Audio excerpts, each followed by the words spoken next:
Dear friends, welcome back to Tales of Praxis. My name is Aaron Suduiko. I'm the founder of With a Terrible Fate. WithATerribleFate.com is your home for the analysis, study, celebration, conversation around all of your favorite video game stories, and just the hub for working to better understand what it means to tell a story in the interactive medium that is video games. Tales of Praxis is a series that we started for With a Terrible Fate a few months ago that is dedicated just to digging into the storytelling, art, and value of Bandai Namco's Tales JRPGs, both in written analyses that are published on WithATerribleFate.com, more forthcoming, I promise, as well as these regular streams every Monday, Wednesday, Friday, digging into a range of games in the series in hopes of understanding how they work, not just as individual pieces of art and stories, but also as different entries in this broader series. And I know it's fair to say that already in our streaming adventures, we've seen the value of that in being able to draw a lot of really cool comparisons and points of contrast and just new insights into these games based on connections between them and other Tales games, which I know I at least would not have noticed were it not the case that we were playing them in close succession with one another. We started with my childhood favorite, Tales of Symphonia, as its remaster was a big part of what inspired me to finally get off my butt as a philosopher of games and dig into the Tales series analytically for the first time. Then we went right on to its sequel, Tales of Symphonia, Dawn of the New World, which I really didn't appreciate as a kid, but kind of made my point for me in terms of the value of this series and revisiting games you love through a different lens as an adult, because replaying it, especially right after Tales of Symphonia, gave me a lot of newfound appreciation for it. And then after that, we decided to go into a similar duology in the Tales series, namely Tales of Zestiria, which we're in the middle of right now, to be followed by its DLC and then its prequel, Tales of Berseria. I've been having a grand time. I've been playing and talking about a few of the other Tales games in the background, Tales of the Abyss, and most recently, Tales of Destiny. And I'm excited to continue it, not just for my own edification, but also because as this is With a Terrible Fate's first journey into streaming, I've found a lot of joy in exploring this medium as a way to kind of metagame a JRPG by building your own real-life JRPG party to play through a JRPG with. I hadn't expected that to be part of the experience going into these streaming adventures, but really, especially at times when the chat gets going and we're having conversations about these games, it really does feel almost like the With a Terrible Fate stream itself is a party of characters, not unlike those 6 characters you see on the screen before you right now. I guess 7 if you count me, but the 6 that are bound within the fictional world of Tales of Zestiria, feeding off of each other's personalities and getting insights into their world and their perspective on it that are greater than the sum of their parts.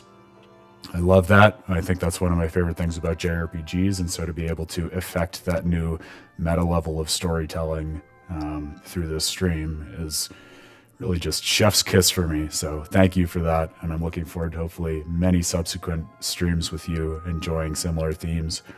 Speaking of JRPGs, on this fine Friday evening, July 7th, I woke up today and realized that it is the 23rd anniversary of Final Fantasy IX. Wow, I know most people have been busy talking about Final Fantasy 16, for better or worse, depending on how you feel about the game. As I mentioned already on the stream, I really enjoyed it, and I'm looking forward to thinking more about it and hopefully writing about it. But it was so interesting to see the conversation on gaming Twitter, especially, transition pretty quickly, at least among some people, from all of that talk about 16 to this retrospective celebration of Final Fantasy IX, a game that I know is near and dear to many people's hearts, my own included, and that people have also been kind of quietly or not so quietly hoping for a long time would be remade with modern graphics and just an updated way of accessing it in the modern era. I don't know how I would feel about a remake necessarily, because actually it was fun for it to be the anniversary of Final Fantasy IX today. It gave me an opportunity to go back to my own work on the series. One of the articles that was probably one of the most personally rewarding for me to write was an article that I wrote a couple of years ago on Final Fantasy IX. I will put it in the links in the VOD, but since I'm just vamping at the start of the stream, I'll also take a minute to grab it on withaterriblefate.com, and I'll put it in the chat.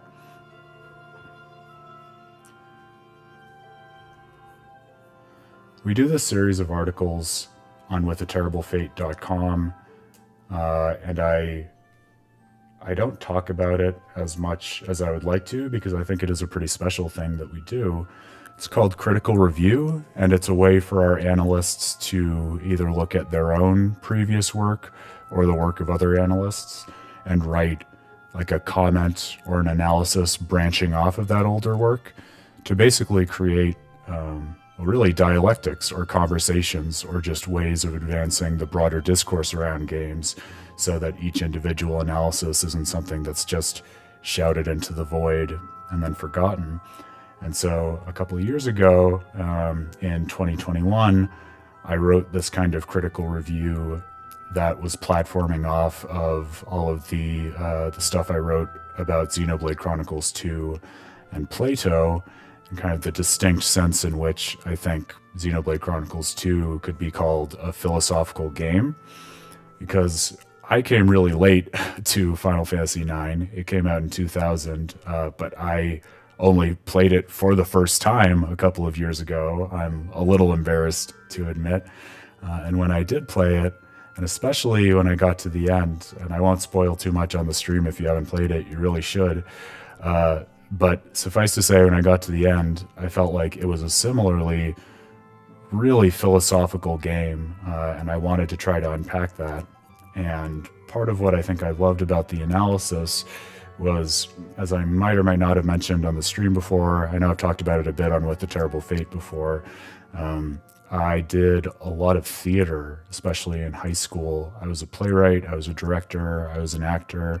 I think that's a big part of how I ultimately came to want to study the storytelling of video games, because I was so interested in theater, and theater is oftentimes performative in ways that are closely akin to what you do in video games.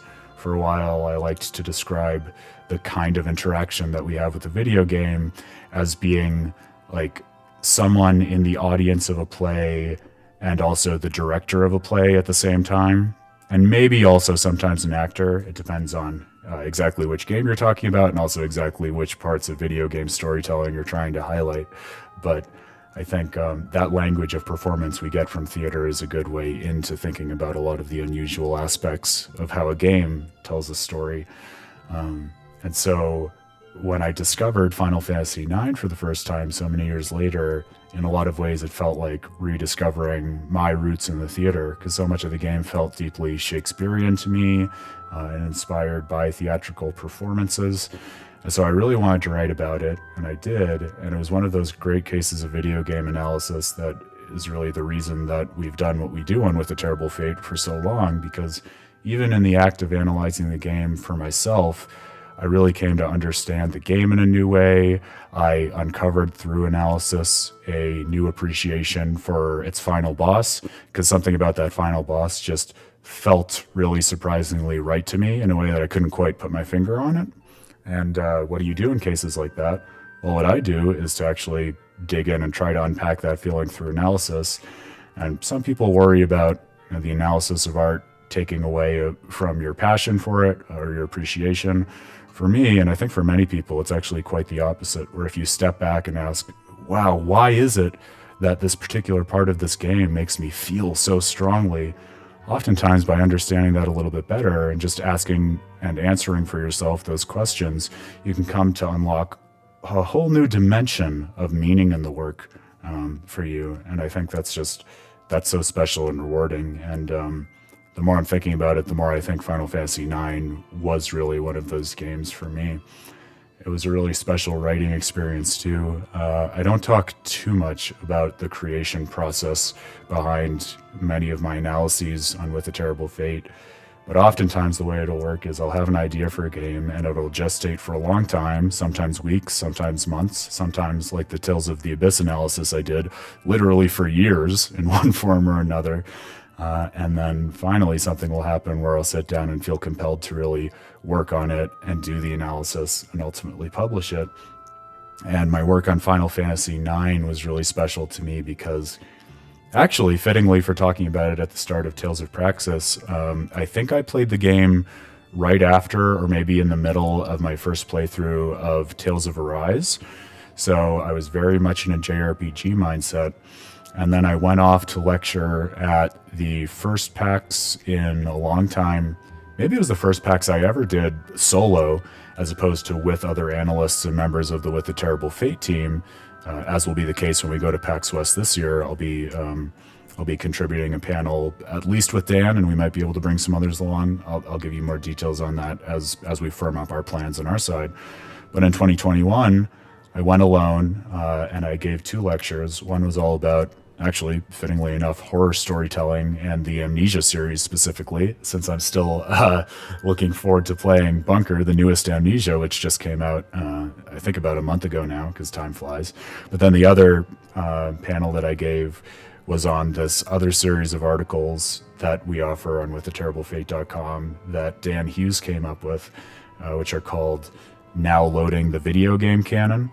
And the whole conceit of that series is to basically look really closely at famous or well-known games from across the history of gaming and ask what contributions, if any, has this game made to the broader storytelling language of video games, and should we count it in the video game canon? Which is to say, like if you ever took a great books course in college, people talk about like the Western canon of literature, or even like the canon of text and philosophy, basically just works that you, in a sense, have to read in order to understand that particular domain because the works have been so influential across the medium.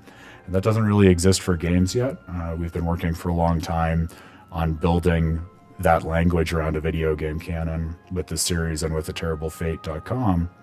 And so I was talking at this panel about, okay, what does it mean to have a canon of video games? Why might that be important?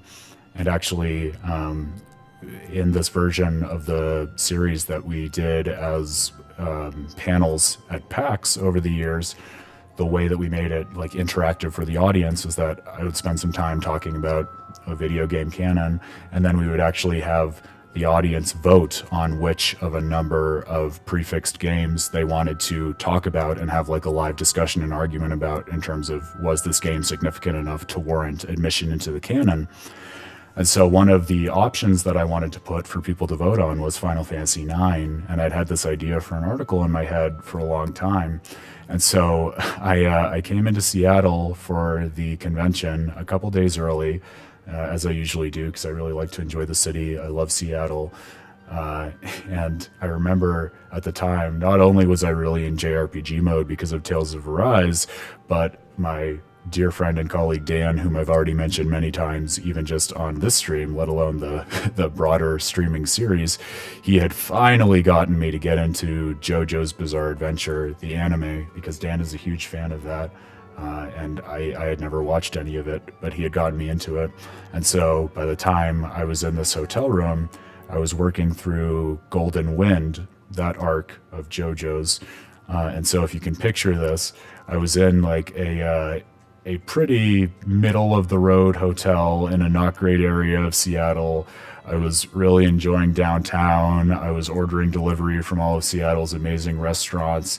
And I was just holed up on my bed, watching Golden Sun on the TV and working on my laptop, banging out a draft and then revising this article on Final Fantasy IX because I really wanted the chance to talk about it and share it with everyone at PAX. And I don't know if people had seen that article and that's why they voted to talk about Final Fantasy IX at the panel, or if there's just that much love for Final Fantasy IX, which I would also believe. But in either event, that was the game we ended up talking about for admission into the canon. And we had a great conversation about it. At the end of the day, so much of this video game analysis value comes from, I think, the conversations that you have with other gamers.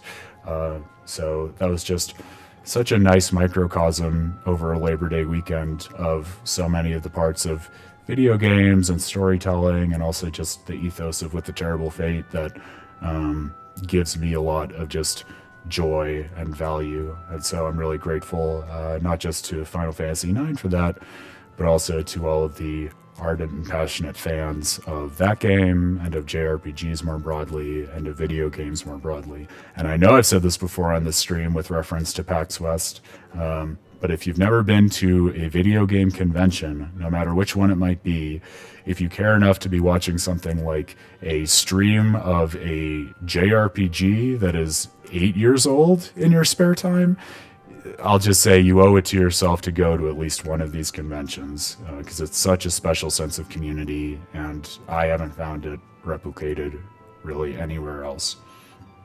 I'm trying to think. I feel like there was one more thing I wanted to kick off this stream with. Oh yeah, I also wanted to shout out, just in terms of what it takes to get inspired to do something like the philosophy of video games. If you haven't thought in a while about the mentors in your life and the people who have inspired you to pursue the passions that you really care about, I hope you have those people in your life, and I hope that you do take the time to think about them and thank them. I'll tell you anecdotally, the reason that it's on my mind and I'm being a little wistful right now is because when I published my work earlier this year on Xenoblade Chronicles 3, I dedicated it to two very different people, but both of whom were professors of philosophy who made a really prominent impact on me in my own intellectual development, but also just development as a gamer, really, because they opened my eyes to what it meant to think about video games philosophically. One of them was a guy by the name of Bernard Nickel. He's a philosopher of language, and he was the person in my philosophy department who really recognized what I was trying to do in terms of studying video games in the first place, and gave me the opportunity to work through some of my initial thoughts about how video game storytelling works in a number of one-on-one studies with him. And his mentorship, I know, was essential to me going on with studying the storytelling of video games, but also just made me such a better writer and thinker and philosopher, and I owe a lot to him. But the other gentleman is a philosopher of logic by the name of Warren Goldfarb, and I think really fondly about him too, but I haven't been in touch with him as much as I would like to, because I'll tell you this last anecdote and then we'll dive into Tales of Zestiria, because I'm really excited to get back to it. When I first decided to explore philosophy as something that I might want to study, his was one of the first classes that I took as a freshman in undergrad. It was called Logic and Philosophy, and I didn't really know enough about professional analytic philosophy at that point to really understand what that kind of class would consist in.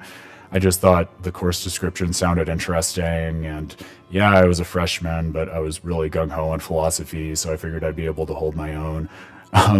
If you don't know a lot about philosophy, Logic and Philosophy, especially as an upper-level class, is basically somewhere between really advanced and theoretical math and high-level computer programming syntax. I think that's the best way I could explain it super-duper roughly.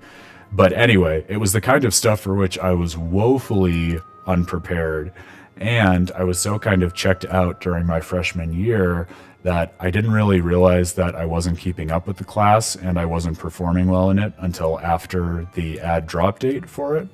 And so I tried to figure out a way to get out of it, and Professor Goldfarb wouldn't let me out of it. He was, not cutting me any slack, super exacting, but in the way that a tough coach is, where I could tell he really wanted me to succeed, and he helped me figure out getting a tutor for the class, but he wasn't pulling any punches, and he was really frank with me more than once about how I should have been more prepared and figured out ways to recognize my ability or lack thereof in the class at an earlier point in time.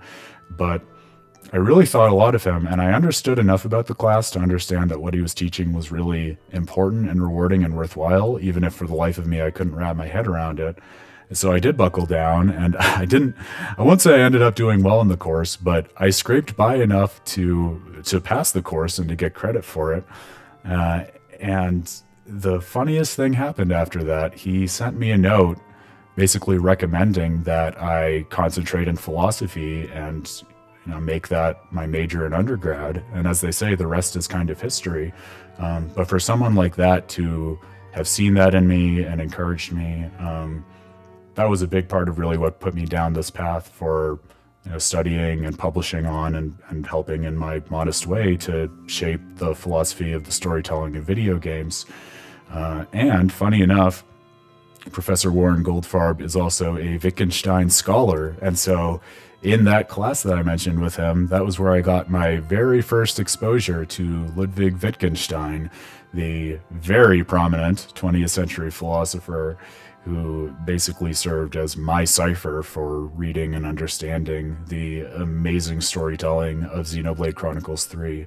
So I dedicated that work to him and to Bernard. And I actually wrote, after months of being too intimidated by Professor Goldfarb to write him anything, I wrote him an email today, months after that work was published, saying, hey, I don't know if you remember me. I know this was years ago, but you made a really big impact on me, and I dedicated this to you. So that's why I'm feeling wistful. That's why, one more time, not in an email, but here on this stream, I'm going to say thank you, Warren Goldfarb. You ended up making probably a contribution you never expected to make in the field of philosophy, namely pushing this fella here to work on the philosophy of video games, which has been really rewarding for me. And I hope in whatever way it might also be rewarding to all of you. And it really is a pleasure. So, enough sentiment on a Friday night. Welcome to the weekend. If you're kicking off the gaming with me, it's an honor. Going to make it worth your while.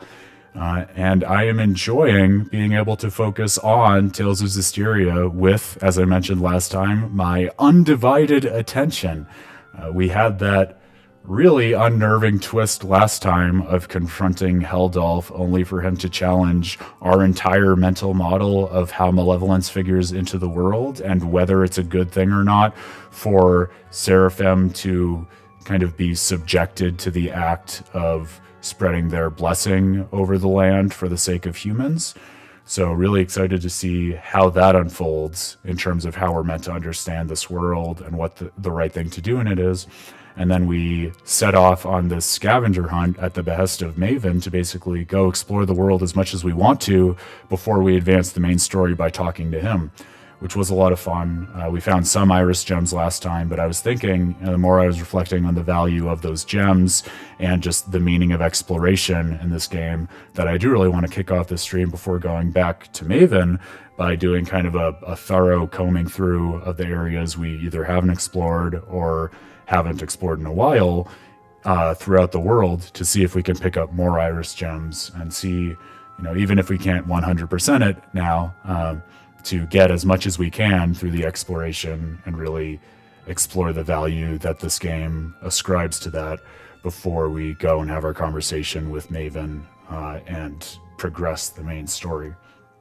The other thing that I was thinking about before kicking this off, just after the last stream, I was mulling over just the nature of this world and how complicated it is to think about the relationship between malevolence and purification and Hellions and Seraphim and what the shepherd's journey really amounts to and what its meaning is and what the right thing to do is. And it was so funny for me to think about all the really rich conversations we've had on those themes when I'm pretty sure what I said at the start of my playthrough of Zestiria was that it was interesting exactly because it was such a simple and morally black and white game. And so it may still end up coming around to an ending in which that's the case, and maybe I'm just forgetting that for now. But I almost feel like back when it came out, I might have played the game wrong, but wrong in an interesting way, because the more I was thinking about just the way this story presents itself, I feel like it's the kind of game, especially with all of the modern quality of life stuff and directing you to the next objective, and the party having a lot of like positive conversation with one another about pushing their quest forward throughout the story, where it's easy to kind of advance the story without thinking too much about the meaning of it. And I think this is a nugget that I want to unpack more, because I'm thinking it might be worth writing about in an analysis of Zestiria. I think this is the kind of JRPG where in some sense you almost have to have a theory of the world and the way it works and its metaphysics in order to get anything out of the story at all. Because I think on the face of it, as we've talked about throughout the game, the terms like malevolence and purification and the shepherd being the savior figure, like they're these terms that seem very straightforward in their moral valence. And so I think it's easy to go through this, and if you're not thinking about it, couch it in a super straightforward sense as, you know, good and evil, and there's not much to interrogate. And I don't think that means there's nothing there. That's obviously not the case, because we've been talking about all the different layers to it. But I think it, more than a lot of other games, even in the Tales series, isn't very explicit about those other layers. And so it requires you to do the work as a player, as you're going through it, of unpacking like not just the meaning of these concepts, but also like what the characters think about them and how that evolves over the course of your playthrough.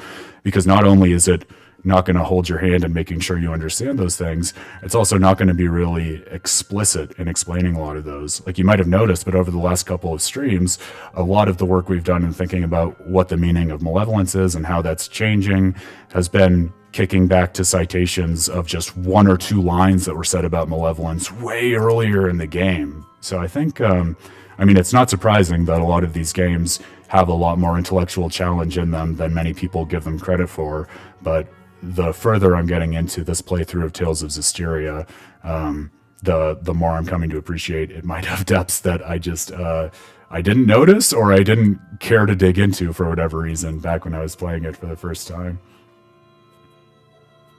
Hi again, Newtonia. It's been a while. Why is it in all fairy tales joy is conditional? I don't know. I feel like joy is one of those things where in most cases it's conditional, right? It's funny timing, right? Because as I was saying before, I have on my mind the publication of Final Fantasy IX all of 23 years ago. And even in that, like the big philosophical question that's posed at the end of the game is kind of amounting to like anything that might seem good in life is conditional, because implicit in the existence of something good is the existence of its opposite, which is usually something bad, right? Whether that's joy and suffering, or life and death, or other concepts generally, right? Kind of as soon as you have the introduction of concepts, and this is very directly what Final Fantasy IX is about, you then have disparity of concepts. You have life and its negation, which is death, and so on, right? So I think perhaps, and I hope this is at least a little responsive to your question, and then we'll dive back into Tales, perhaps part of why we notice the conditionality in something like stories, and especially in JRPGs, is that the conditionality of things like happiness and sadness and human emotion and different outcomes are really good for building the narrative cadence of a story, so that you can have things like suspense and resolution and trying to figure out what's coming next, and all of those things that bring us to stories in the first place. I use the word most because frankly, just because I've done enough philosophy to know that there's probably at least some corner case in which you could argue for a joy that is unconditional. So it's a good question. I didn't have anything in particular on my mind. I think one example, if you were of a religious inclination, could be like the kind of joy or ecstasy that a devout person gets from God, which is not totally unrelated to the JRPGs that we've been probing in this stream.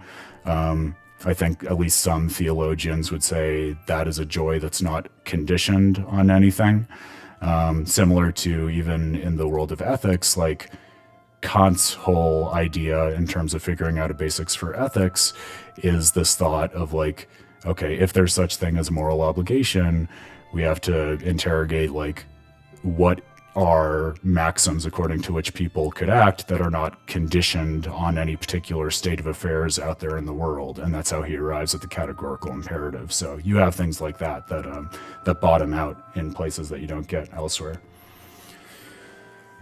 Yeah, and look, Newtonia, like if you're talking about theology and something like Eden, that's the kind of thing where those opinions can diverge. My point is that it's the kind of discussion or domain of inquiry where some people could argue that it is an unconditioned joy, right?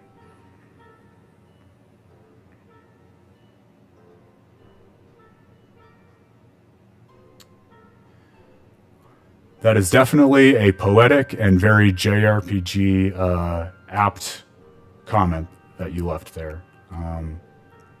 And that's certainly a position you can have, that everything is conditional.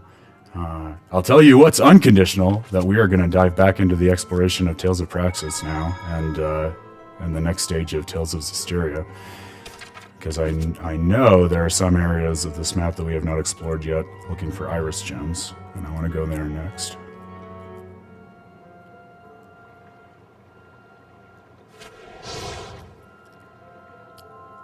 This boss we already got. But I think there was another area branching off of the wetlands from last time. So we can go back there.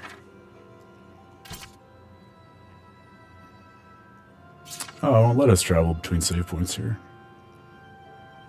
It's frustrating. Well, hopefully we can back out pretty efficiently.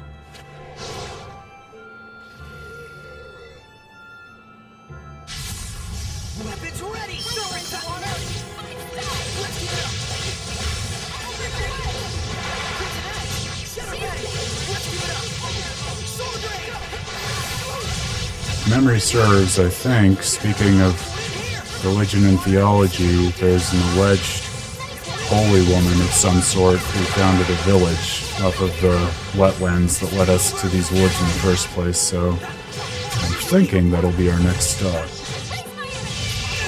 Hopefully we'll find an iris gem there as well.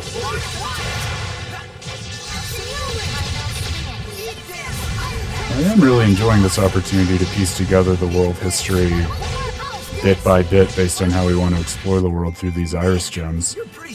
Though I'll be interested to see how that does or doesn't tie in with the main story, because that's always the challenge, right? If you introduce a lot of exploration to the substance of the game's story, then you kind of have to figure out a way to account for whatever the player did or didn't discover in that exploration when you go back to the singular path through like the main narrative outcome of the story.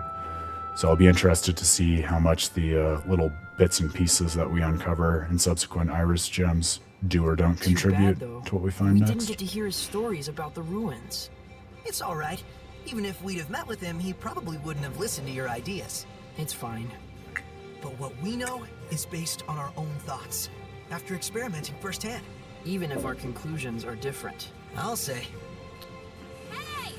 Quit lollygagging, you nerds! Rose is still mad at us.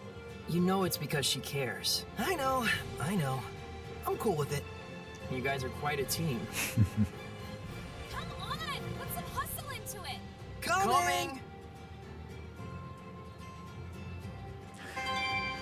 This game also has just so many little moments that I really appreciate in ways that I had forgotten.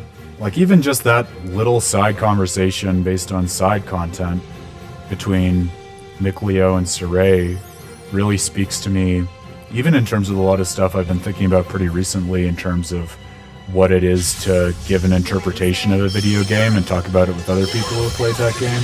Because just as Sorey and Mikleo are saying, there is something special about being able to come to your own interpretation or understanding of a particular game or a work of art more broadly based on your direct experiences with it and the decisions you made within it and how you felt about them, especially in an exploration game like this I talked about, where the player can make a lot of different choices. And there's nothing that guarantees that the choices you make in a game or how you come to think about it are going to be similar to the way that someone else thought about it, like the archaeologist whom they missed in the woods there. But that's kind of what makes the conversations that we have in venues like video game conventions and on withaterriblefate.com and everywhere else really productive and rewarding and meaningful, because you can talk to people who, on the face of it, played the very same game as you, but who had radically different experiences with it. And so you can learn more about yourself and the game and the other person just by having a conversation about that game and saying, oh, this is what I did, this was my interpretation of it, but tell me what you think, tell me what your experience was like. For a while, I think, especially like 5-10 years ago, people were very resistant to different interpretations of their favorite games because it felt almost like those interpretations were taking something away from them or kind of psychoanalyzing their choices within the game, which I think is a pretty sad and myopic, and if I'm being honest, silly perspective. But now I think I've been really inspired by kind of ways in which I've seen the conversations change online, because I think people are much more open now to the idea that having those conversations can actually be really productive exactly because of the differences between your experience with the game and someone else's. I gave a talk years ago now in undergrad about an experience I had that I'm sure most other gamers have had growing up, where I played a game, I really loved it. In my case, that game was Nier, which people may or may not know is really near, no pun intended, and dear to my heart. That was one of the first games that I wrote about and studied. But I found it and I loved it, and I wanted to share it with two of my really close friends for them to play through it and see what they thought. And they both had such different experiences with it than I did. They both liked it, but they did very different things in the game, and they thought about the world differently. And that was such a rewarding way for me to see the game through different eyes and also better understand the way in which my friends played games and what they were looking to get out of it and how that might be a little different from the way I think about it. It's such a cool venue based on just the way in which games prioritize your agency and choices and just active consideration of the world for getting more insight into your own character and decision-making apparatus and how that relates to your community of friends and like-minded gamers. Guess we should do this. Battling in a giant footprint. Only in a Tales game, I'll tell you.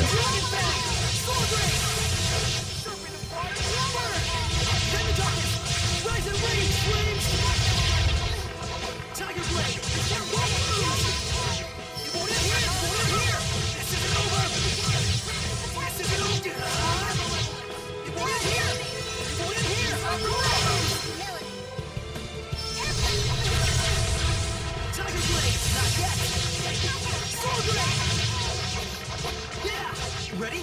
Strike! It's over! Get him! Yeah!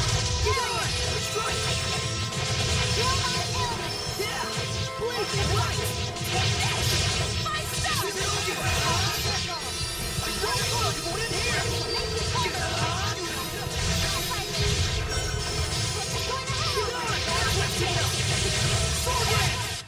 What a formidable opponent! Hey! Isn't this shaped like a fruit? Don't say it. You know the cliche. That's the setup for it to show itself. It's totally a footprint. That you go ahead and say it after I explicitly told you not to say it, cliche. Curses. Is calling out cliches a cliche? Whatever. So do you think this pond really... Was a footprint? Could be. Dragon, giant, big-footed Hellion, who knows? It looks awfully old, though. I doubt it's still in this area. I'd rather it not be in any area myself. Famous last Looking words. at it, I'm just amazed all over again. I think I know what you mean. How could a Seraph transform into something the size of a Hellion? You know, I have a theory. We Seraphim carry ambitions and desires the size of a dragon within us, and it's all we can do to keep them in check. If that emotion erupts all at once and produces a Hellion, it's essentially our internal passions made manifest on this earth. Looking at it that way, the size of all the Hellions we see starts to make sense, don't you think? Huh? Did I say something funny? No. Actually, we were surprised at how normal you sounded just now. Sorry. Huh. The say something out of character and surprise everyone with how many layers you have cliche. Enough of that!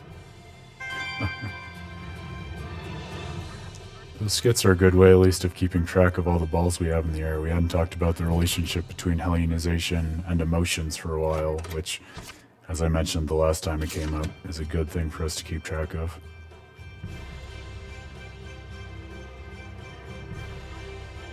Actually, Newtonia, I'm looking and I'm thinking about your comment more, and Shall we go? this is actually, I'm not sure if this is how you meant it, but it's a good lens for thinking about, speaking of lenses through which you see games, the reading that I gave Tales of the Abyss, which I published in With a Terrible Fate a couple of months ago, because true to what I was saying before, the interpretation I was giving of it was a religious one, because it's very directly inspired off of a form of Jewish mysticism called Kabbalah, and so I wanted to do an interpretation of it, kind of tracing that influence throughout the game.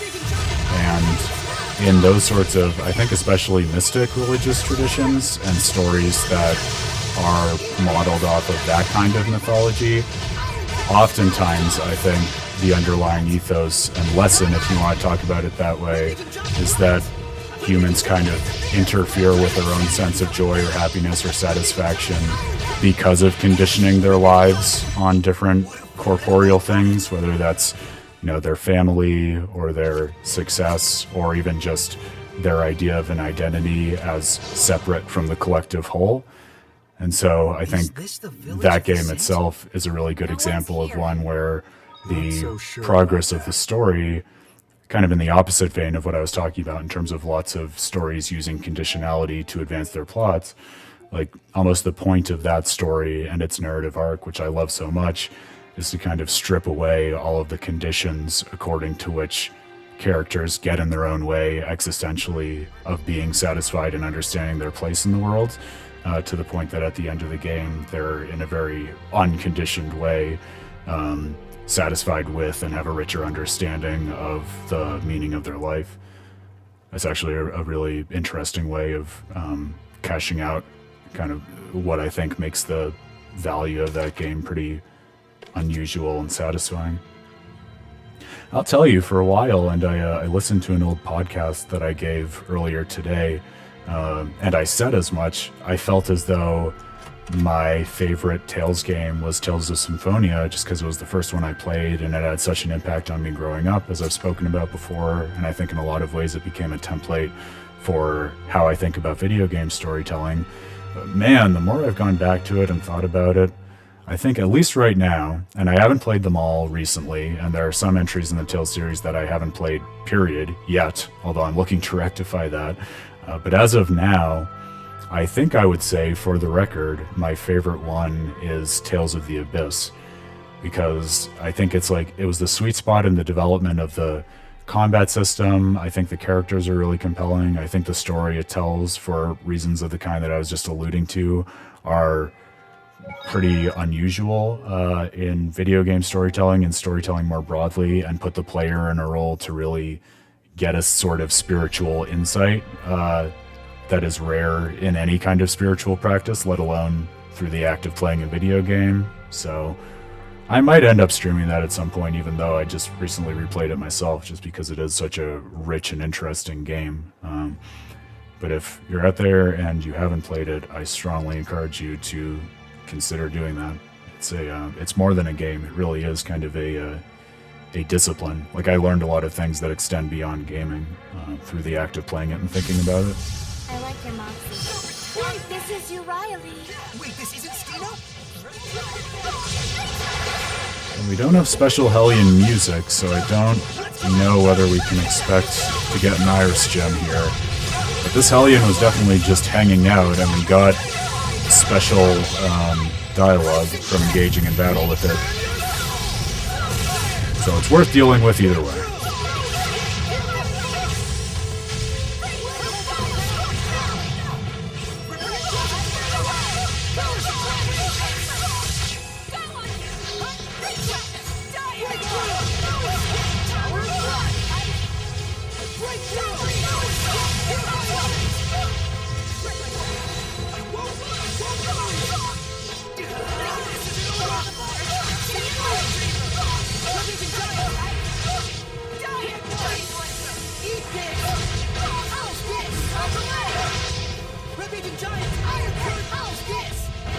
I continue to relearn how to actually play the game. One thing that I hadn't really been actively considering, but I'm seeing as useful, especially in harder battles like this, is switching up which Seraphim you're bonding with, because Seraphim have their own blast gauges, meaning that if you are armatized with one of them and then you switch, you can use a mystic art in one armatized form, then switch out, switch in another armatization, and pretty quickly be ready for another mystic art, like I've just done here, now being ready for one with Edna when we just executed one with Lila, which I'm sure is a good way to maximize DPS.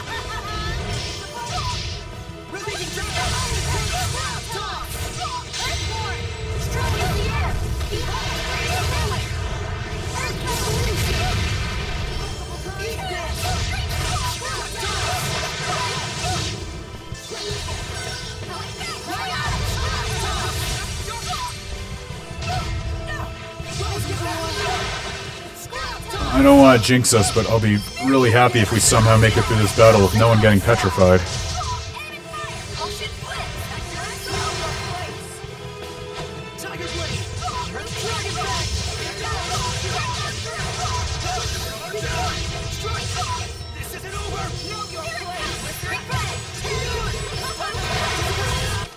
Oh, that was unfortunate.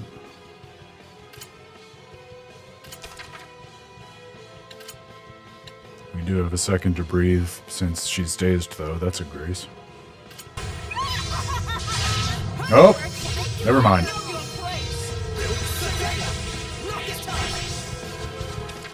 Fuck. This escalated quickly. Fuck!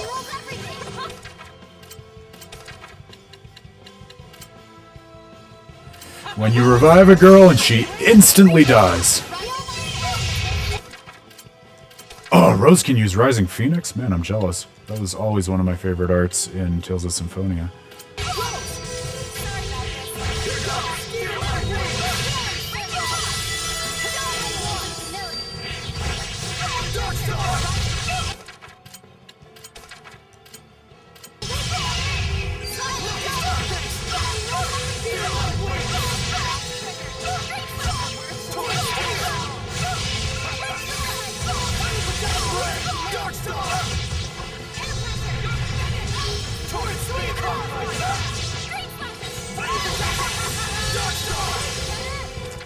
Yeah, that was coming. How much HP does she have? She still has a decent chunk left.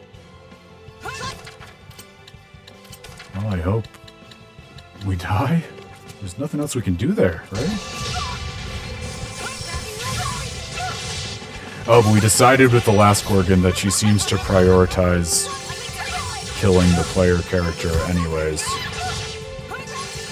So maybe she'll just go after Sorey anyways. Come on, kill us, please! I'm begging you. Just a little more.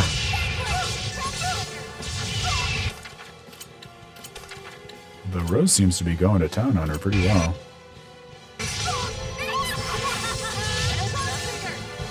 Fuck. Armatize with her, come on! There we go. Alright. Now Sorey can get back in the game. we can summon Lila. Alright, back on our feet. And I remembered when we were on the item menu last, we have blast gauge to spend, so hopefully that'll help.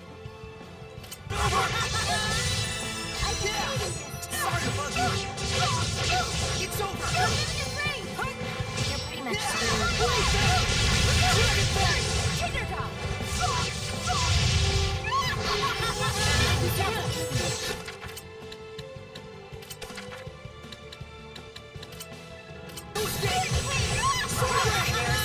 Oh, come on. Nope. Oh, god damn it. We're close. Come on. Kill Sorey. Thank you. Arm toss. Excellent.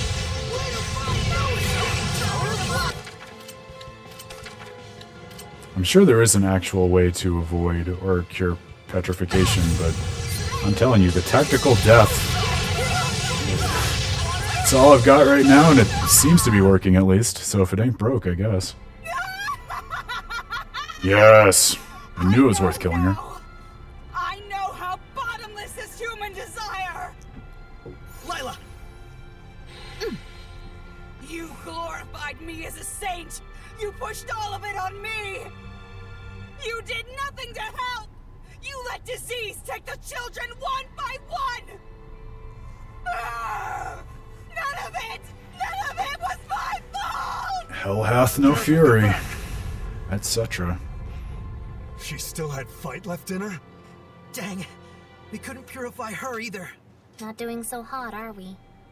Hey, wasn't that Hellion? Yeah, it must have been the saint.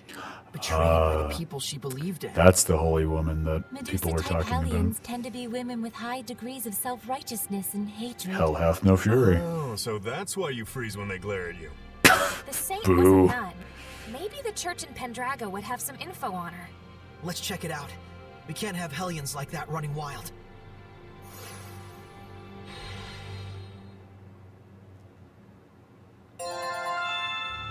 Boy, we've got a whole multi-stage side quest unfolding That here. was a tough enemy. Let's prepare for our next battle. I love it. I wouldn't have expected that.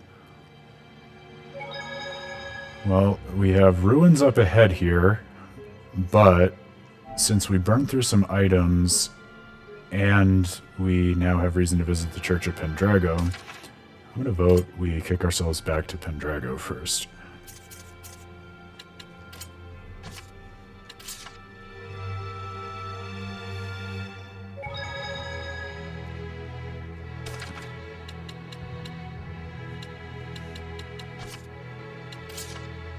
Do we get a skit? Yes! I remember hearing So some many old skits. folktale about a seraph and a Hellion. Really? What kind of story was it? Well, it's like this. There was this kind old man and this mean old lady, right? And the old lady cuts the tongue of the little bird they were keeping. How cruel. When the old man goes to the cabana that his bird flew away to, the bird brings him a treasure chest. But when the old lady goes to that cabana, she gets a treasure chest full of awful things. Wait, hold on. Can you even cut off a bird's tongue? And what's up with the bird and the treasure chest? How could a bird prepare something like that? Plus, the bird's cabana? Pretty sure you mean nest. That's not the point of the story, okay? Jeez. I know people like Sorey and Mikleo. They're not fun to play games or go to the movies with.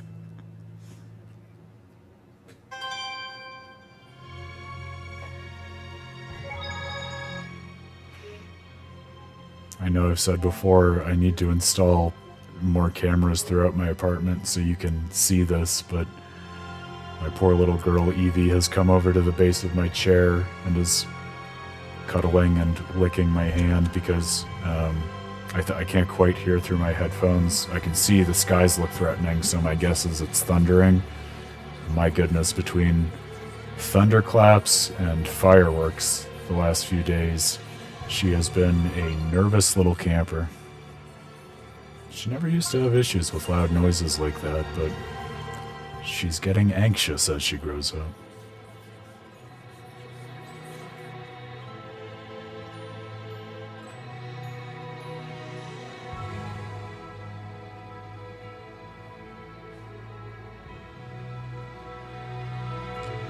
Oh, that line of background dialogue reminds me of that fake shepherd we saw ages ago on the stream, posturing and using Sorey's name for his own benefit.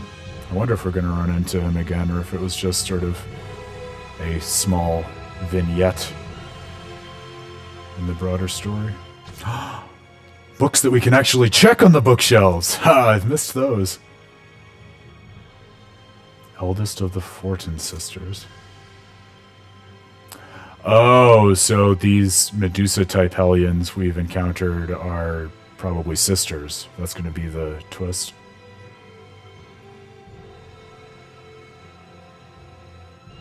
Ooh. A nun who sinned. Classic.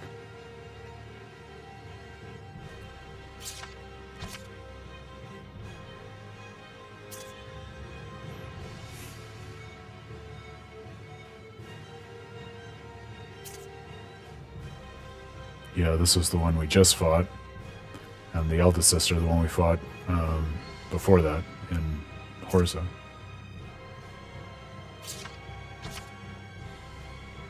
Or Netford.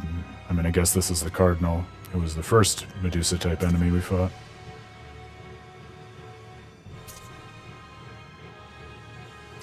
Yep.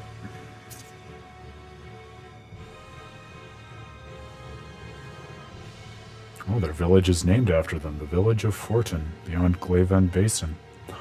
Maybe we can go to their village and finish this. Although I really hope that doesn't mean fighting more than one of these at once.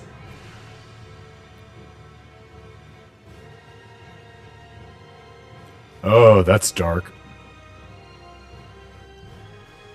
Girls pressured into celibacy for the sake of population control. Jesus. I can't believe it.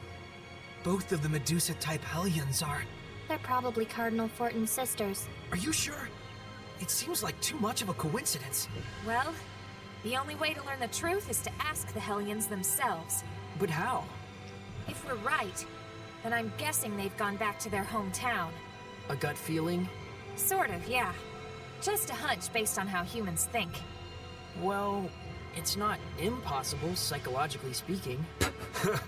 Halfway logic is better than no logic at all. And Rose's gut hasn't led us astray yet. But we can't go there right now. Glaven Basin is currently closed off. So, we'll have to sit tight and wait for an opportunity, huh? Oh, frustrating. Well, at least we know now. We know where we will have to go, and we know not to bother trying to go there now. Which is my favorite kind of side quest direction. Oh, this is all the same information. That's a little frustrating that there are 3 bookshelves, but they all give you the same information.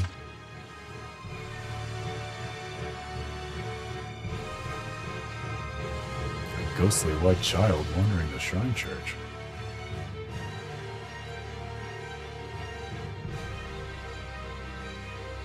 What? Have we stumbled upon another side quest?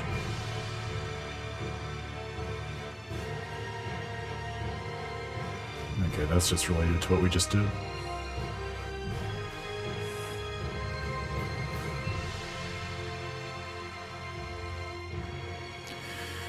Jeez, I don't know, guys. Maybe we should go check out the shrine church quickly in case there's a ghost wandering about it.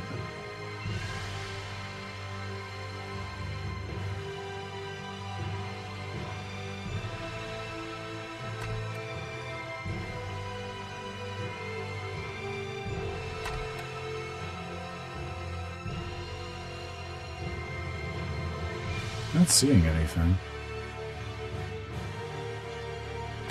We can always come back here later if it becomes pertinent. I feel like that's the kind of side quest they would feed us from elsewhere anyways. If there was something to do back there.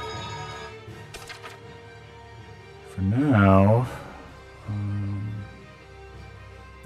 oh, I think I talked about restocking items, but then I failed to actually do that, so we can go to Logren since that's the only place I think we found that also stocks grape gels.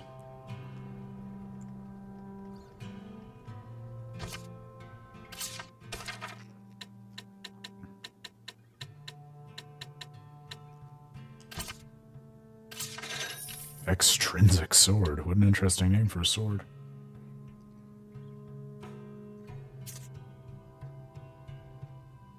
but the sound as enigmatic as the sword itself. That's pretty cool.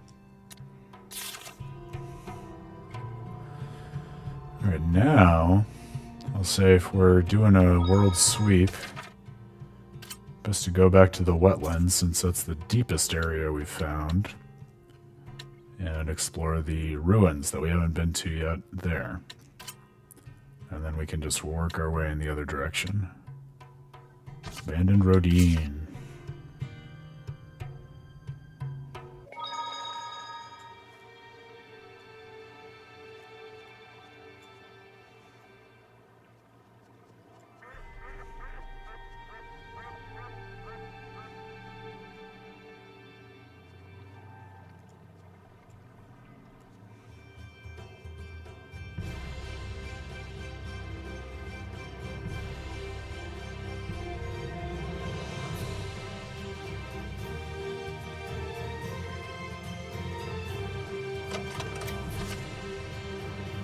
Well, I'll tell you, it is a mark of a well-orchestrated soundtrack when even, how many hours? 37 and a half hours into the game, I am not bored, but rather excited and motivated by just the main field navigation track. It doesn't get old. But these ruins get old, there's no doubt about that.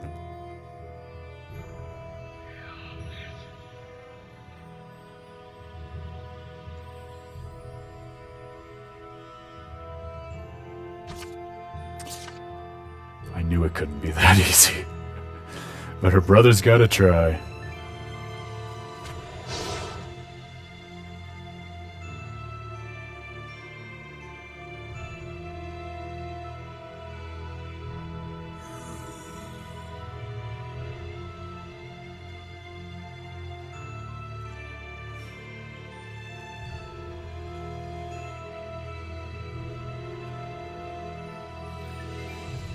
Ay. I do feel like a lot of these areas look bigger than they feel to actually navigate. So I don't imagine this will take us too long.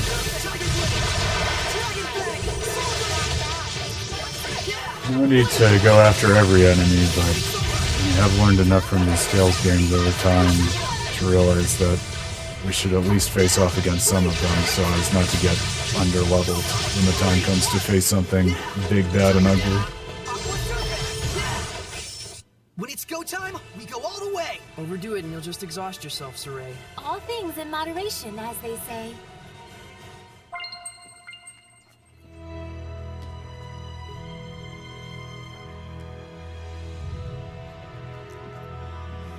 Do we have a key for this door? Do we need a key? Oh, okay. Not everything needs a key, at least.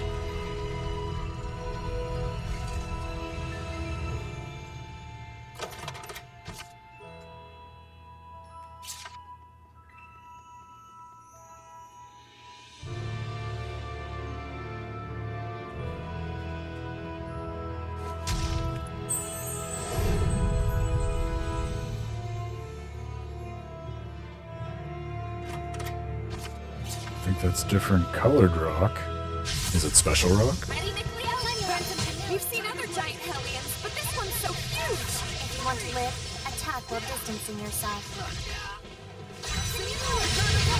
Swing it. See, that advice I disagree with. I feel like, as evidenced by that hilarious boss fight last time where we got 211 points of grade in one go, rushing these guys from close combat actually works surprisingly well. It's like they're so big, they expect you to stay away and therefore don't know what to do when you actually get up close and personal with them.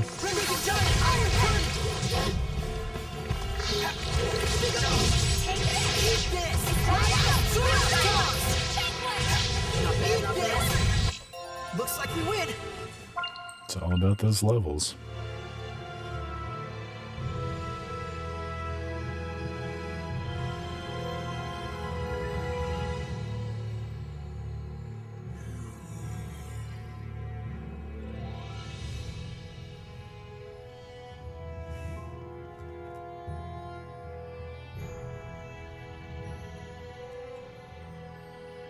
This room looks suspicious. Just random columns, I guess.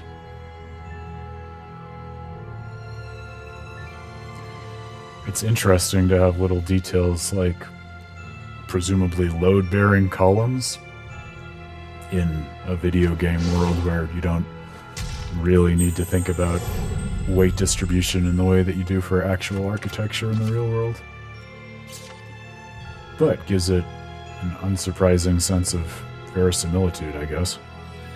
At least to someone like me who doesn't know how, like, an actual architect would design these sorts of ruins.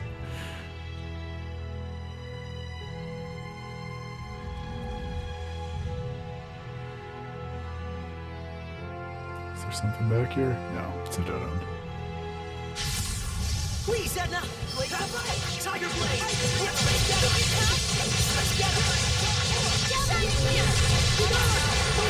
This game has a lot of little details too, where, similar to what I was saying at the beginning of the stream, you don't have to think about them, but if you do, it makes it much more rewarding. Like, I was thinking about just that start of battle dialogue, where if Sorey is bonded with Edna, he says, "Please, Edna." And that's, like, it seems casual and straightforward, but it's really tightly reminiscent of a, like, an invocation to the muses of the kind that you would hear, like, Homer give at the start of the Odyssey or the Iliad, in terms of, like, "Oh, great gods or spirits, please lend me your strength," which makes a lot of sense for the shepherd to be appealing to his seraphim in much the same way.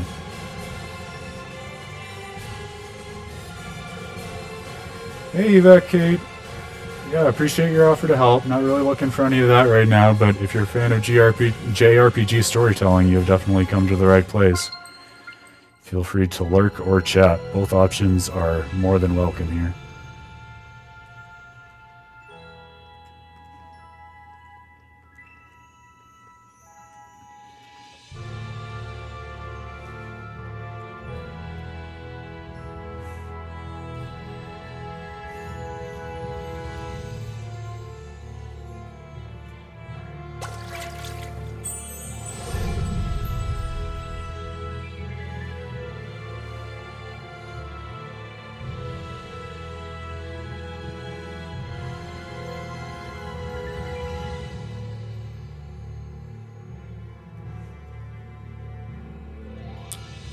Well, I really shot myself in the foot saying that these areas look bigger than they actually are. These particular ruins are actually pretty damn big. But thankfully, that's offset by most of their enemies being big, bumbling piles of rock, so pretty easy to avoid them at least. I'm not sure what the best way to clear out this area is. I guess we can start with bottom left and then kind of work circuitously out from there. A map layout that makes you think! Perish the thought!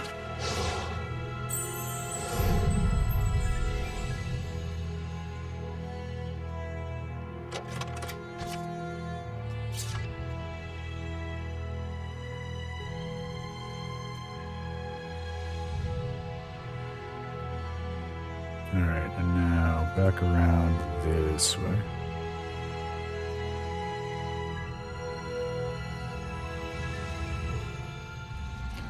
Hey, Yvette Kate, With a Terrible Fate is all over social media, so you're welcome to slide into our DMs there, but the stream chat is for hanging out and talking about video game storytelling, not for unsolicited business inquiries, so feel free to reach out to us on one of our other channels, alright? We're very easy to find. Thanks so much.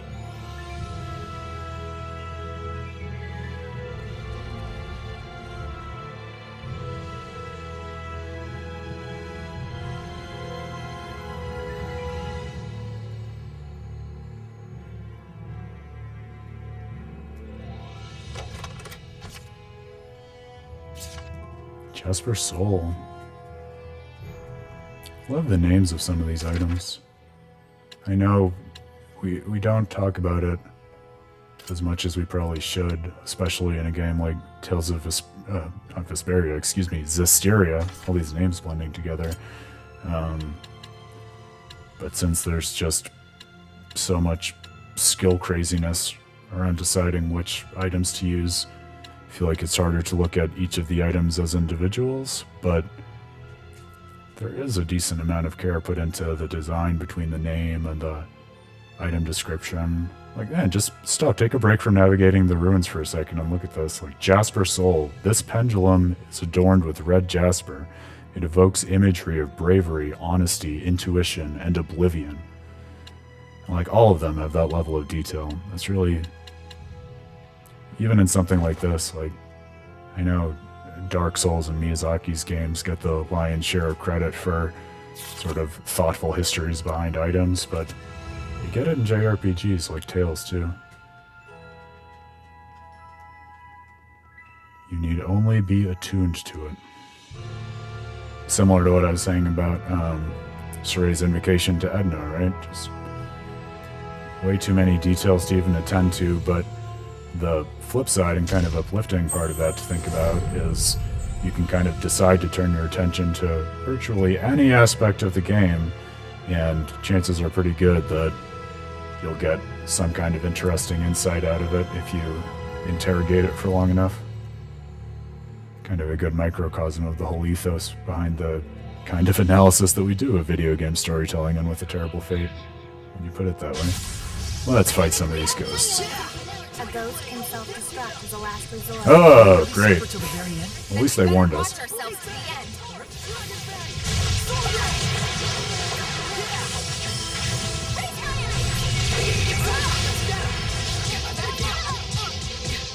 Return to board. Let's keep it up. Soldier bang, everyone. Blade bang. Dragon bang. Earthquake.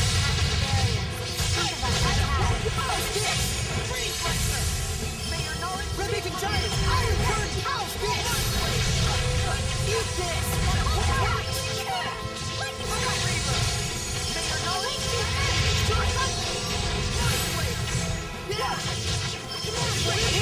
Now that the game has reminded me more than once about the virtues of switching in and out of armatization, Oh, did your I do instincts feel tell you like that? the battles are getting a little more dynamic as I'm actually trying to make good on that ability to switch forms on the fly. I never had facility with that back in the day. But, you know, you get older, you go back to old games, you get a little more flexible in the ways that you play them. That at least has been my experience, and a rewarding one at that.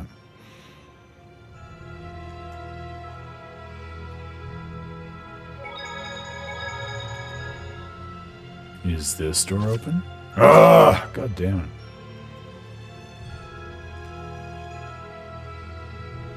Can we go this way? Excellent!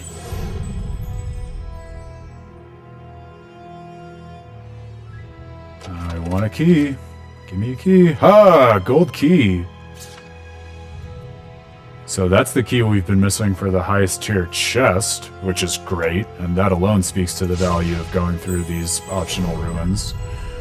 Hey! And we can already take advantage of it. Gonna hope Here they are. that's also the key we need for the doors in these ruins, and that's what it means when it talks about opening special doors. There's only one way to find that out.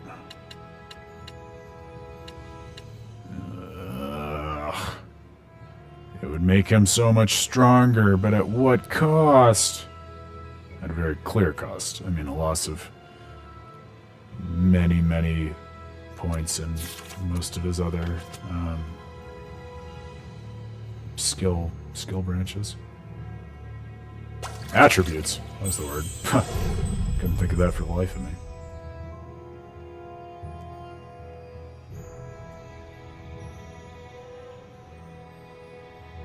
Ah, Norman! Void? Oh, I feel like that's one that I was hunting a while ago. But for the life of me now, I can't remember where we were trying to put it. Is there any more Sorey equipment that has an empty space? I fear the answer to that is no. Oh! No, we do have something, actually. Alright, let's do it.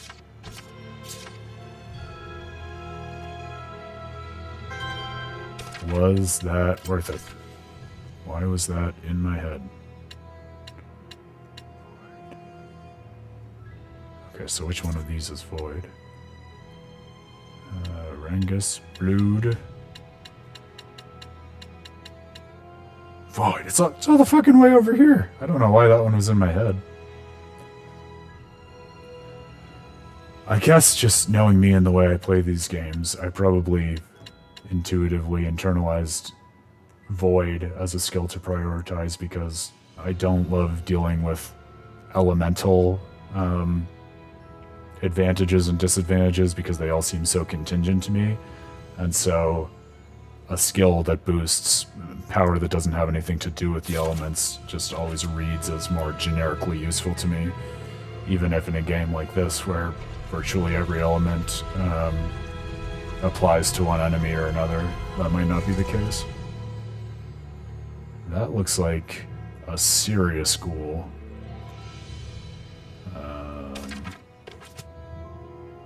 We saved pretty recently, right? Yeah, there was the save point over there, but we did just go through everything with the Void Norman, so I'm gonna go back and tag up on that save point before we face off against that scary fella.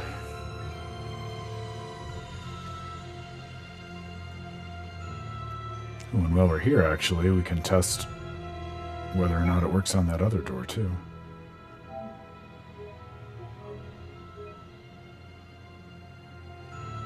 Well, let's clear out that Hellion first, though, because I hate to spend more time on that door only to then die and have to redo it.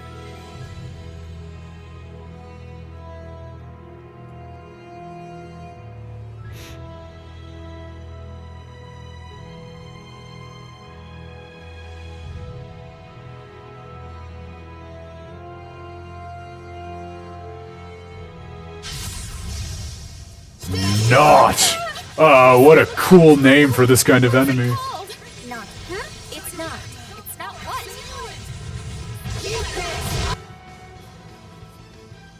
Well, it's within the level range that we've dealt with before, but that first strike of its that knocked out Sorey right away has me a little worried. Maybe we can just give him the bum's rush and try to get an early lead. Yeah, that took out a lot of his HP.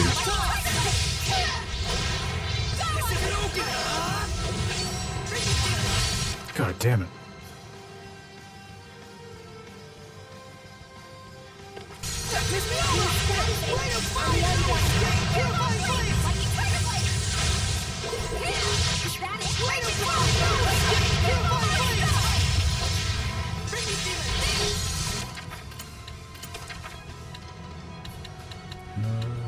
Oh, we don't have any of the arcane bottles left. That's a bummer.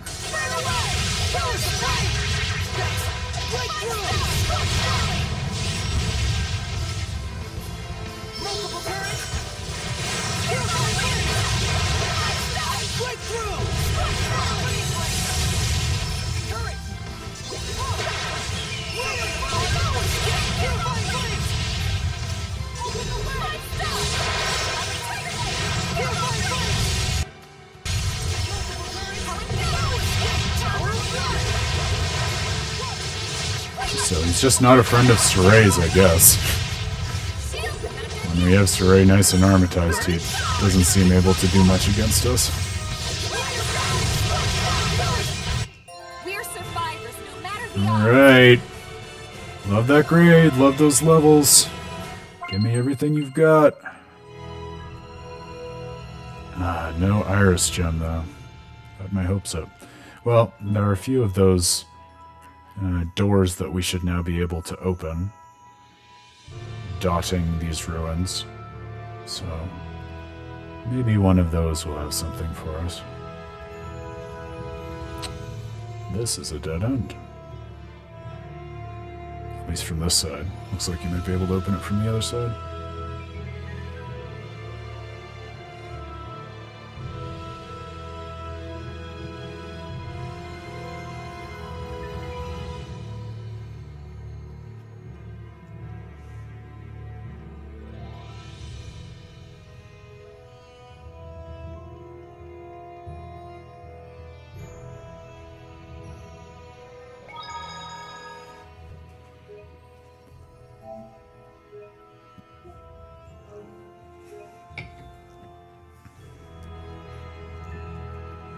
Alright, let's see.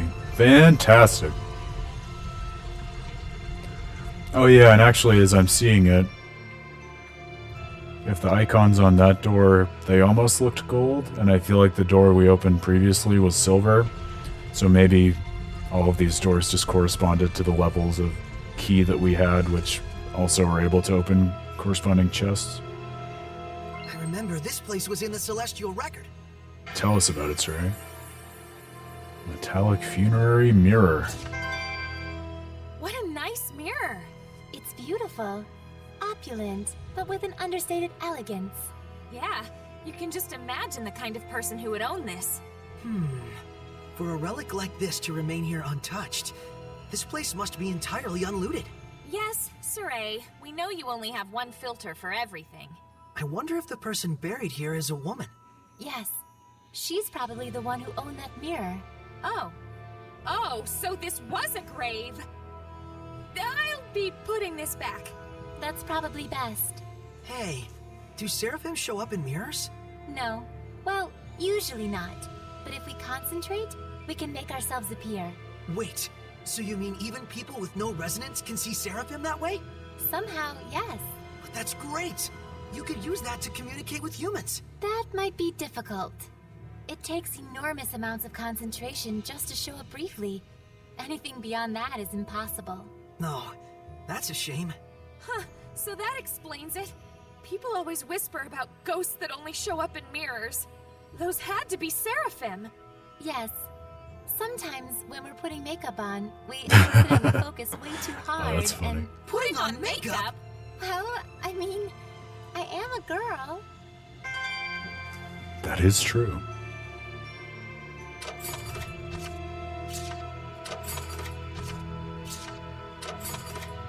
Oh my god. We're gonna be fabulously wealthy now, my friends. Ah. So the gold chests are just how you bankroll your expensive gel habits in this world, I guess. Well, I'm not complaining. That radically changed our financial situation. How do I find that gold key in real life? You know what I'm saying?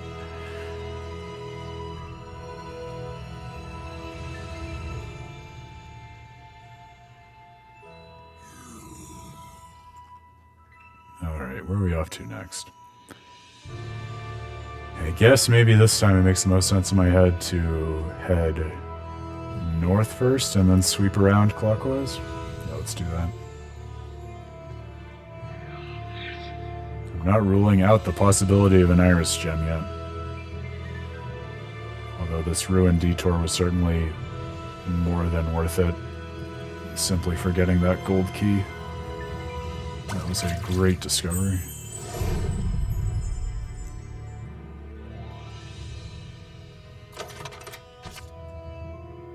Brunhilde! A classic icon from, I think, Die Walküre? The Wagner opera? I think it refers to one of the Valkyries in that, if memory serves. My opera background isn't as fresh or as comprehensive as it ought to be.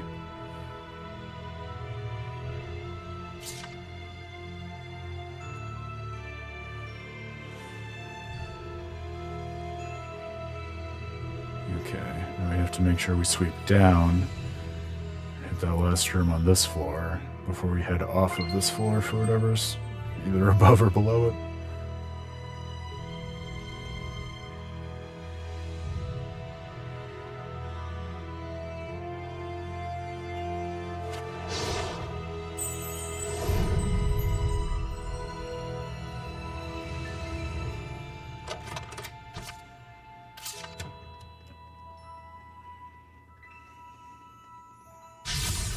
guess we should do this. Yeah, I got him. It's over. Yeah. Ready to hear yourself. I won't hold back. No. Blade tag. Dragon tag. You know it. No escape. You won't end here. This isn't over. You won't end here. We won't lose to you. Oof. 16 points of grade from a battle against grunts. I will take it.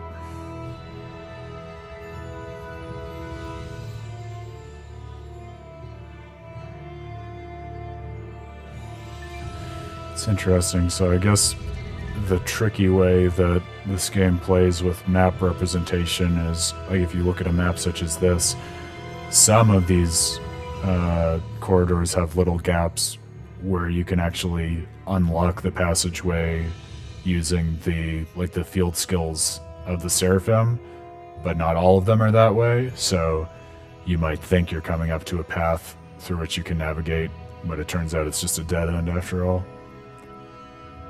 I guess that's consistent with the vibe of navigating ruins, if I had to imagine, based on trying to recall my deep memories as a kid of watching documentaries about archaeologists navigating the insides of pyramids in Egypt and things like that. I was such an Egyptophile when I was a kid, let me tell you. Ah, speaking of, how the hell are we supposed to get through here? I guess we're not. I guess it's purely a dead end. Is this monster special? I feel like we have to do something special for having come here.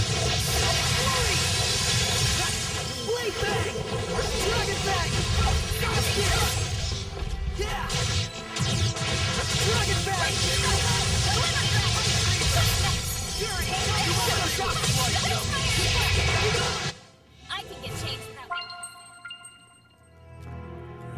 Okay, back we go.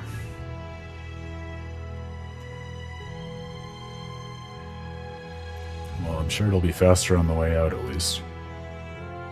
Just have to get back to the middle and up around to the other set of stairs. The long and winding road.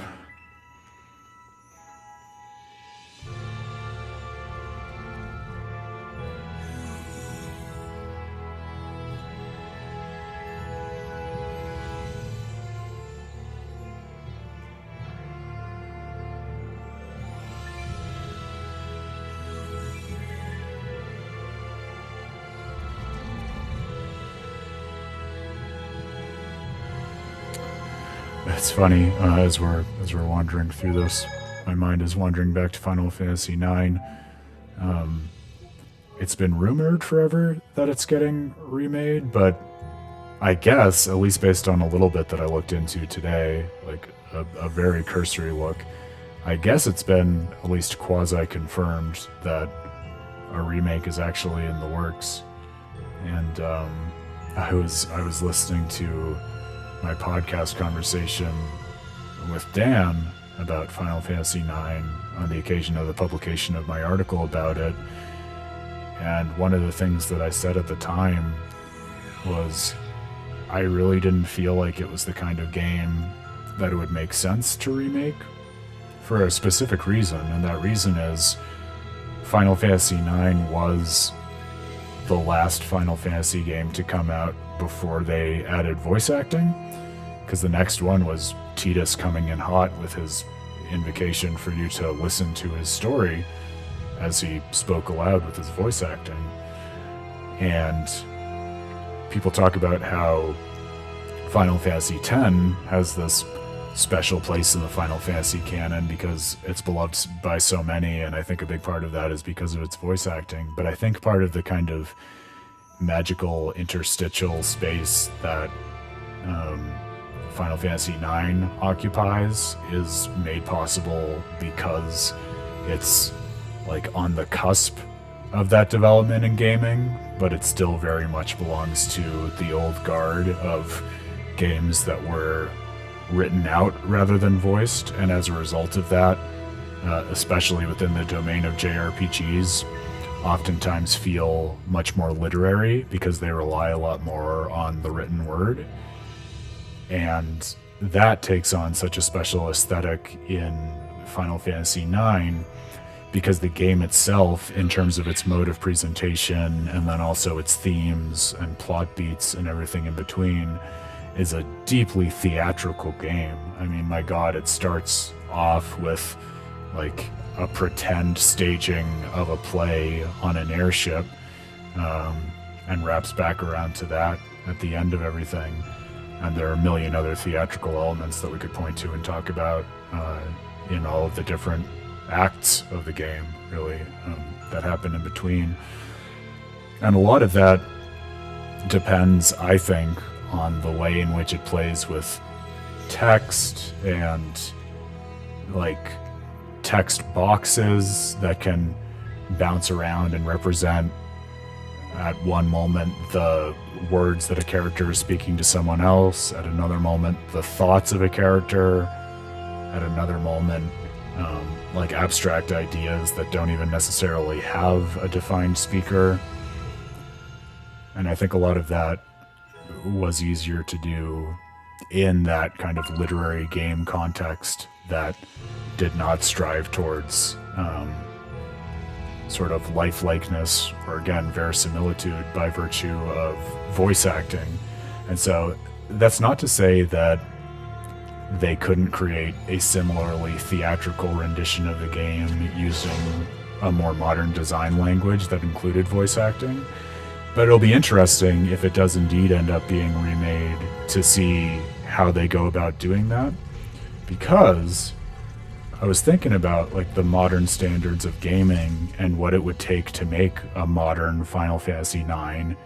And I feel like if they really were to stay true to the theatricality of it, with, you know, everything from the interiority of character thoughts to soliloquy to the way the characters are really performative in front of one another, it would almost be like a more avant-garde feeling game in the modern zeitgeist of gaming, because that would be like such a divergence in design language from something like Final Fantasy 16, which leans in much more to something that is like lifelike in its fantasy.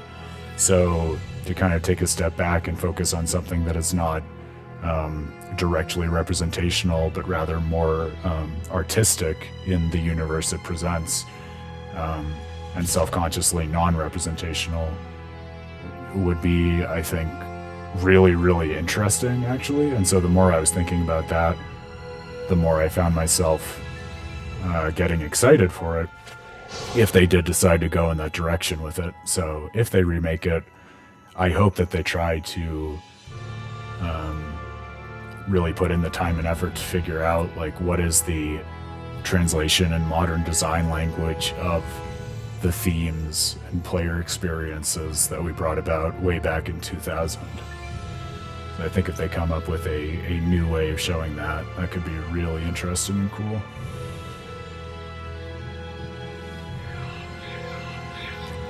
I don't think we went to this other side yet. Yeah, because we would have gotten this chest.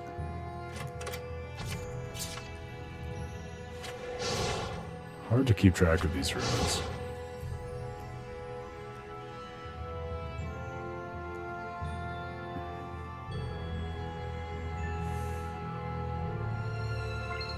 Gotcha, Gold. Good job, Edna. Good job.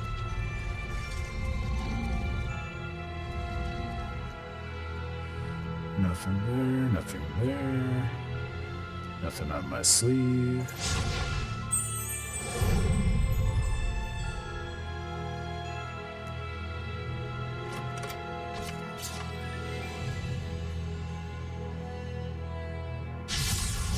You ready, Sorey?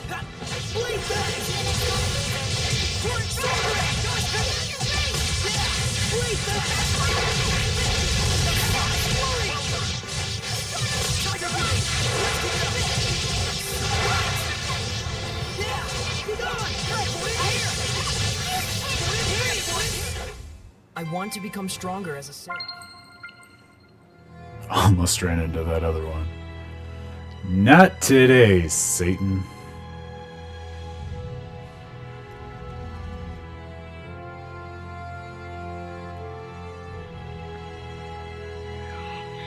So we can wrap around and then end up at the staircase that I think ought to pop us out on the other side of that floor we had difficulty navigating a few minutes ago.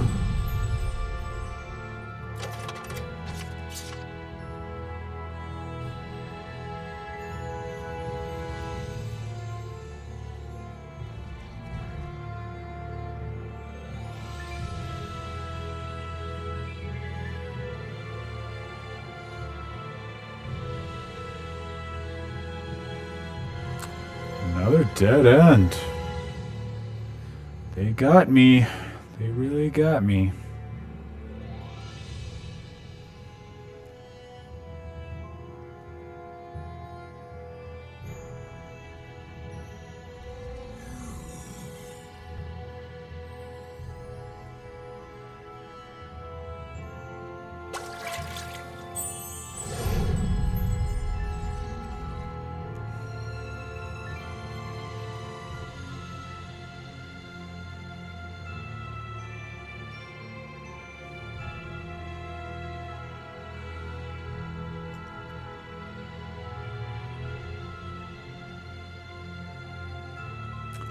This just put us on the other side of where we were before.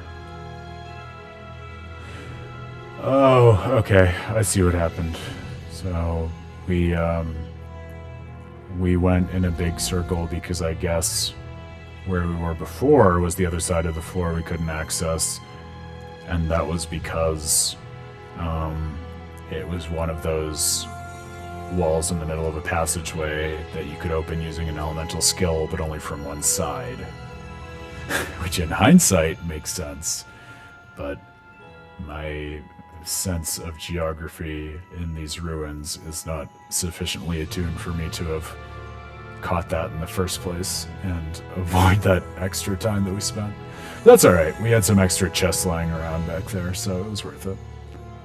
It's also now worth it to warp out of here, though. No iris gem, but we cleared the area and we got the gold key. It's a successful dungeon in my book. Alright, so we did that. I think... I'm trying to think of the most efficient way to do this. I think it's to first take a tour through the towns and see if there are any side quest prompts we missed. And then we'll go to the fields and see if there are any entrances to dungeons or other areas that we missed. And then finally to take a quick pop through dungeons and see if there are bosses that we missed. Because I know there's at least one Hellion I'm thinking of that we tried to confront several streams ago and we were just not strong enough yet. But now I think we should be. So I'm hoping that that one might possess an iris gem. Let's do it!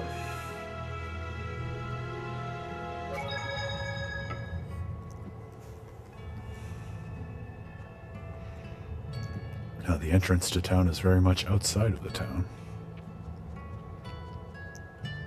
Oh, but can we see into the town from here? Yeah, we can.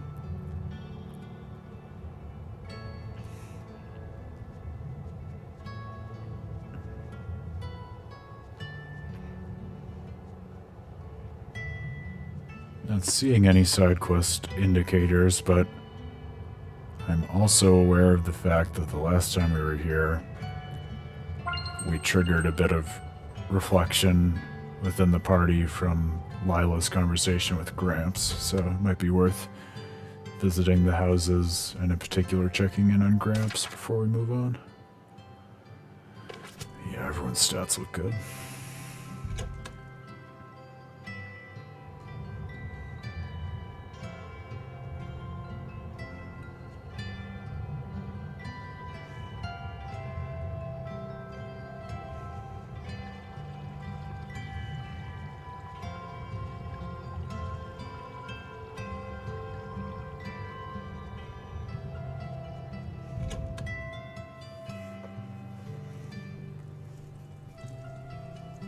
anything. No. But it was worth the trip, because we got to know how Gramps' food tastes.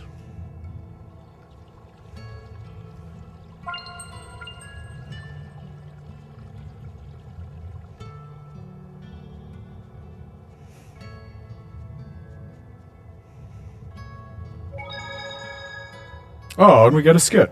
Worth it. Lila, how did you know Gramps? Is Zenris his real name? Yep. No one calls him that in Alicia, though. I've met him before. Just once. Weren't you guys having some sort of serious conversation? What was that? A cheeky chimp chucked cheap chocolate chips in the cheap chocolate chip shop. That is pretty serious. This again? Since when did you know that Sorey and Mikleo were the old man's family? Red leather, blue leather, yellow leather. Red leather, blue leather, yellow leather. Come on, just tell us. I don't need to know. Gramps wouldn't do anything to harm us. I'm sure. But if we did something wrong, there'd be no telling how much hell we'd catch. So you trust him? Yep. As much as I trust Lila. Aww. A delayed skit, but a heartwarming one. Oh, and this is under the domain of Uno, for some reason, all the way down in Lady Lake. I thought the whole conceit of Alicia was that it was under Gramps' domain. That's interesting.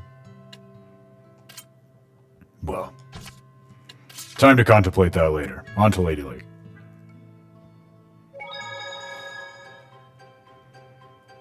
Nothing in the sanctuary.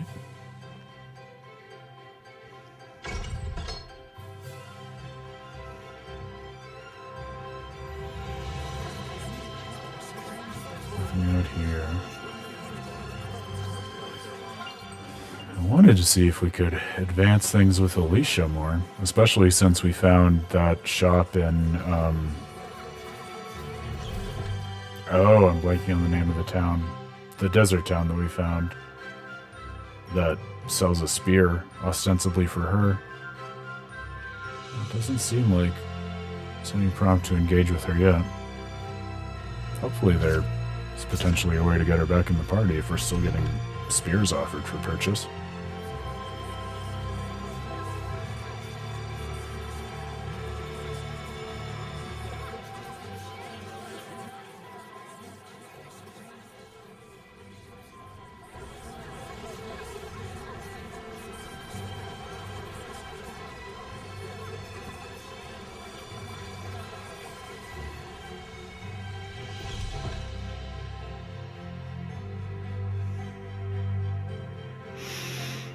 No.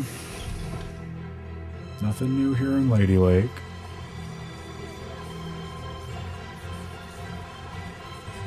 I am going to be annoyed if we don't find, like, a single further iris gem.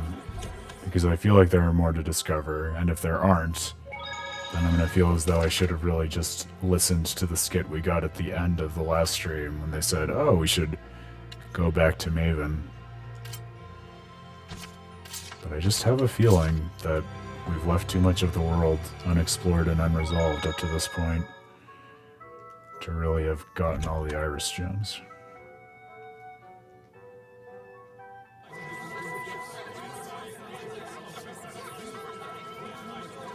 Not seeing anything here.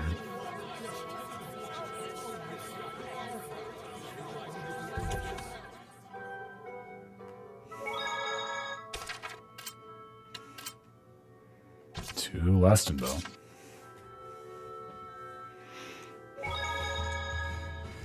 It's a pretty quick and efficient scan of the world, at least. And nice to pop back to all these places we haven't been to in a minute.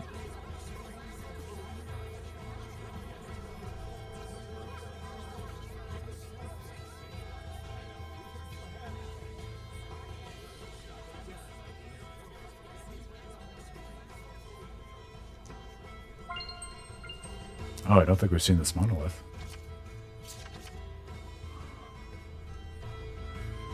Oh, seraphic arts also have higher arts. Makes sense. Excellent. That was one we hadn't seen before.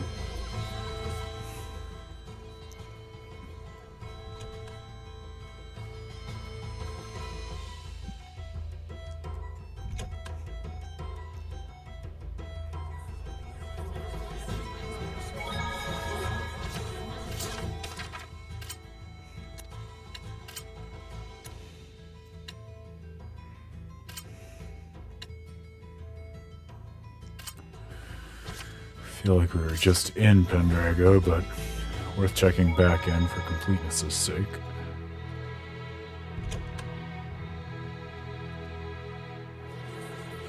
Welcome to the obsessive completionist face of Aaron as a gamer. It ain't pretty, but in games such as this, it gets the job done.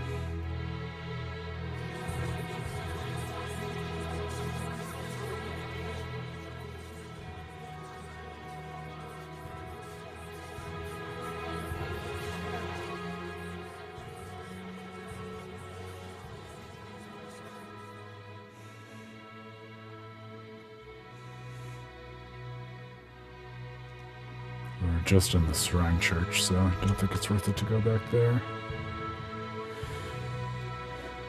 I've been in the Knight's Tower in a minute, but it doesn't look like there's anything new here.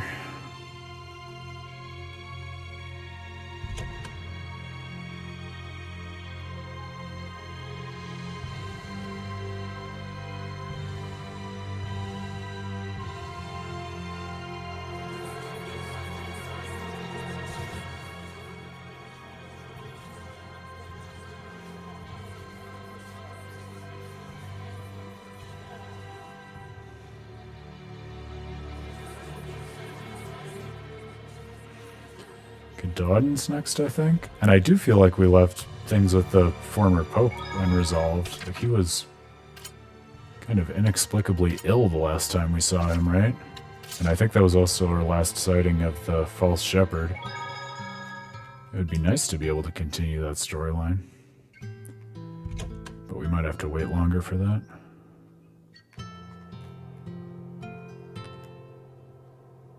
Yeah, not seeing anything here. Right. Onward.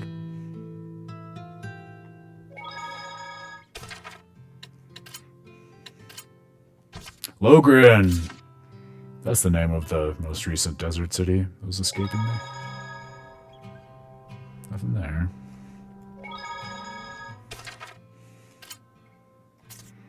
Alright, next. A quick field check. This should be easy because each of the fields is one big area with areas branching off of it, so it should be even more efficient than checking through the towns, honestly.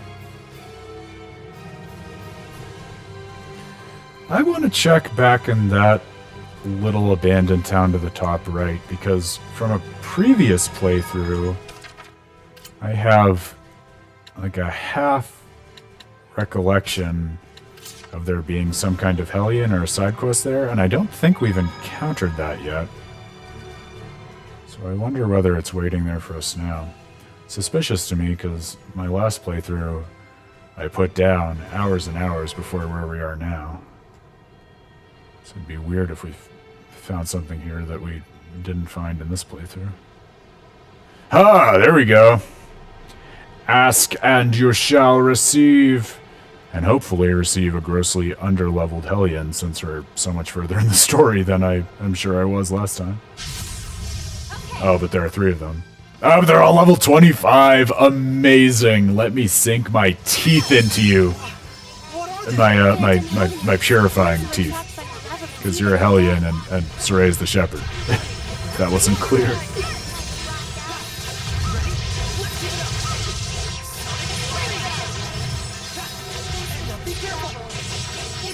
Edna, what are you doing, girl? They're level 25.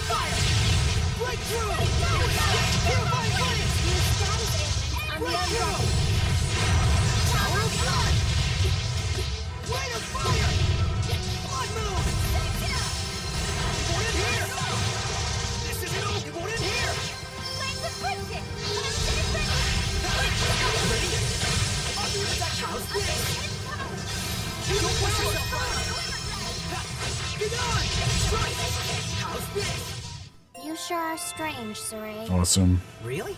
Definitely weird.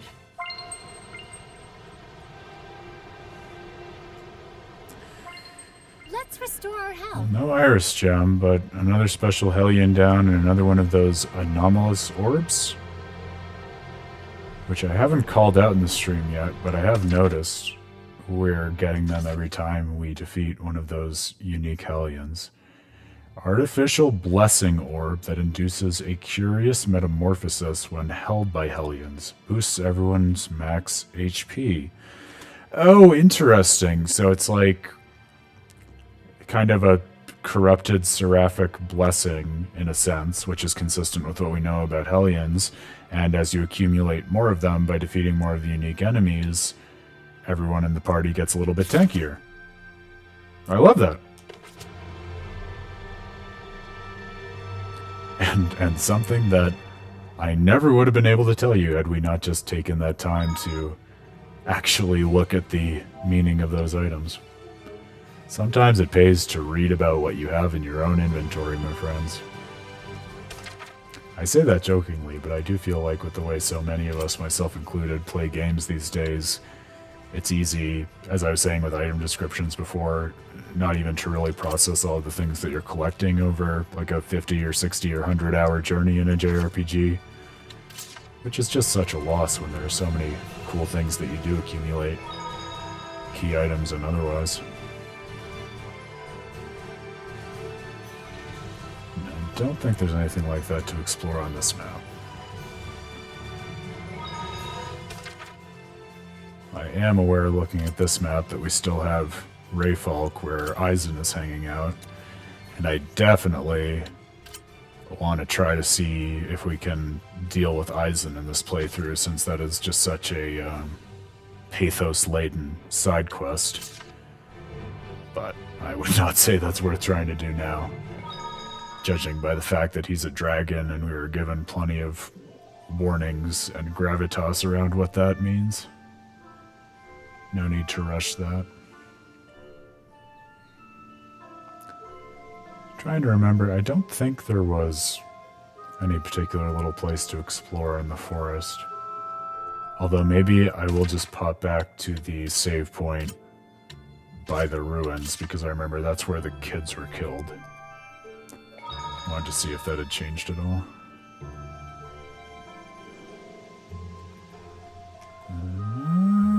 It was around here, I think.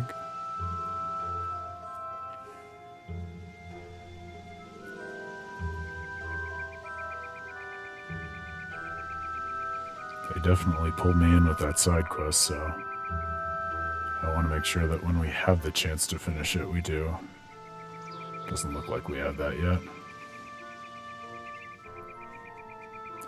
Also, this is a small thing, but since I keep noticing it, for anyone else who's clocked it, if you notice like the map shaking at all when I blow it up like this, it's because whenever I expand the map, by default, I rest my thumb in the middle of the controller, and this is actually, it's kind of a cool map feature because I feel like I don't see it very often.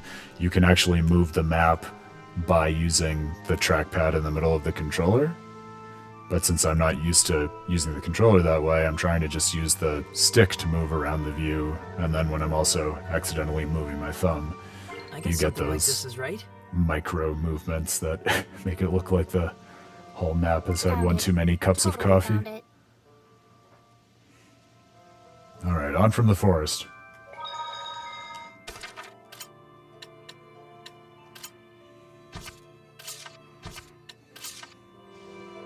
I hope this doesn't come off as too grindy. It feels a little grindy to me to be sweeping all the areas, but I'm enjoying it, and in a game such as this, I do feel like it's worthwhile for the exploration content. We'll feel all the more satisfied, I think, when we go to advance the story after this. Yeah, I don't think we need to poke around on this one too much. And we've seen all the... yeah, we've gone to all the places.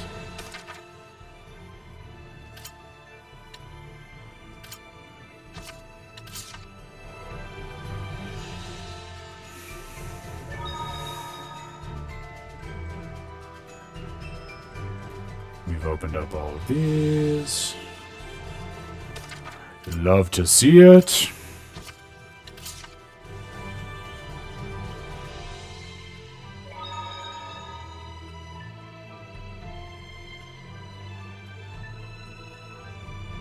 Yeah, there were the 2 cave systems, but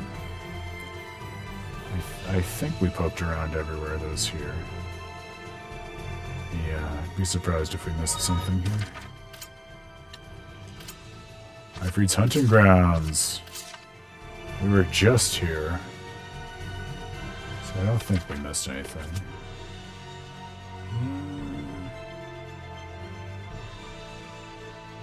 Hup! Alright, good catch. There is a question mark dungeon.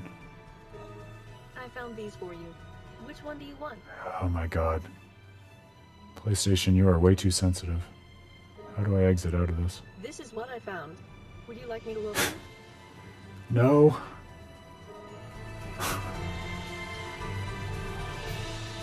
I'm actually a little surprised at how frequently that's happened on these streams.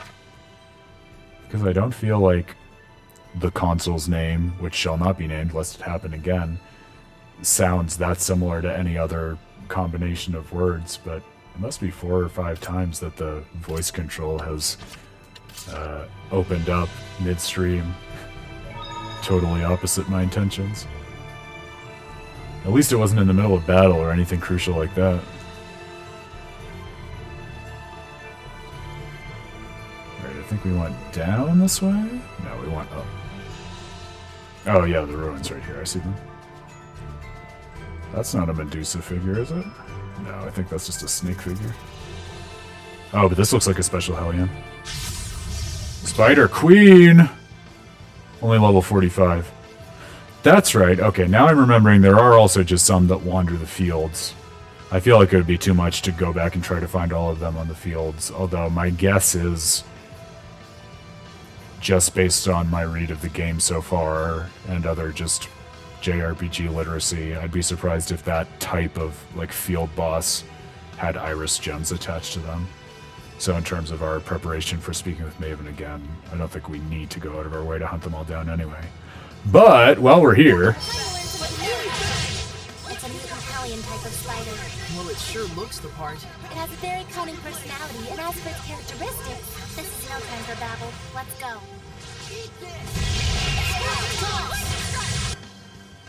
It's very weak to arts. Got it.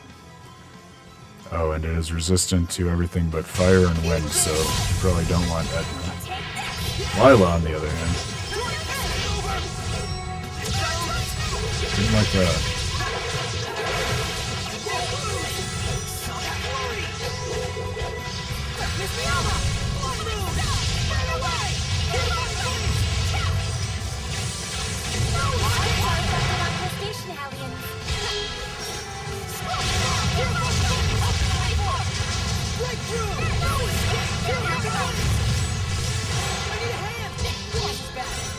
Makes me nostalgic for Quelaag in Dark Souls.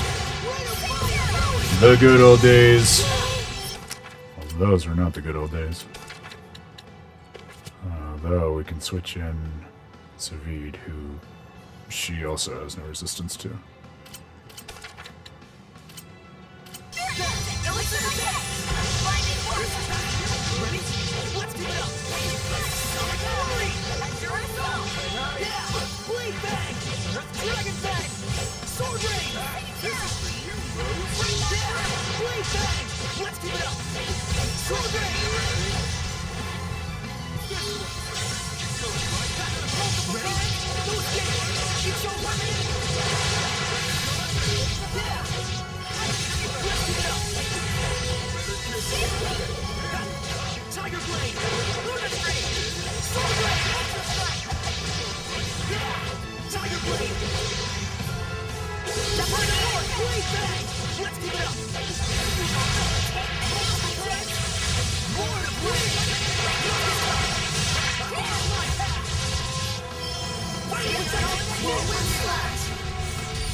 Awesome. Aren't you overdoing it a bit there, Mixter? No, this is about normal for me.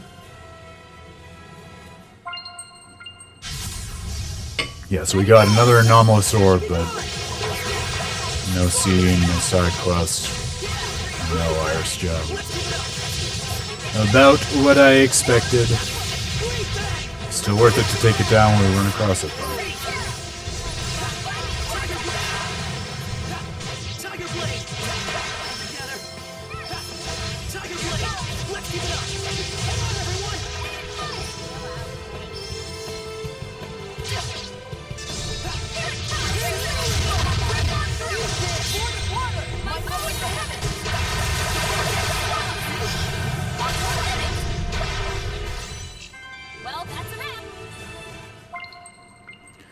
Love me some mystic art action. Alright, to the new ruins. Priority numero uno.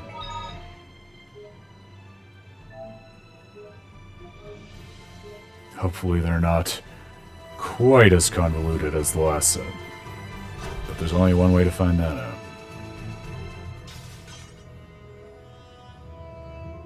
Alright, this looks a little simpler, knock on wood. More enemies, though.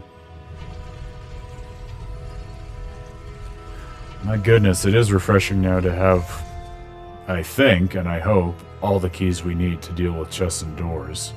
So we won't be blocked by any of that in our future travels.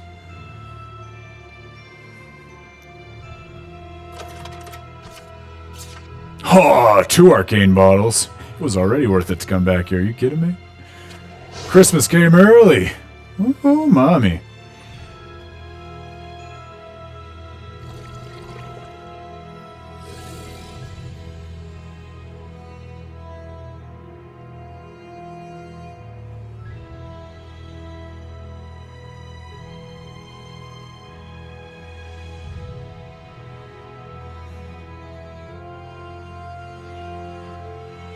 Okay.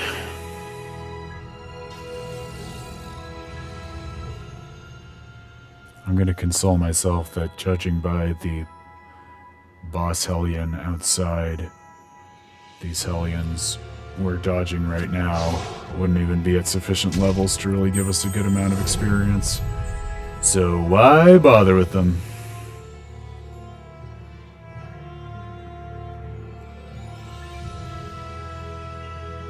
Okay. I smell a boss Hellion in the bottom right. Let's see whether they come with an iris gem. That's the real question. Gentlemen, please. We can settle our differences with words.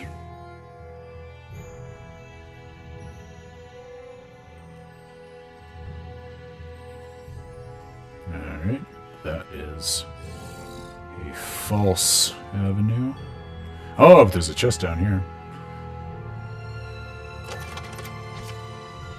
Raspberry Moose! I'm in!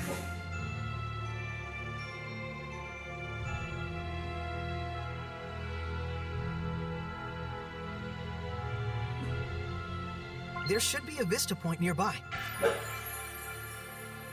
I mean, Vista might be putting it strongly. I guess it's interesting. Not interesting enough to have a conversation about, tellingly, but interesting enough to note in our book of memory. I guess we can go this way first. Probably a chest down here, if I had to guess. Oh, at least one chest. A chest and a fancy door. Joke's on you, we got the fancy key. Now that seems a little redundant, because we now know that the same key is used to open the fancy door and the fancy chest. So, do we need a fancy door that is solely blocking access to a fancy chest? Sweet, sweet redundancy. I'm not gonna argue that.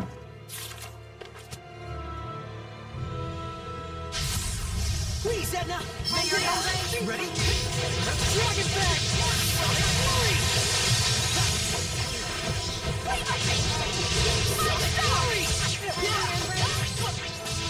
Tiger Blade! Tiger Blade! This is a pretty good position to be in, too, because I've been fairly diligent about... So we're going now? Wait, what's that cue? Oh, that was a cute one. I don't think we saw that before. I was just saying, we've been fairly diligent about distributing blast gauge increases over the last few battles, so I think we're in a pretty well-stocked position as far as that goes for a boss battle, in the event that it ends up being a challenging one. Though honestly, after all those Medusa-type Hellions, I feel like the world's our oyster.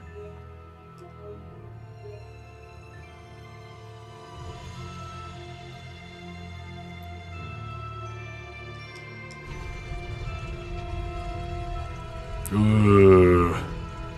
Scary looking, but the last scary looking one was a pushover. So hopefully this one is too. Division! What a name. And what a refreshingly low level. Alright, looks like we want Zavid. Our bro. Wow, and that initial strike actually dealt way more damage than I would have expected it to. We should really make that more of a habit. I feel like I'm really being stared at. Well, I mean, it isn't odd. I guess that is kind of the whole point, huh? I didn't like that. Can we use an item? Thank you so much. Alright, that was not an auspicious beginning. Just need to get the drop on them, I think. And then once we're able to kind of get in there and start staggering and dealing power damage or whatever it's called, the damage multiplier, we can get the edge pretty quickly. It's resistant to physical, so I feel like we do need to armatize pretty efficiently here. And watch for Zavid to come back into action.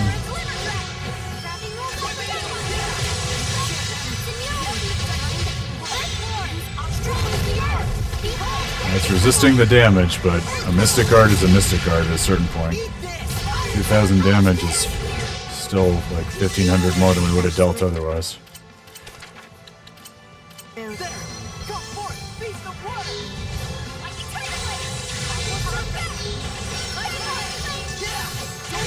Mind Flayer! Dios mio! Fuck! Maybe I was a little too cocky coming into this. Come on! Fuck you, heal us.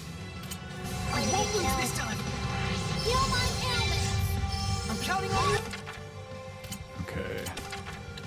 Rose is armatized, that's good. Zavita's back? Okay, that can give us an edge. Fuck you! Dude! Can't let it get arts off.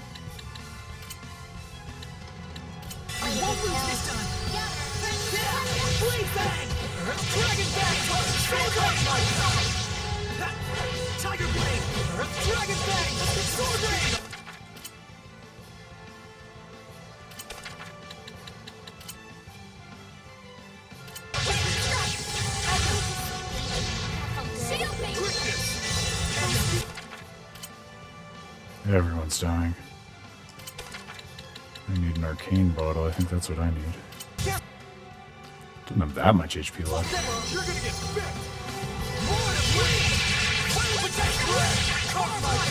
Power hits! That's what I was looking for ages ago. Hopefully that'll help us turn the tides here.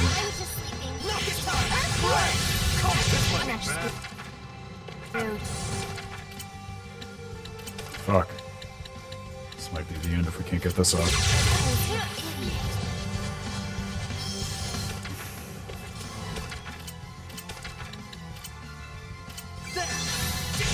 Fuck!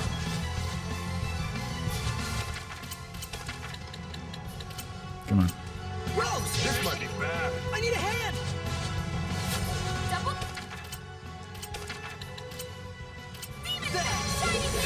War of attrition!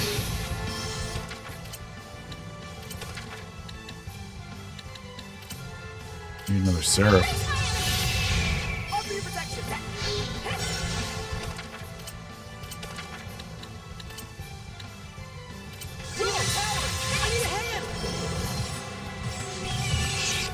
Lightning Blast, that doesn't seem good. And Rose dead.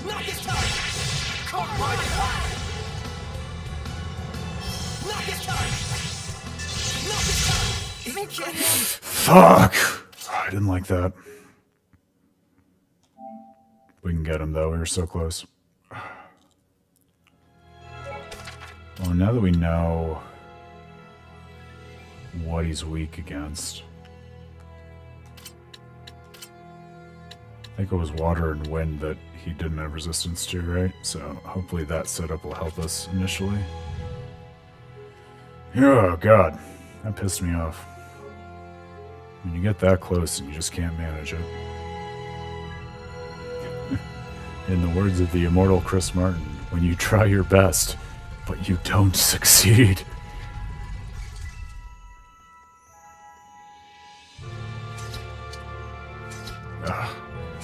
There we go. Don't underestimate me. I feel like I'm really being stared at. Well, I mean, it isn't I. I guess that it She's already dead. Ridiculous. kind of the whole point, huh? Yeah, it was embarrassing. You should feel bad about that. You can't stay alive! Embarrassing.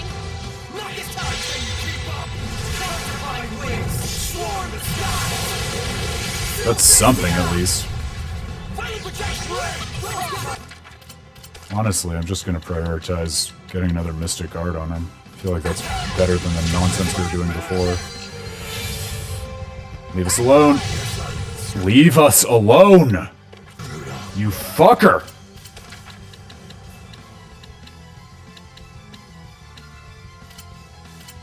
Were you waiting long? Gonna feel the burn.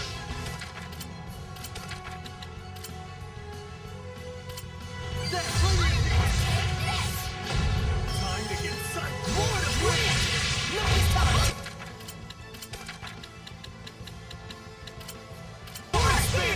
Here's the last one.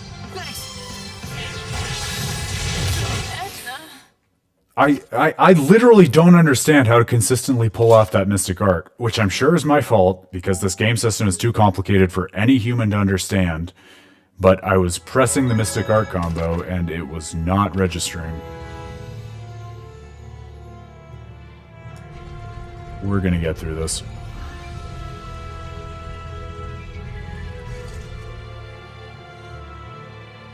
I can tell you, it's not even gonna have an Iris gem at this point. That'd be too easy. I'm really being stared at. Well, I mean, it isn't I. Keep up! Come to my wings! Swarm the sky! Sylvestia! Fighting protect red! Dark! We'll just apply even more pressure. Who's gonna stop us? The government? I don't think so.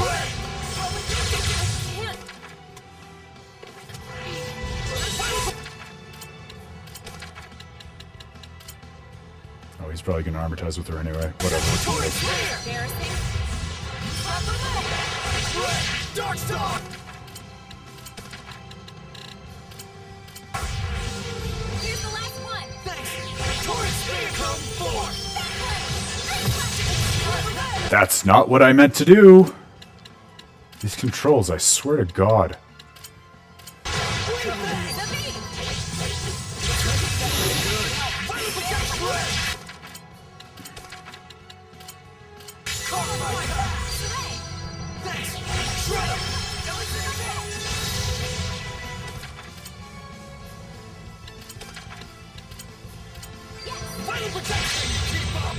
That ought to get him.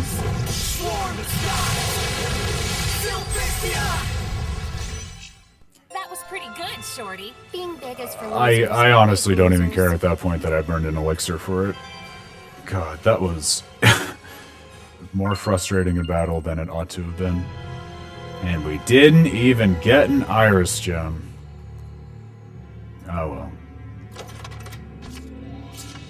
At least we cleared the ruin and we got another of those orbs. So that's something.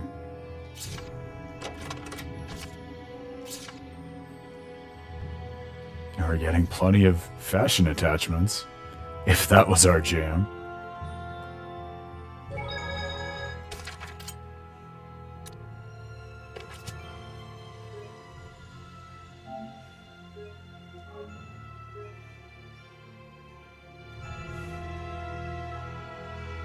Alright, we didn't 100% these ruins, but that was clearly the monster at the end of the book, so I'm gonna make the judgment call that we can get the hell out of Dodge and never come back here. No, thank you. That was branching off of the hunting ground, I think. So we're on to Western Bulk Gorge. Back to the world sweep. After a less than fun side adventure. But we got him in the end, that's what counts. Nothing here.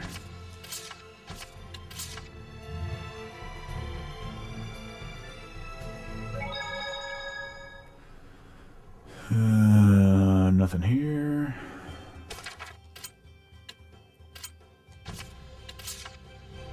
I think we just did the wetlands, so I don't think there'll be anything here. No, I'm gonna call that good. Good! Alright, so now we just need to quickly go through the ruins. Hopefully this won't take us on too many detours. I had the acute feeling that there was one specific set of ruins where there was a Hellion that we abandoned. And so I wanted to go back and see if we could deal with that. These were the very first ruins from the start of the game, though. And I come back here, not just for the sweep, but because as we were returning here, I was reminded that I think there was an area we weren't able to get into last time. These doors? I wonder if we can get in there now. Oh, we can!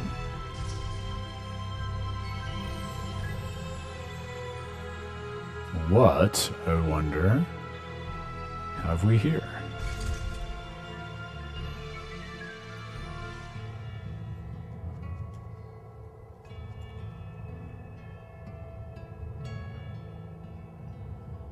Is this just a different exit?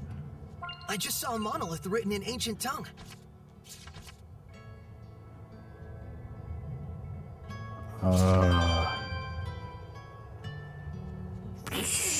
Well, this is annoying. I can't remember if this was the entrance that was sealed before, or if I just accidentally went through the entrance that we used in the first place to get out of here. So now I have to double check. So that one was open, but then if so, what about the one down here? Maybe that's the one we weren't able to use previously.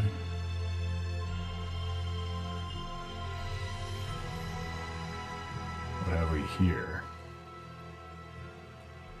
Okay, this is what I was thinking of. Interesting that we still have no means of access to it. But at least we checked.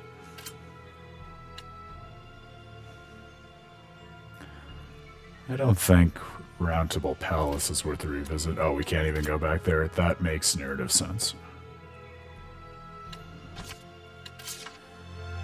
I don't think the aqueducts are worth going back to either, but well, we're already here.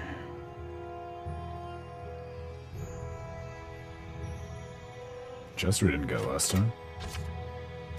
I'll take it.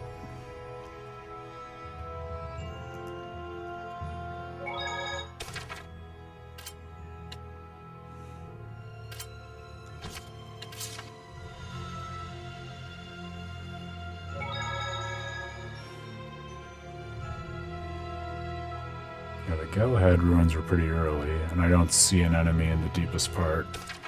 So I'm gonna guess that's not the one I was thinking of. Don't think we need to go back to the trial. Don't think we want to go back to the Spirit Crest yet. I don't know, saying that... I'm almost tempted. Maybe we can try Eisen at the end of this before we go on with the story. Just because I have a pretty clear sense in my head of what the outcome will be, but doesn't mean it's not worth a revisit. I don't think there's going to be anything else in the museum. Was it the Boar's ruins where we left something?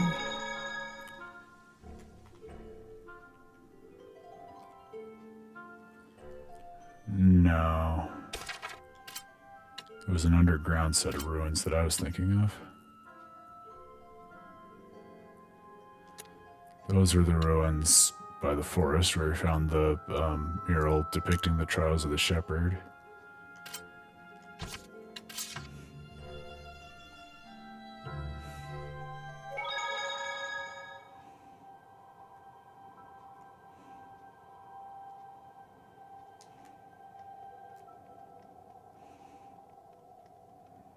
Was there something here, or did we get it already?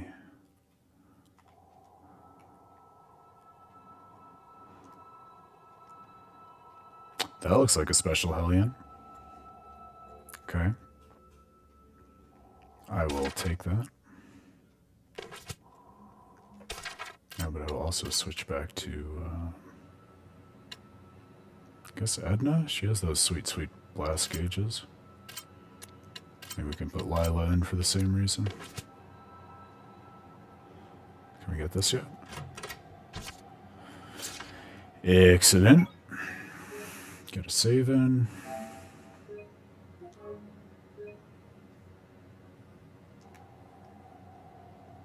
Let's get that bat with the freaky mask. Pick something up. Bat Baron! Man, that bat looks Not so scary as a Goblin King, but pretty close. Level 40, even lower than the last one that messed us up so much. That'll be good.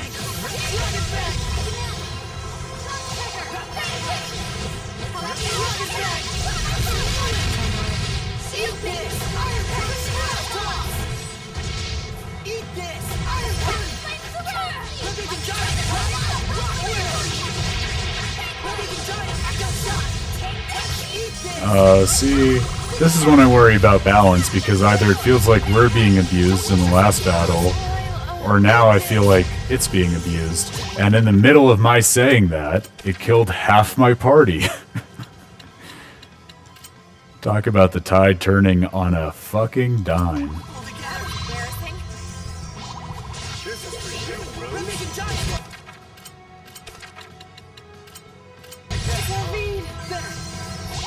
Oh my god, someone keep this girl alive.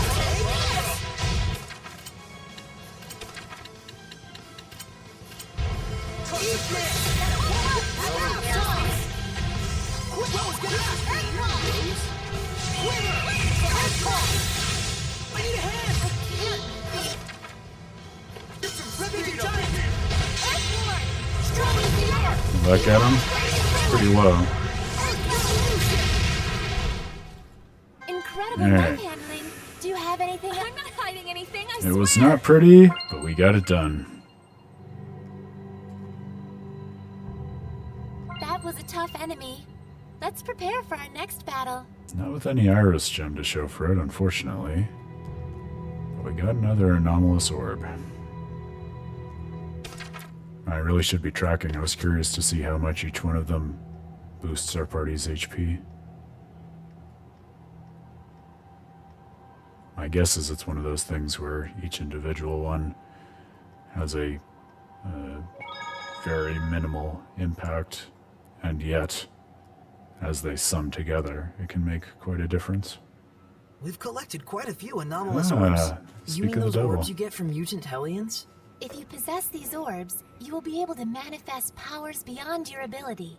But there's also the risk of turning into a horrible... Oh, someone should have warned us about that. Would it be better to throw them away or break them? It's fine for now since I've sealed its powers, but it's nevertheless something that can have a baleful effect depending on how it's used. And moreover, breaking them will cause malevolence to spread over the entire area. So in conclusion, it's a good idea to pick these up as we go to avoid further problems, right? Yes, but mutant Hellions are incredibly strong. If you ever find yourself in a tight spot, remember that there's no shame in escaping. Got it.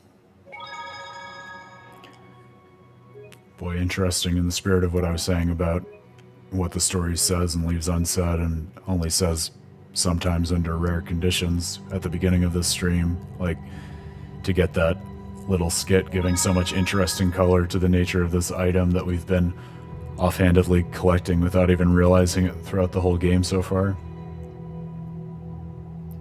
I really like that. It's a cool way to make meaning out of those optional big game hunts.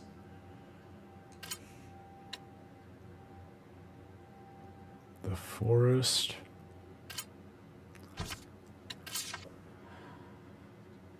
That's where we ran into the sparrow feathers when they were thinking about relocating. I think we cleared out the Hellion from here, if memory serves. Is there something lurking beyond here? No, we got it.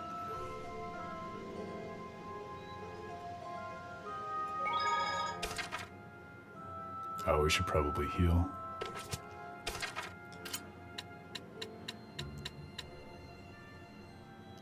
I have a sneaking feeling it might be the Geferis ruins that I was thinking of, which are the very next ones. But after a couple of those boss encounters, I think it's worth it to restock our items and rest at an inn before we do that.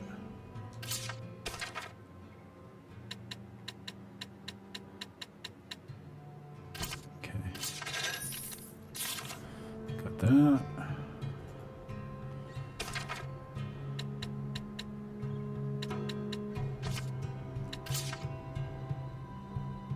Hey, Edna? What? Aren't those boots a little big on you? Got a problem with it? Nope. Just wondering if it's hard to walk in those. They used to be my brother's. Oh, He I adjusted didn't it realize so that that. it'll match my shoe size. Don't worry. Then how about those gloves? We have matching ones. What about them? They look great with your dress, though the overall look is a little strange. My brother told me the same thing. Huh? Never mind. Just saying that you wouldn't be able to pull this look off. Guess that's true. Weirdo. Oh boy, Edna. Hers is one of those characters, and I feel like we've talked about this with another character on the Tales of Praxis streams, although I can't remember who this came up in reference to, where she's like much more tragically nuanced than you would expect, because you initially meet her and she's very sardonic and she's very quippy with the wordplay and needling characters like Mikleo, but you see in skits like that, even about something as seemingly superficial as her outfit, that a lot of that is, it seems at least, a persona that she's constructed to hide her deep pain at the Hellionization and effective loss, but not complete loss, of her brother, Eisen.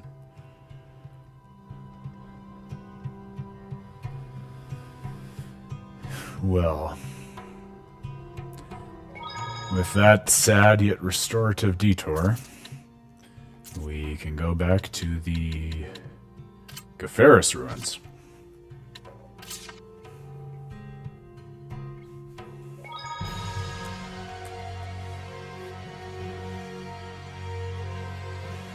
Yes, I see that single boss-looking dot. It's not to say this is the only one we had left to knock out, nor that he necessarily houses an iris gem. But I think this is indeed, yeah, Scorpion. I remember being tragically brutalized by him none too long ago. Hopefully, with the party a bit leveled up and our equipment retooled, the outcome will be a bit better this time. Let's find out! Circuit! The Yu-Gi-Oh fans? Oh, he's level 36! Come on. I'll be embarrassed if we don't knock him out of the park. Oh, and we have Sorey teamed with Edna when his weaknesses are physical and earth. We've got this. So it's not a scorpion, but a scorpion-like creature? It's resistant to multiple elements, so we'll need to observe their attack patterns. Okay, got it.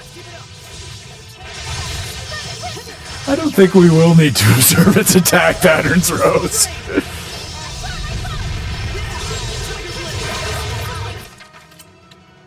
Okay, I was clearly too cocky, but come on, we ate so much of his HP in one uninterrupted go. I'm not apologizing. You cannot make me. Okay, well, maybe I am apologizing.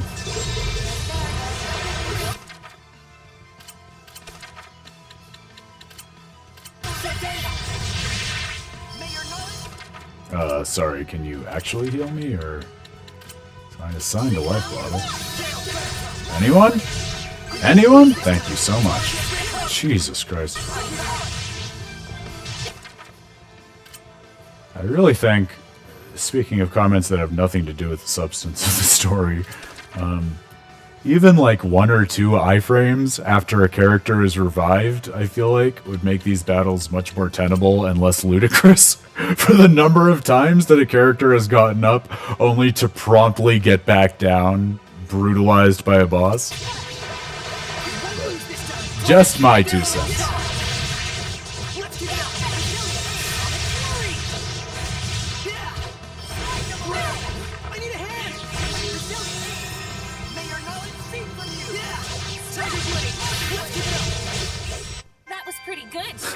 Being big is for losers. Well, we got there.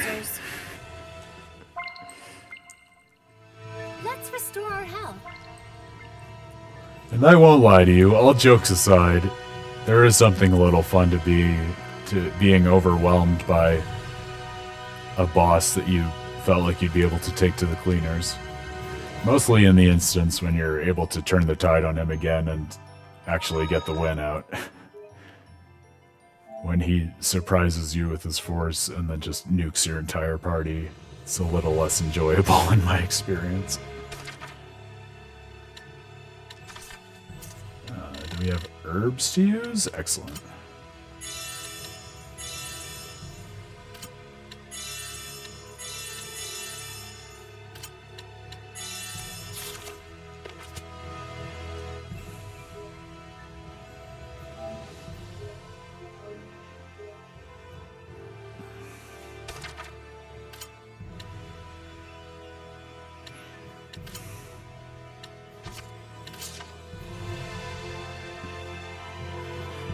Well, I'm starting to get a sinking feeling that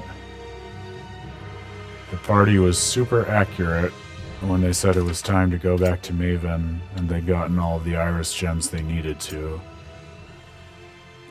But it just did not quite feel to me like that was the case. And to be fair, we have been able to unravel a few more side quests and got some more anomalous orbs through our adventures, so it's not as if this has been wasted time. Far from it. But I am a little frustrated after really wanting some more little details from those iris gems. Oh, here's another special Hellion, though. Never lose faith. Maybe it has an iris gem.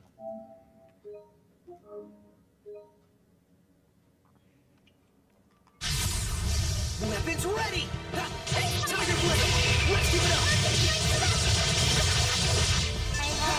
Why are we all missing HP? I just healed everyone. Is it just because the enemy snuck up on us? That would make sense, I guess. Gonna grovel and apologize, huh? Be my guest. Oh, Edna. There's no one like her.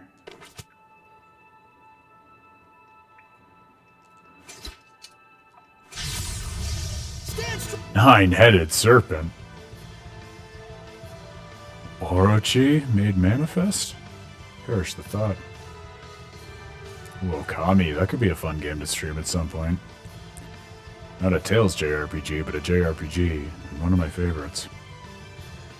I wrote an old article about that was similar to what I was saying about my Final Fantasy IX article, one that was really near and dear to my heart. It's a 9-headed serpent. This will be tough. So it has 9 heads? Where? I also,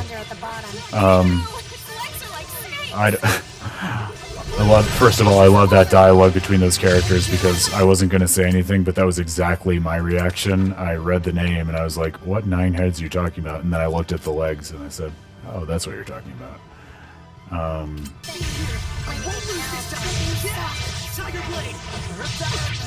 Okay, I was not prepared for this.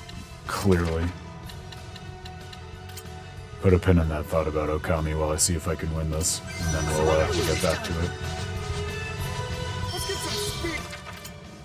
So what are you not resistant to? Wind and fire. Okay, we want to get Zavid and Lila out. Get Zavid out.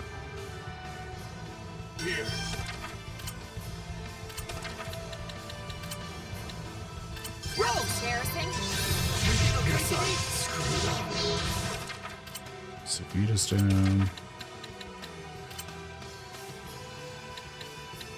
This might be above our pay grade.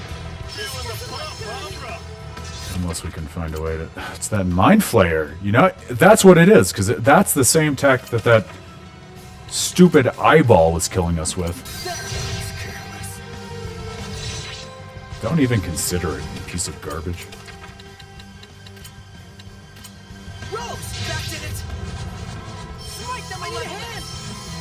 It also just takes up so much of the arena, this thing. I don't love it. I don't love any part of it.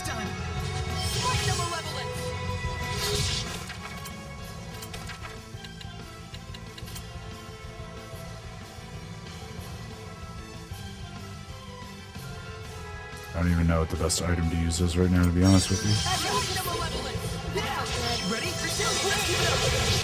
I feel like we need to just put some pressure on her. While we're paused, I'll finish the Okami thought, because I'm not going to want to come back to it after this battle.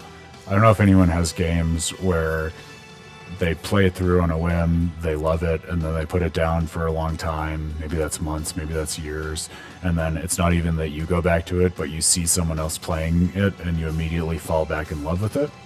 But that's what happened to me with Okami recently, because I played it, I loved it. I wrote about it back when another analyst for With a Terrible Fate, Layla Carter, was writing about it. I wrote another commentary on top of her, really cool and thoughtful commentaries on it, which I'll try to remember to link in the VOD to this. And then I put it down and didn't think about it for a long time. And then just like a month or two ago, some people came over and were hanging at my house, and they were flitting through my game library on my PS5, and they saw Okami, and I guess they were big fans of Okami, so they decided to just start up a fresh save file. And even just rewatching like the first few minutes of that game, it's so beautiful. It pulls you in right away. I fell back in love with it immediately and really wanted to play it again. So it went from being a fond memory to high on my list of replays. Honestly, not unlike the Tales series with everything that we've been doing for Tales of Praxis. So that's my 2 cents there. Now let's see if we have a snowball's chance in hell of dealing with this Hellion. Really, really not.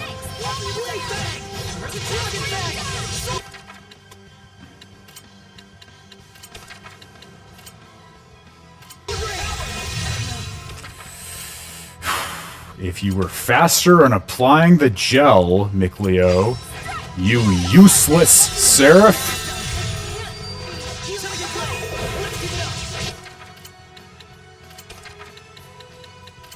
We're going to be out of life bottles shortly.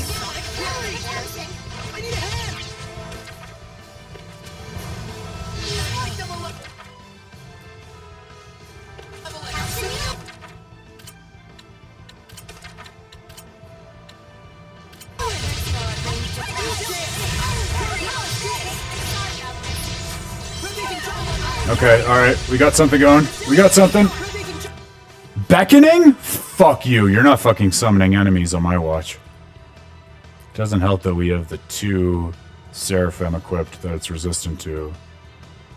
But I feel like that's better than trying to change up the party at this point.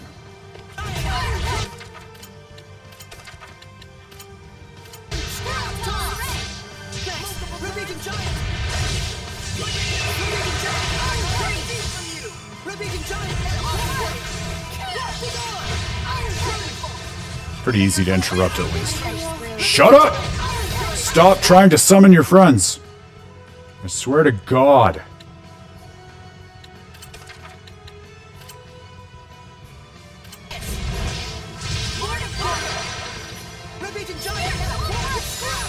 seems to be locked in trying to summon enemies. Okay. Well, we did not get grade for that, which is fair, and at least it's not another Tales game where we would have lost like 20 to 200 points of grade. But that was a nice little blessing at the end, where it seemed like it was so obsessed with trying to make the battle harder for us by bringing in friends that it was all the easier for us to interrupt it and get to the conclusion of its well-earned death. Ugh. Well, all's well that ends well. No Iris Gem, but we got through. We got the W. I got my commentary about Okami out. She couldn't stop me from that. Everyone wins except the nine-headed serpent. Orochi made manifest.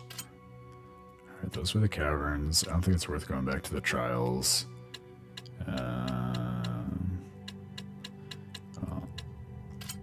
We're approaching done here.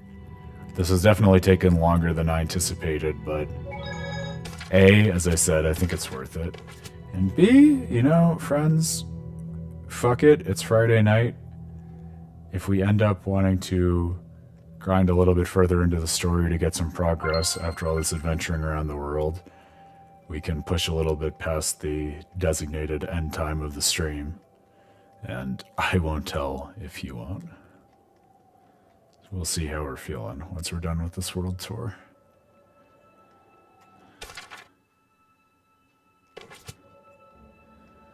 Yeah, I don't feel like the anomalous orbs are boosting our HP that much. Been trying to keep track over the last couple. Not measurably, at least. And also, I don't know if it's because it's dependent on like using the skills more than just leveling up, or if it's to keep the armatization scaled up relative to individual character stats, but at least intuitively, just looking at these HP numbers versus other Tales games, I feel like for pushing level 50, these are really unusually low HP numbers. Like, I would expect to be in the 4,000 or 5,000s by now? Am I crazy? But that might just be because I haven't been paying nearly enough attention to the equipment optimization. Whereas because the systems are relatively simpler in other Tales games, it's easier for me to keep abreast of the equipment layouts that boost up stats. So that might be what I'm reacting to without realizing it. Ganglin Ruins, okay. Did we get this one? Oh, looks like this might be another one we missed. Everyone's healed up. Give us a save.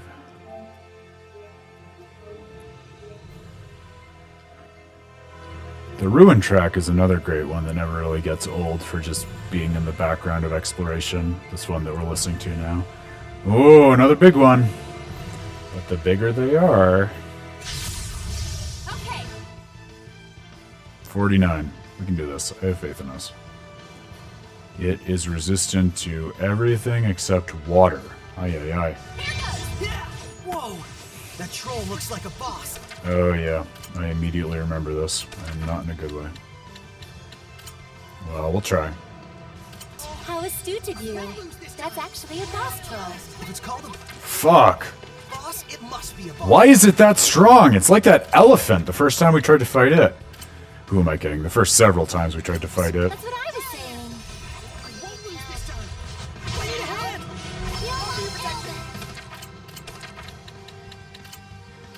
Last one!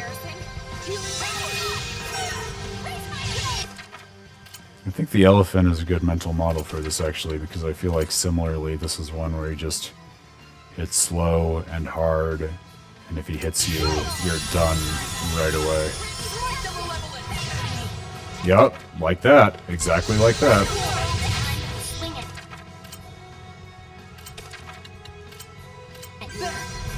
Eat this! Let's get him! I feel like it's also one where it's worth clearing out these little enemies before. It's weird, because I remember... Maybe it was just... like a trick of the battle system last time, but when we were here previously, I seem to remember we weren't able to target the smaller trolls, so at least we're able to do that now. That might help. Fuck that!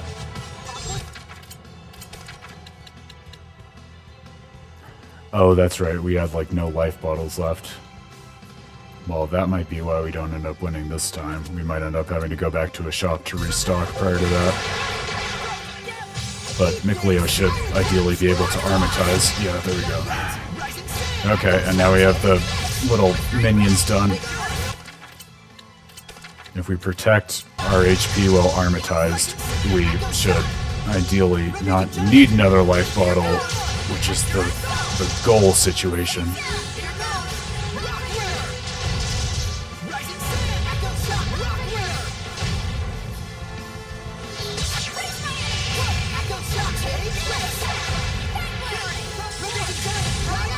Don't know why they stopped armatizing. That's not good.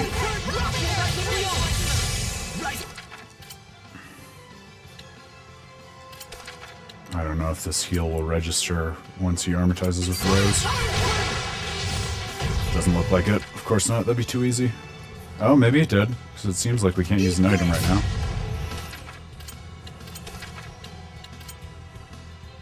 He at least seems to stagger easily, knock on wood, so that's helping. Yeah, we can knock him out of that big wind-up swing really easily. Oh, and we get credit for the dodge even when it's us, like, super slowly moving out of the way. I'll take it.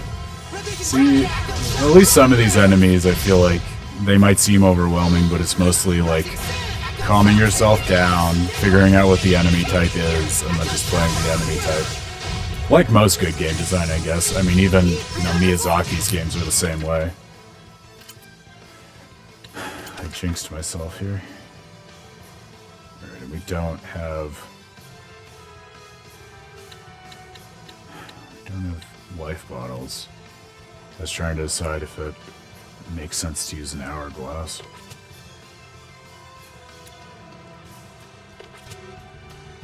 Oh, we're so close. I don't really want to use one, but I also don't want to lose.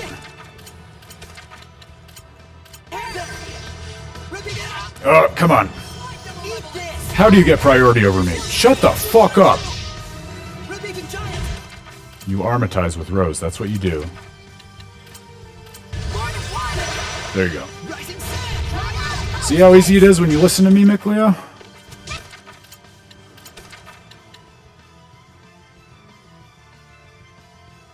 Hey, Meow Meow. Welcome to the stream. You're catching me at a very roid ragey moment because I'm hulking out against this this optional boss deep in a ruin. But it's a pleasure to see you. Welcome to With the Terrible Fate stream of Tales of Zestiria. Pleasure to have you.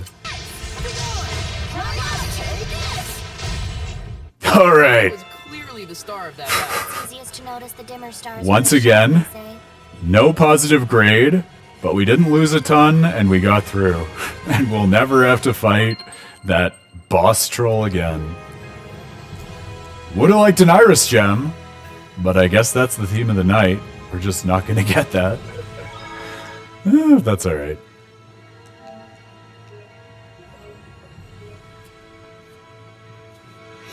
It is a nice feeling to just be knocking out some of the bosses that we didn't give the time of day previously.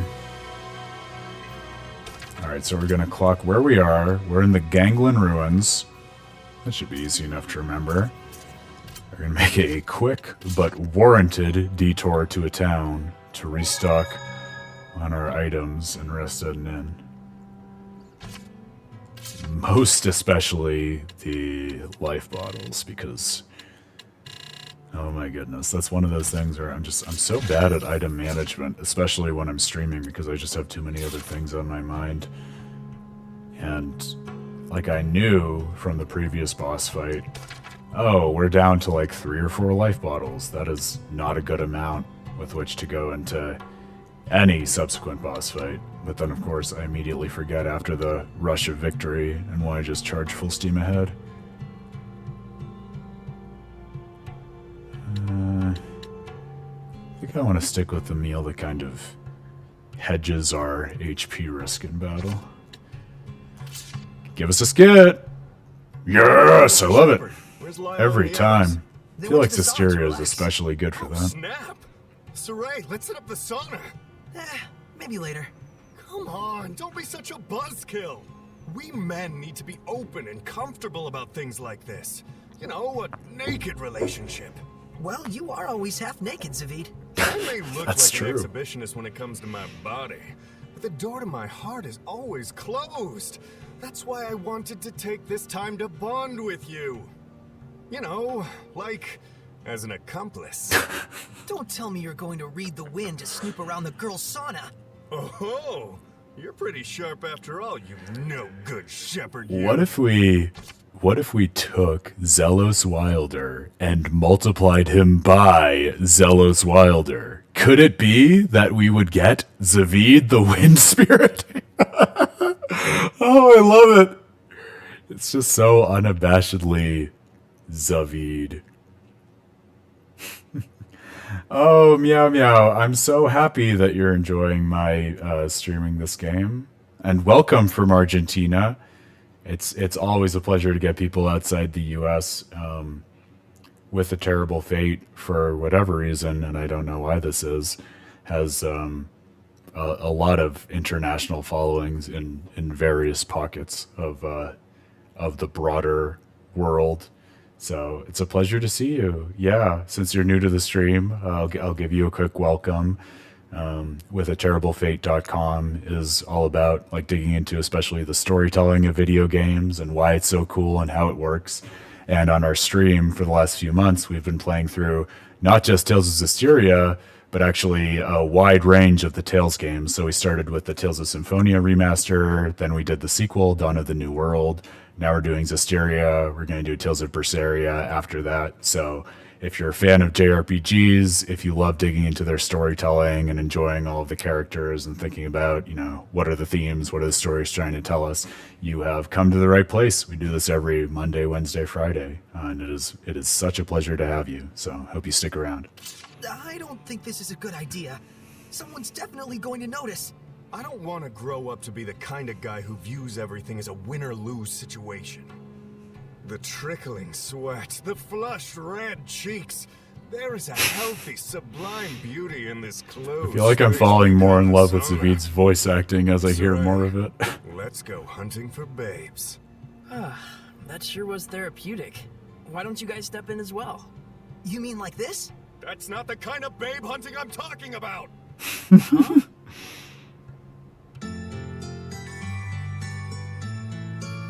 It's funny because the hot springs side quests are so iconic in the Tales games, and I don't remember one in Zestiria, so I wonder if that little cutaway skit is all we get in terms of that motif in the series.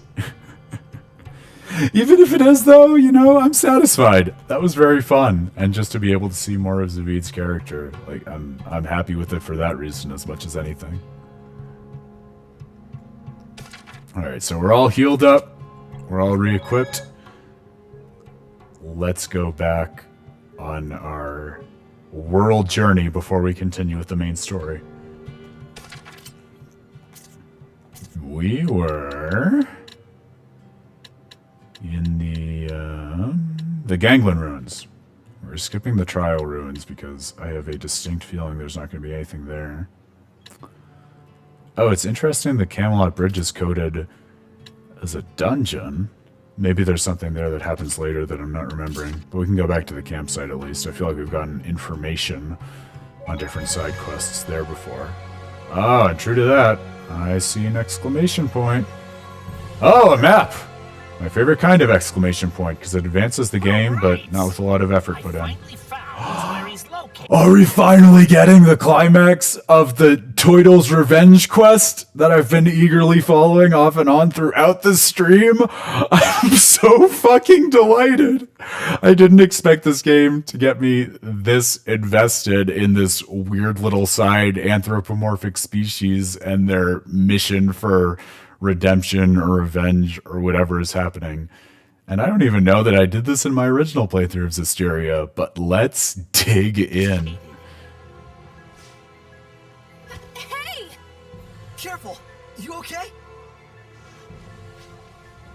Thank yous. I'm a bit weary from my journeys. But it's time to settle the scores. Gotta hurry to the cat's corner. Oh my god, are the cats in this game too after all? Is there a Cat's Toidles rivalry? He's still hurt. He's going to Cat's Corner, huh? Is he going to have a duel there? I'm It's the illusionary village where cats live. I'm so much more interested in this than I have any business being. Cat and turtle free-for-all. So, I wonder, where exactly is this Cat's Corner? I've never heard of it before. I don't know much either. We're gonna have to do some research. Let's start by asking Seraphim, who are knowledgeable about regional lore. Good idea. Guardian Seraphim are more likely to know something about the lore or legends.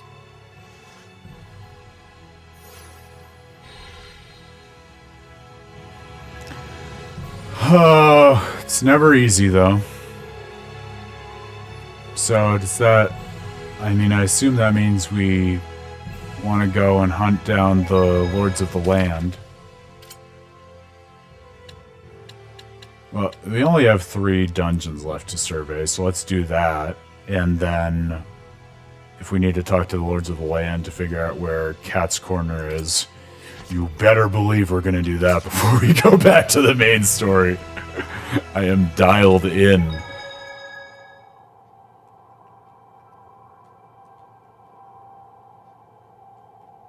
It looks like we cleared the cave out. And I remember fighting a boss here, I think. It's so funny how much, like, some kinds of JRPG content blend together to me, because it was literally 2 days ago that we were here. I remember doing it on stream, but for the life of me, I couldn't tell you which boss was here, or whether we fought it and defeated it successfully.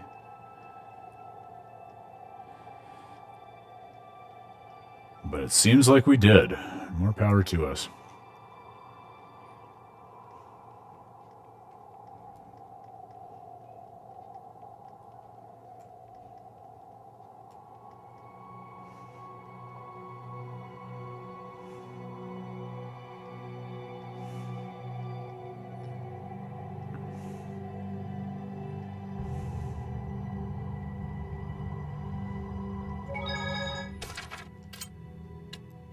Alright, that's good. We just did the woods and the wetland. Yeah, we just did and knocked out both of those, so there's no reason for us to go back there. Good! Okay, so bonus round, we can go through and talk to the Guardian Seraphim to hopefully learn about Cat's Corner. And then, if we're able to see that side quest through, that will be awesome, and then we should have occasion to go back to the main story.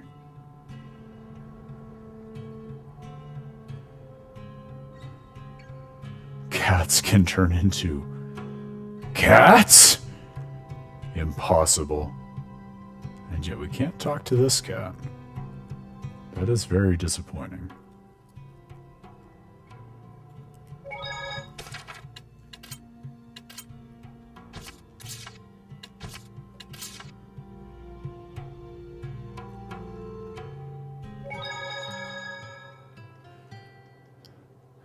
At least in contrast to that Iris Gem misadventure, we know exactly where all the Lords of the Land are. And so it's pretty easy to seek them out quickly and ask them about cats.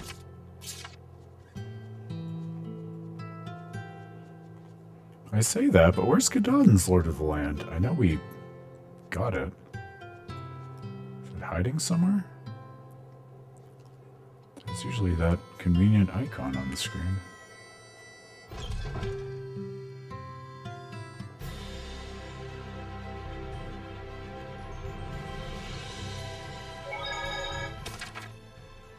Yeah, Forsey. So where are you, girl?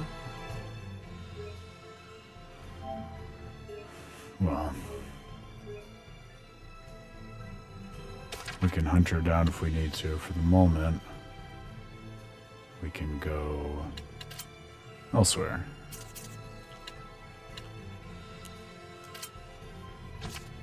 And Drago, I know where that one is. It's in the church.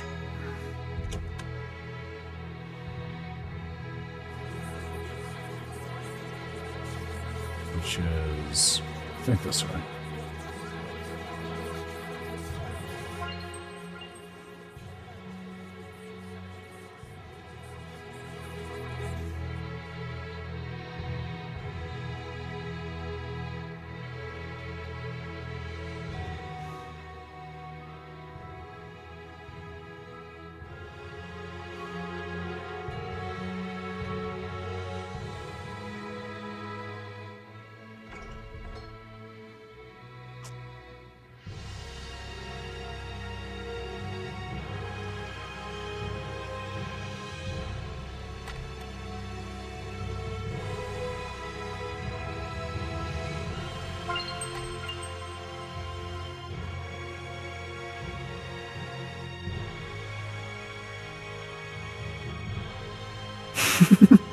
Oh, that's true. I forgot that one of the Lords of the Land was actually a cat seraph.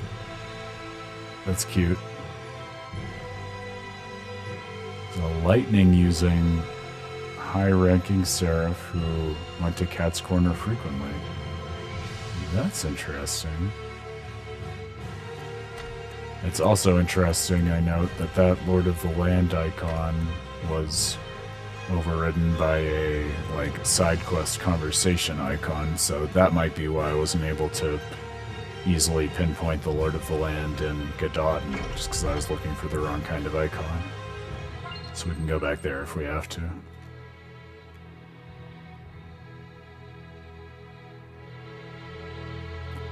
A high-ranking lightning seraph. I feel like they have really not highlighted the elemental alignment of the Seraphim who become Lords of the Land, unless I've just been totally blind to it throughout the playthrough. But thankfully there aren't that many, so it's pretty easy to brute force it by going back and talking to all of the Lords of the Land, and hopefully that will give us enough context to solve this puzzle. You! Tell us! If a cat is in one's debt, they will allow one entrance to their village. More about the economics of the world coming back in. It's a theme we haven't talked about in a minute.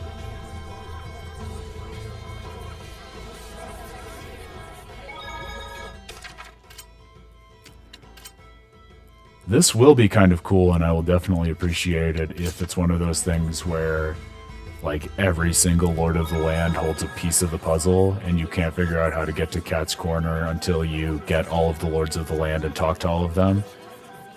Because that is a pretty neat way of rewarding the players who decide to, find and restore every single Lord of the Land. Because, we've been talking about and experiencing through a decent number of these streams, more Lords of the Land than I remembered are pretty optional and kind of out of your way, so you really have to make an effort to go find them and save them and convince them to extend their blessing to the given region. The legend of the Toidle who saved a cat and was spirited away to the village of the cats. Interesting.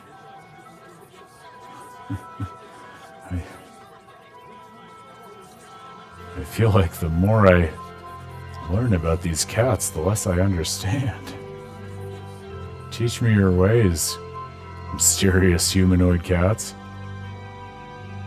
This is so antithetical to the way they presented in Dawn of the New World, where every single place on the world map was lousy with cats representatives.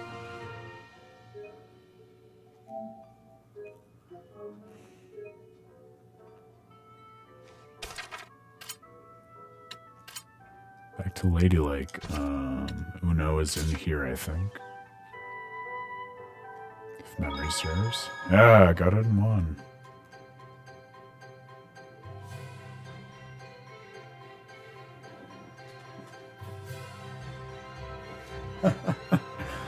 What's that? Yeah, we got a unicorn with sunglasses emoji. I love it. Some pretty sweet flair. Uno's useless. Well, at least we asked him.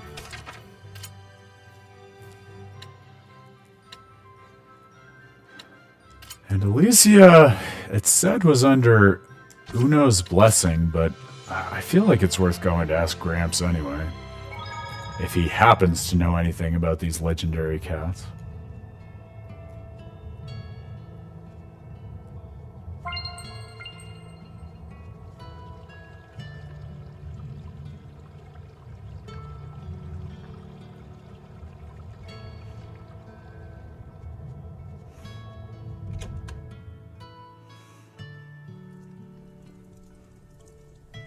Nope.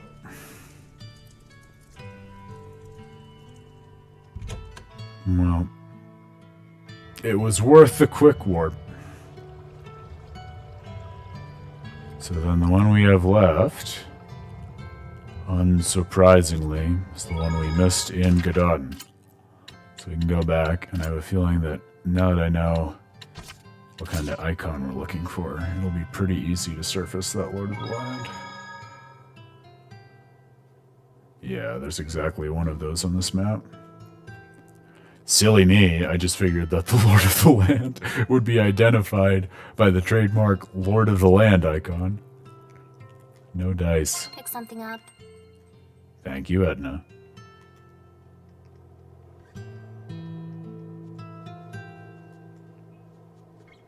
I should probably check in on all of those, like, field skills that the characters have available at some point, because I am certain they have acquired more than their default ones, and we have not tinkered with them at all. But hey, we only discovered that battle action system on the last stream, like 35 hours into the game, so we've got time. It's possible to village it. Wow, to visit the village. But there are strict requirements for entry. But they're quite easily dazzled by social status. Could get in if you carried something to suggest you knew a high-ranking seraph. Okay. So now I wonder if I've learned anything about how this game operates. Since we've spoken to all the Lords of the Land, I'm wondering if we rest at an inn, will it trigger a scene that will advance the side quest? There's one way to find out, my friends. Savid, I have a favor to ask of you. What is it? I don't like that look on your face. Please, put some clothes on. It's just not right. I wish I could, Toots, but it's part of my oath. I don't think that this is a skit about the cats. That's the reason I've been traveling alone. It's not like you're the only one who's got an oath to follow, you know? You have one too, Edna? Yeah, to prevent my brother from leaving the mountains. Oh. I eat peanuts every day, an amount equal to my age. And I need to get a tan to shed a layer of skin at least once a month. Oh, I remember Dazzle saying something about an oath he had to keep his teeth all jaggedly sharp. I can't tell if you're joking or not. Look who's talking. But that's what the oath of the Seraphim is like, isn't it? Yes. We must keep the truth in our hearts. That's the nature of the oath. That's another really interesting skit that's so easily missable but adds so much to the game, because it's easy to think of the whole oath mechanic as something unique to Lila, and to think that it's something that's more generic to Seraphim, where they all have the opportunity to take various oaths in order to increase their power or bring about something they want in the world, like Edna binding Aizen to the mountain. Like that totally changes the way I think about a lot of the characters in the game. Super interesting. Not only that they would include that, but that they would include it while keeping it so optional and kind of hard to find. So if we talk to Rose, can we advance this Cat's Corner quest? We might as well check all of these while we're here, I guess.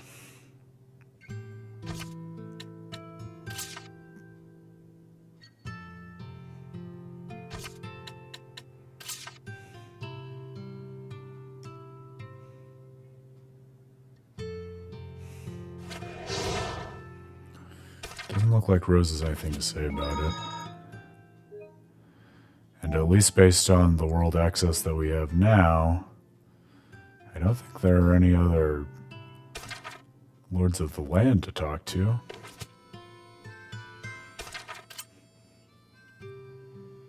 Well,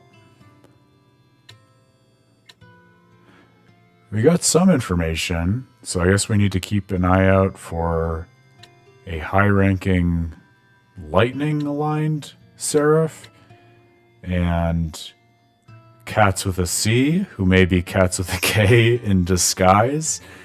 Figure out how to get them in our debt, and also see if we can find an item that could trick them into thinking that we are affiliated with a high-ranking seraph, which is a weird requirement because, I mean, our party contains the Shepherd and the Prime Lord and all these sublords, so you would think we would qualify.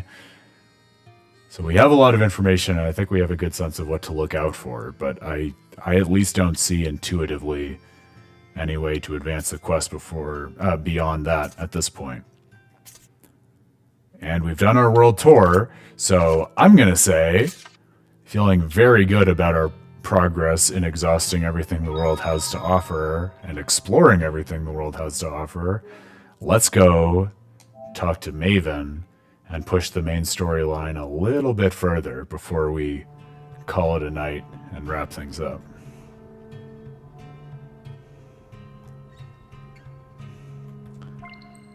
Boy, it's really annoying to me that they don't remove the icons for side quest relevant conversations after you've done those side quests, because it has me, as I'm doing now, always going back to those little points on the map and trying to see, oh, is there anything I missed? Because the map is making it look like there are things I missed. Unless there's more to the iconography that I just don't understand. But at this point in the game, I would hope that's not the case. Alright, enough of that. Let's talk to Mayvin. Find anything? Much. Heldalf was stricken with a great deal of pain and hardship. It seems almost like some kind of curse. I can see that. Bound to the curse that is eternal loneliness.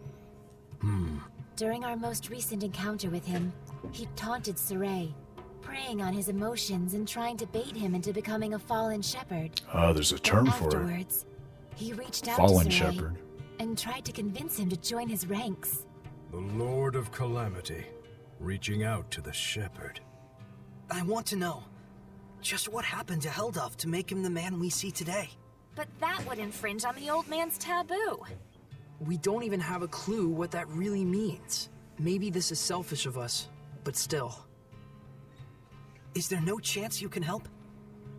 Follow me. Mayvin, are you sure about this? There's no point in stories if we lose the future in which to tell them. No taboo is worth that fate. That's a really touching line.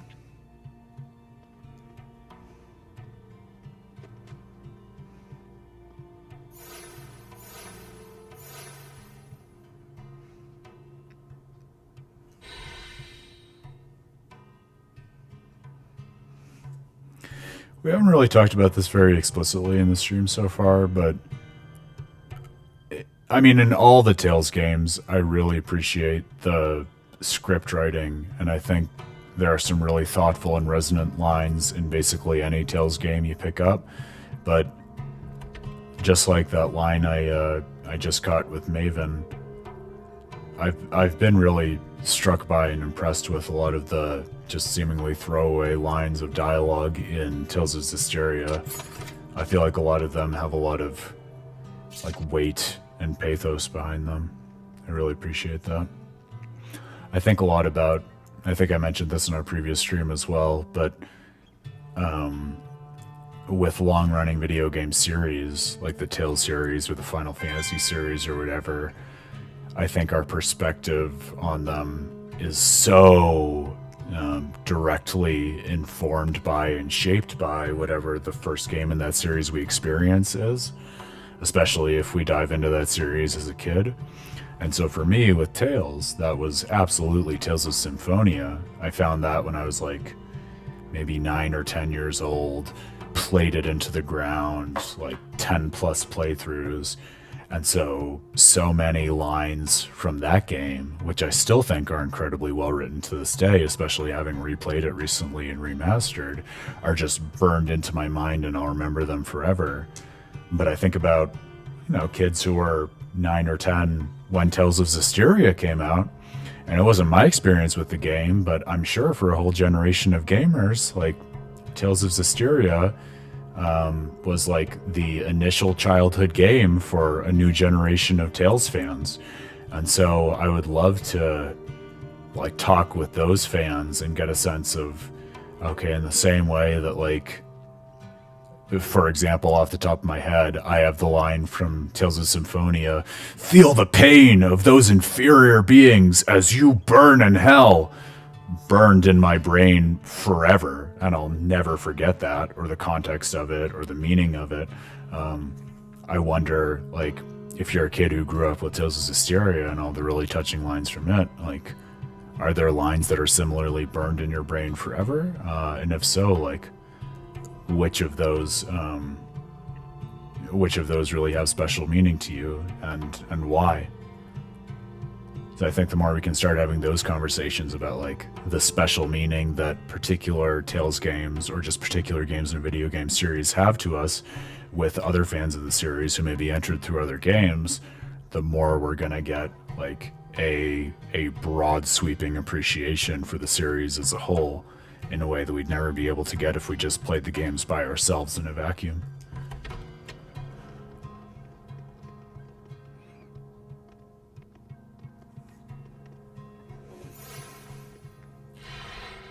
Oh man, nice! Check it out!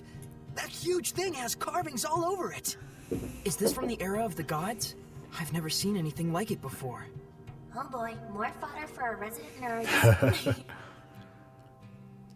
One of the first things we've seen that's not putatively from the era of Asgard. I think that's the age they've been defaulting to for a lot of these ruins that they've been encountering. Oh man, we've got red herbs, we've got gold chests. It's a veritable treasure trove in here. See, I like this because based on the range of cool things we're finding in gold chests, like, we got an hourglass in the one a moment ago. Are you kidding me? I feel like our world tour gave us access to that gold key a little earlier than designers were expecting people to find it. Yeah, and a drop bottle now? Awesome. So I feel like that one discovery is... I don't want to say it's going to have us playing the game on easy mode, especially in a game that literally has an easy mode that we're not taking advantage of, but I think it's definitely going to give us an edge in some of our upcoming encounters.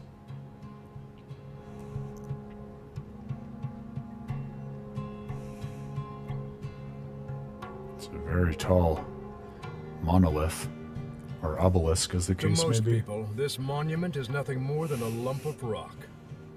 However, the storyteller of time can harness its true capabilities. The storyteller of time? The one who passes stories to future generations. Stories of humans, seraphim, Hellions, shepherds, the Lord of Calamity. It is my clan to whom that fate has fallen. A storyteller is to be a dispassionate observer. He must not interfere in world events. But I am prepared to accept the consequences. Is that an earthen Historia? there are more of them? The others were fine, but this one had to be shielded from the eyes of men. So I kept it for myself. Then this must be... Yes. This is a record of the dawn of chaos. How the current age came to be. Come. Experience the truth of the dawning of this age. Perceive the light. Perceive the darkness. Place your hands upon the monolith. Oh man, I'm excited. This is... I don't want to interrupt this very cool scene too much, but I think part of the magic of these games that I love so much is, again, I have played this game before, not in several years, so I don't remember perfectly everything that happens next, and I don't remember what's going to happen next in this scene, but even knowing the ultimate outcome of the story and understanding a lot about it already, like, you could see me now, I'm as giddy as, like, a little kid with the way that they're revealing, like, the drama and the twist of this, and now you're going to find out, like, how this age came to be, and the fact that they can do that in such a heartfelt way that you get pulled in afresh every time, even when you've already played it, like, that's special, and that's something not to be taken for granted, because certainly it's not the case that every story, let alone every video game story, manages to pull that off. Then, close your eyes. Well, that's awesome. He's speaking a language we obviously don't know. Presumably something primordial that's connected to, what, the Seraphim? So just because I'm cognizant he might finish speaking before we read the subtitles, let's just get for everyone's benefit. What he's actually saying is, "O Lord of the Earth, by the authority of my pact," so here we go, we have another pact or oath binding someone, in the same way the Seraphim were discussing a little earlier.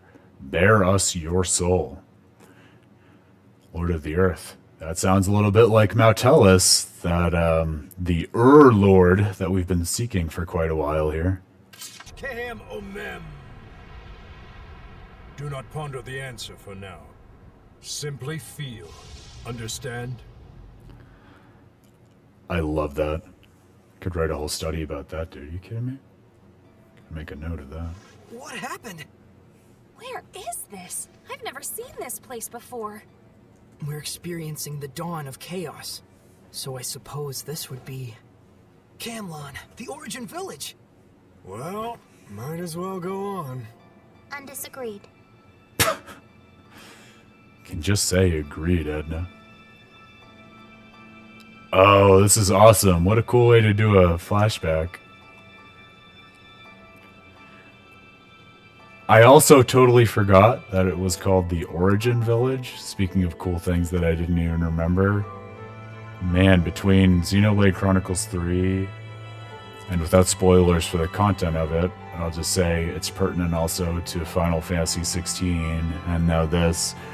The idea that modern JRPGs are playing with about the origin of worlds and what it means for an entire world to originate or come from a single fixed point or fixed sentiment, and kind of unpack in a JRPG metaphysical way what the implications are for people who live within that world that is so originated. Like, I think that's a really cool idea from the get-go, and then to unpack it further through comparative study of a few of the games that think about that in conversation with one another, I think is really powerful and rewarding.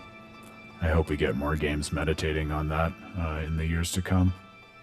I'd be shocked if we didn't, based on how things are going. Pretty big crowd here. No kidding. General, this is absurd. How long must we keep living like this?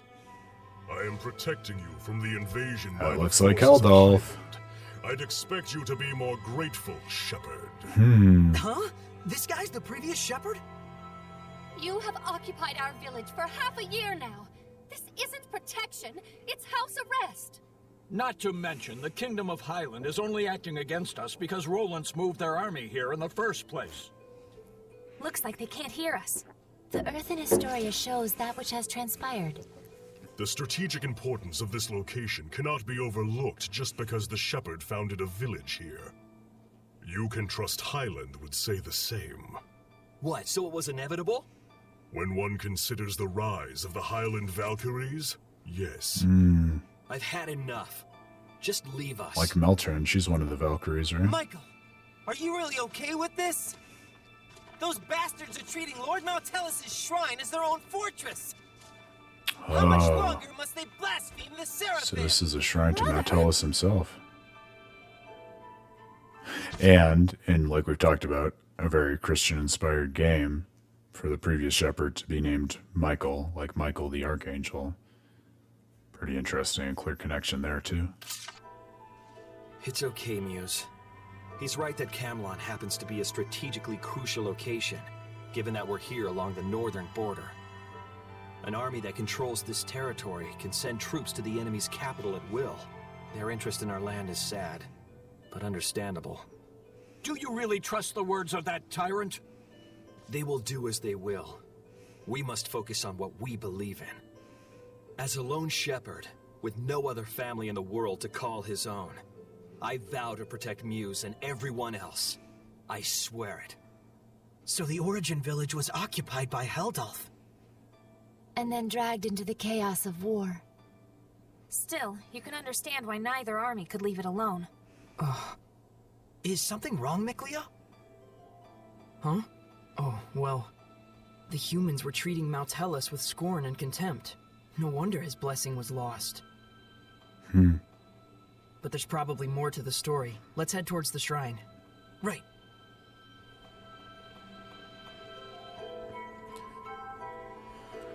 This is really interesting, too, because, like, an instrumentalist, or I would say myopic read of the difference between this Earthen Historia and the other ones we've gotten so far is something like, oh, well, this one is really involved and interactive because it's central to advancing the main story, whereas the previous ones are more just, like, purely representational and almost more cinematic. Sorey and everyone is outside of them because they're less central to the story and more just like optional side set dressing.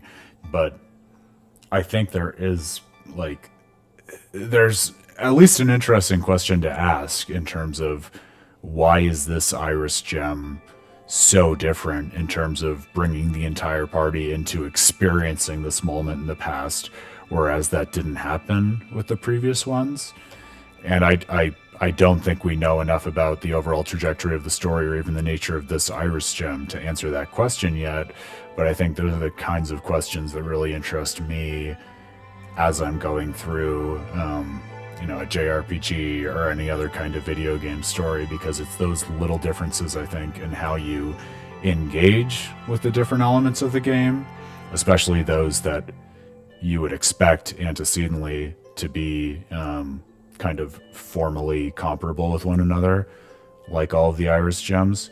That makes the difference in terms of how the nuances of the game design inform the story in a way that makes it characteristic of a particular aesthetic and message to express to the player that you wouldn't get in a similar game that expresses those formalisms in slightly different language.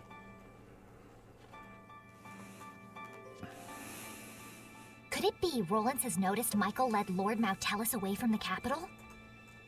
No. Much more likely it's just a feint to draw out the forces of the Northern Territory. They just want a pretext to declare war. This is absurd. Thoroughly absurd. But that's humans for you. You said it. The more things change, the more they stay the same.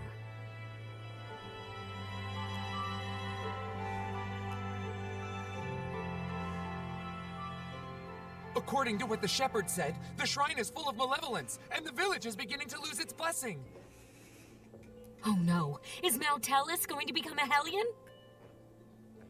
Let us put faith in the shepherd. He said he would never allow that, even should it cost him his life. But still, if the shepherd would be lost anyway, wouldn't it be better for us just to evacuate while we can?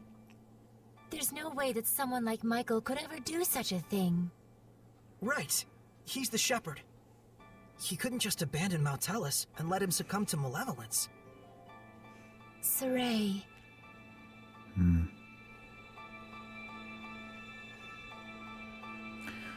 This is another really interesting theme that I'm starting to pick up on in this scene, especially that I probably wouldn't have noticed as something that persists in between different Tales games if it wasn't the case that I was playing them in quick succession for this Tales of Praxis series. But the idea of like exodus and people trying to almost exile themselves from a situation or escape something that they deem to be unholy or corruptive in hopes of a better life. But you get that in a lot of the Tales games. Like, you get that clearly here in terms of people contemplating leaving the town before Maotelus becomes corrupted into a Hellion.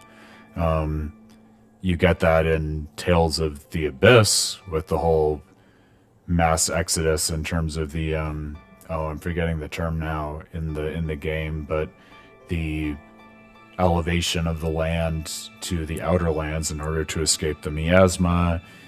You get that in Tales of Destiny in terms of the construction of the Aether Sphere to rehabilitate humanity after the comet that landed on the Earth makes it uninhabitable. It comes up decently frequently, even in other games that I haven't named. And I think that's like, because many JRPGs, and I think a lot of Tales games pretty straightforwardly fit into this mold, are about, in one sense or another, creating a new world or helping humanity to advance itself in a way that it hasn't been able to up to the player and avatar's intervention. But I think an interesting corollary of that we don't always think about as much is this idea that the reason humanity needs this rehabilitation is because it's kind of prematurely fled from a situation that, had people stayed in the same place, maybe they could have figured out a healthier and more holistic way to develop a community and subsist as humans. But because they run away from it instead, they need this kind of intervention that the player and avatar are uniquely poised to provide. To the shrine? If this podunk town can serve as the key to successful conquest of the Northern Territory, then I can suffer the ire of one measly shepherd. What is it? An enemy attack! The Northerners have arrived! No, it appears to be the Highland Army! I will not rise to their bait. Assemble the troops. We shall retreat. We will make no counterattack! Would you have me throw men away on some meaningless skirmish with Highland? Don't be an imbecile. Guess this town is destined for the scrap heap after all. Have the order to retreat given at once. Unbelievable! Doesn't he care about the happiness of the villagers? Heldalf is abandoning the town this too. Trivial nonsense is what got the entire village wiped out. Speaking of abandonment.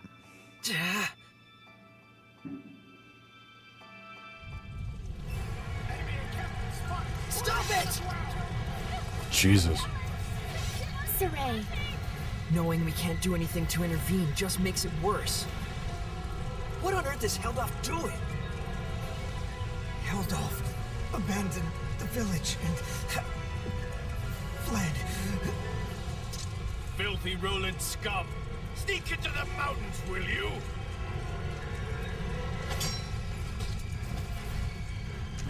This is more than a little reminiscent to me of the, I don't want to say genocide, that's a little strong, but the raising of Isilia at the start of Tales of Symphonia. There's more over here.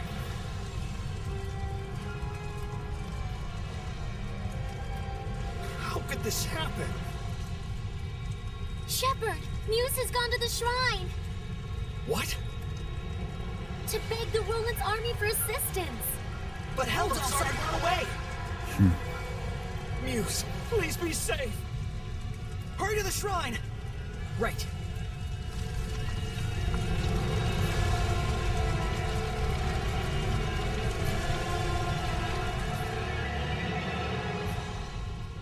Wait, please. I understand feel strong empathy toward him, that is normal. But please, do not forget what Mayvin told us. You too, Mikleo. I'm sorry. It's just... we can already tell this isn't going to end well. We've learned more than enough here to put the pieces together at this point. But we still need to see this through, don't we? Let's go. Right. Mikleo looks out of character, to say nothing of Sorey. Well, of course. He was bound to notice before too long. Yeah, when you add in the fact that none of this is heading for a happy ending. We all picked up on it. Mikleo, Muse, and the Shepherd all look too similar not to. Let's go. We're very close to the whole truth.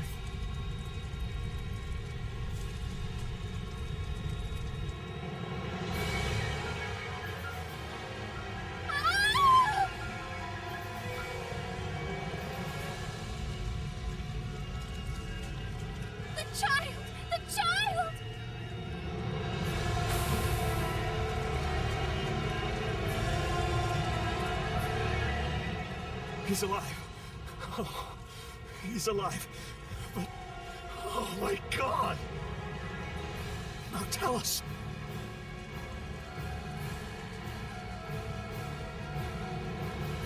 All is lost.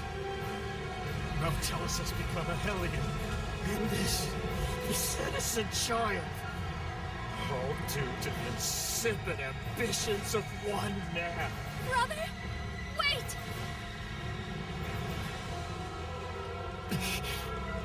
No, don't! Please! Brother! O ye who brought us this misfortune, I grant thee eternal solitude! No! Heldalf, live now and forever in a hell of your own making. This is my answer. So the Shepherd begot the curse on Heldalf that we saw in those other iris gems. Stop! So, they anticipated our retreat. You are the Valkyries, I take it? Lightning! General!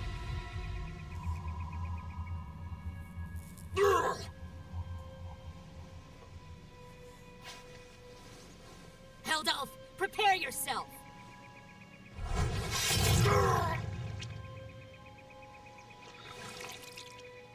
What on earth?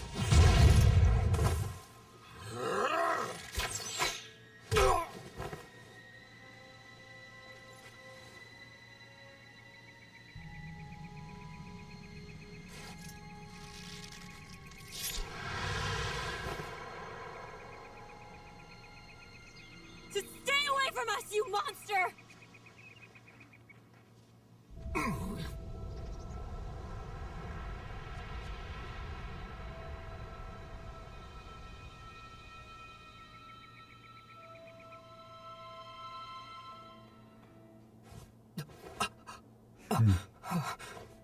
So that's what went down. So Kittybeard didn't become a Hellion. He was made one. Right. One bearing the most terrible curse there could possibly be. And the one responsible for it was the previous Shepherd. Yeah, talk about an unshepherd-like act to commit.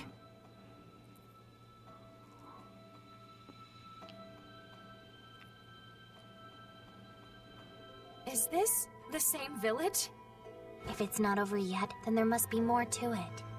It's not over, huh? Mikleo. We gotta be close to the end. Shouldn't we just take a quick gander before we head back? You look pretty bummed out by this. Well, yeah. I'm sorry. Sorry I'm not more bummed out myself, I mean. You don't need to apologize for that. Whenever a friend of mine is down, if I'm not feeling the same way, I always feel like maybe something's missing from me. It's just like he said, Rose. There's nothing you need to apologize for. In fact, yeah. Sorry. Huh? If anything, We should be the ones sorry for making you worry so much. We just need a little more time to get our feelings sorted out. We'll be fine. You can count on it. Gotcha. Interesting to have a skit in the middle of this scene that we've been experiencing. So, I'm sure we'll get clarity on this very soon, but like, what are we supposed to think at this point? Is Mikleo like the Shepherd and Muse's kid? Is that what they were saying in terms of how he looked so similar to them? Are we seeing his origin, and that in fact is tied to the previous Shepherd, and then Sorey, through his bond with Mikleo, is kind of bonded to that Shepherd's heritage? I'm really interested to see where this goes. Truly, I don't remember any of this. What happened? Such thick malevolence. I feel sick. Malevolence of this impossible magnitude can only mean one thing. Not Maotelus! Born far too early by the looks of it. Poor mother and child. Neither of you deserved this.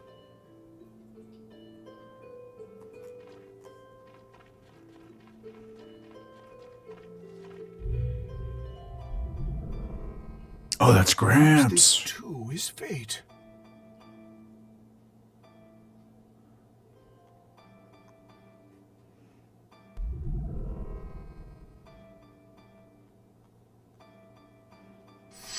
That child's human.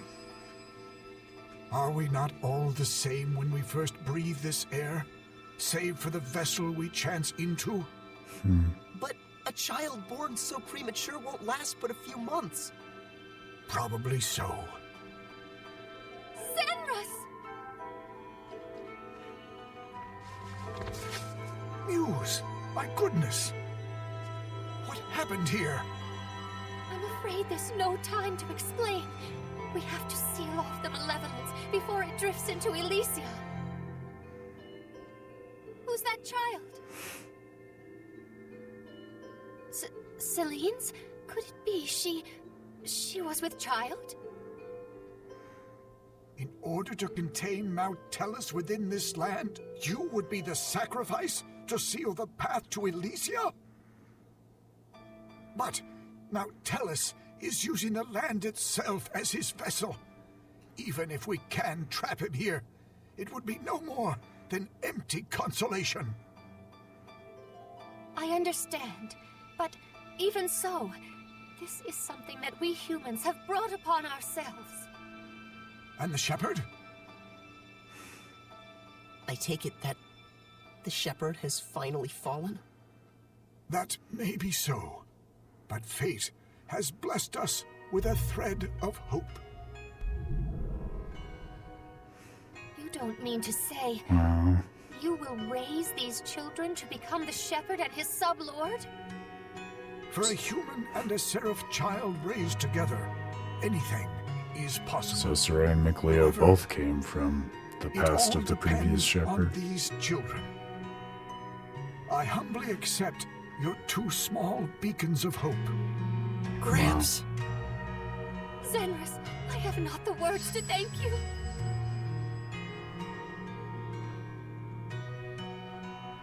Farewell, my dearest child.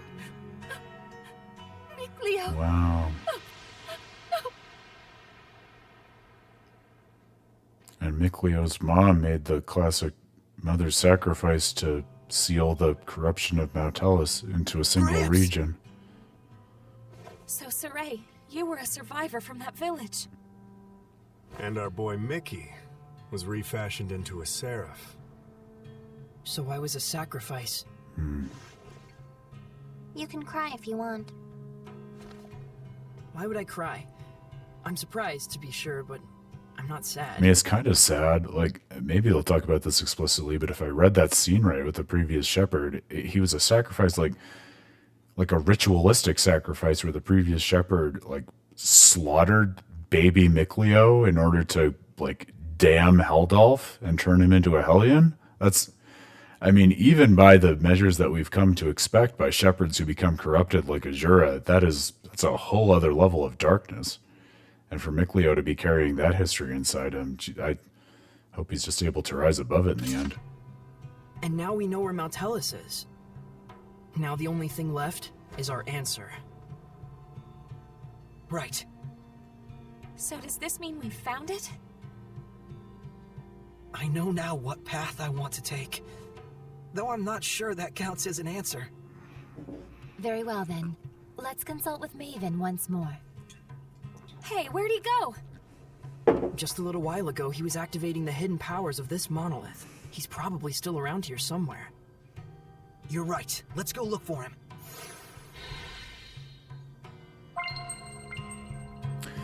This is an interesting thing with JRPGs, and I wonder almost whether it's something that gets lost in translation. Like, part of me wants to ask my dear friend and colleague Dan Hughes, who is not only a game analyst but also a Japanese scholar, about this, because in this game you have this motif of finding your answer. It comes up a lot in JRPGs. Like the most immediate example that comes to my mind is Xenoblade Chronicles 2. Like, that's a centerpiece in that game's story as well, Rex finding his answer. But it's not always obvious or made explicit, like, what the question that's being posed to the heroes of these JRPGs is.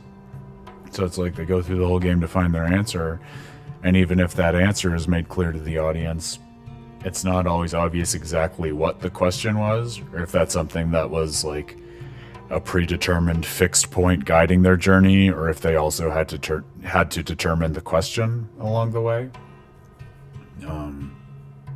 And I wonder whether that's, like I said, something that's just sort of not quite translated right, or if it's more of almost a philosophical point that the answer that you arrive at to guide your life is more important than like whatever question caused you to formulate that answer in the first place, which might, especially in an exploration-oriented game such as this, speak to a lot of what we've been discussing in the last couple streams about the relationship between free exploration in the world and just seeing what it has to offer versus deciding on and defining your fixed narrative and path through that world.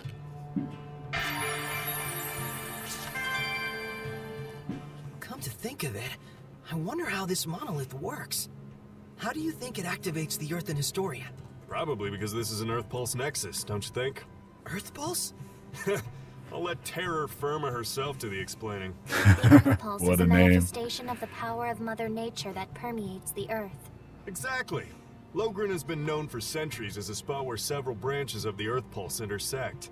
If you're already such an expert, why call on me? Because when you say it, it's that much more adorable. Interesting. So, the Earth and Historia is reacting to the Earth Pulse. Could you repeat that in English for dumb bums like me? Well, Thank you, Rose. Okay, let's say instead that there's all this water bubbling up here. Then the Earth and Historia would be like a water wheel. When the wheel goes round, it grinds out the record of history, just like it was milling grains. Oh, okay. Makes sense to me. But then why are the Earth and Historia behaving like a water wheel? Probably...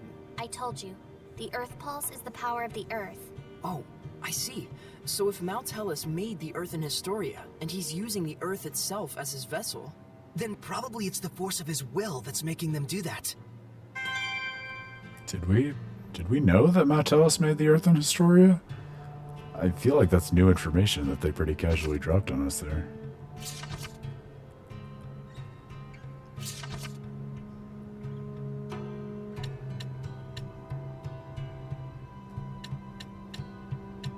Oh, this is interesting. So, does it let us replay Iris Gem memories that we've already seen, or is this all new content on top of the little windows to the past we've already encountered? I mean, we of course have to try checking out one of the ones that's not grayed out.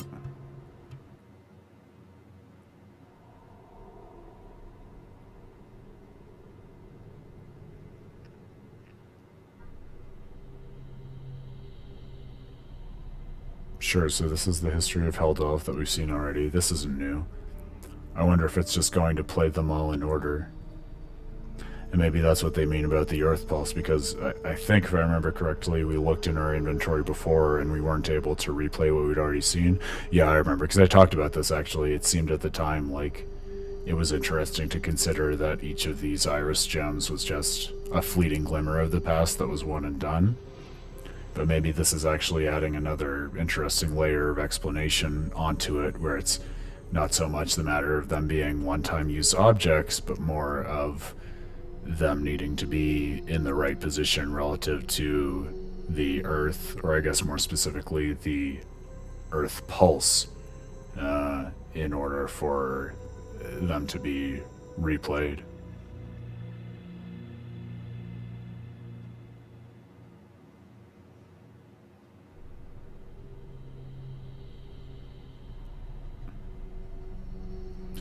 Yeah, this is neat, actually, kind of leading me to see the relationship between the Iris gems super differently, because I guess now that we've collected them all, we're able to see it as a single, uninterrupted sequence, as opposed to just all of the little windows and glimpses that we got through individual Iris gems. And seeing them in that way makes it much clearer that they have like a lot more continuity to events than I would have realized or supposed otherwise.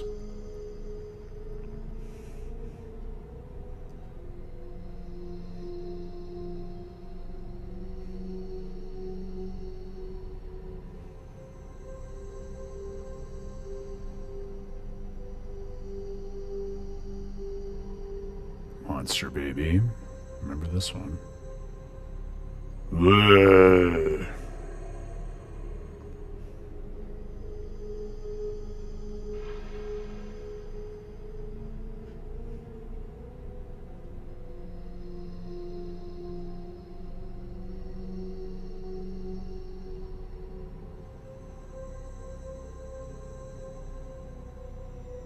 Yeah, this was all his attempts to kill himself. After the curse of the shepherd.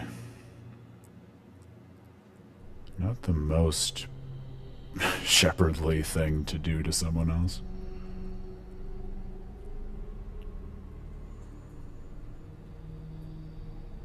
But I guess that's another interesting dimension to the relationship between the moral alignment and the actions and content of individual choices in the world.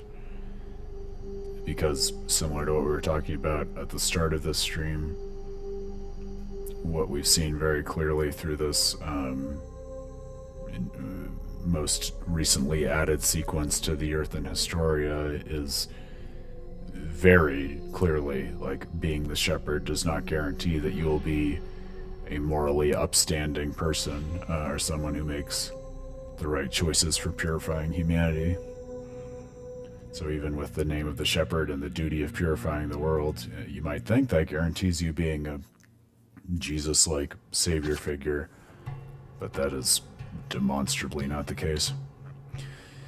So this is really informative. I'm not going to go through the other two right this moment, but it was nice to go back through Heldalf's history, especially after that new sequence that we got.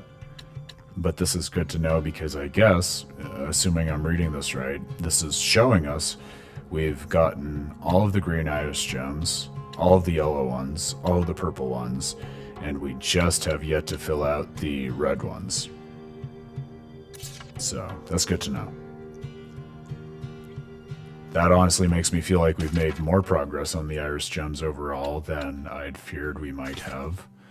But it also makes me want to go back and quickly check the red Iris gems to see what their content was. Those were the ones about the a shepherd who was bonded specifically with Lila, and also somehow the author of the Celestial Record. So I would not be surprised if the further Iris gems to fill that out are just only going to be available a little bit later in the story. But that's cool to know. Gives us some more directed context in terms of what we've seen so far and what we can look forward to in the rest of the story. What a sad turn of affairs. There was more to it than just Heldalf and the shepherd Michael. So many factors converged to bring about that disaster. What happened to that village was so ghastly, you can sort of see how Michael finally came to do what he did. But still, no one except maybe his closest friends ought to buy "I was in the depths of my despair" as an excuse. Right. The actions he took that day changed the fates of millions. That's true. It was his thoughtless curse of eternal solitude that paved the way for Kittybeard to become the Lord of Calamity. Without the curse, old Sourpuss never would have hated the world so much. Never would have wanted it to turn into a world of Hellions. Pithy and Can't blame hilarious. the people of Highlander Rollins for seeing him as a monster, but I get the sense that deep down, in his own misguided way, he just wants to bring peace to his country. Some of the blame, too, has to go to the former shepherd for keeping secret the fact that he'd spirited Maotelus away. Because of that, folks who didn't know the true situation wound up desecrating the shrine and causing Maotelus to transform into a Hellion. That's right. If they'd only talked about it more openly, there might have been better understanding and cooperation. It also looks like the former shepherd didn't really trust anyone other than his own flesh and blood. To those who believed in the shepherd, I can think of no greater wound. True enough. He may have genuinely wanted every one of them to be happy. But if he never shared this desire with anyone, then... Regardless of Michael's circumstances, it doesn't change the fact that what Heldalf did was unspeakably cruel. That he would toss strangers to the wolves just to further his own interests. None of this comes down to black and white, that's for sure. Well, Mayvin told us just to feel and experience what had happened. We'll go tell him what we felt. And notice now we're back to the theme that we discussed several streams ago in terms of it not just being sufficient to kind of develop and act on a moral compass in isolation, but actually that moral fortitude and the ability to enact goodness on the world, the game seems to be telling us, is essentially irreducibly dependent on community and your ability to honestly express your intentions and desires to others, like we learned very tragically in the case of Dezel.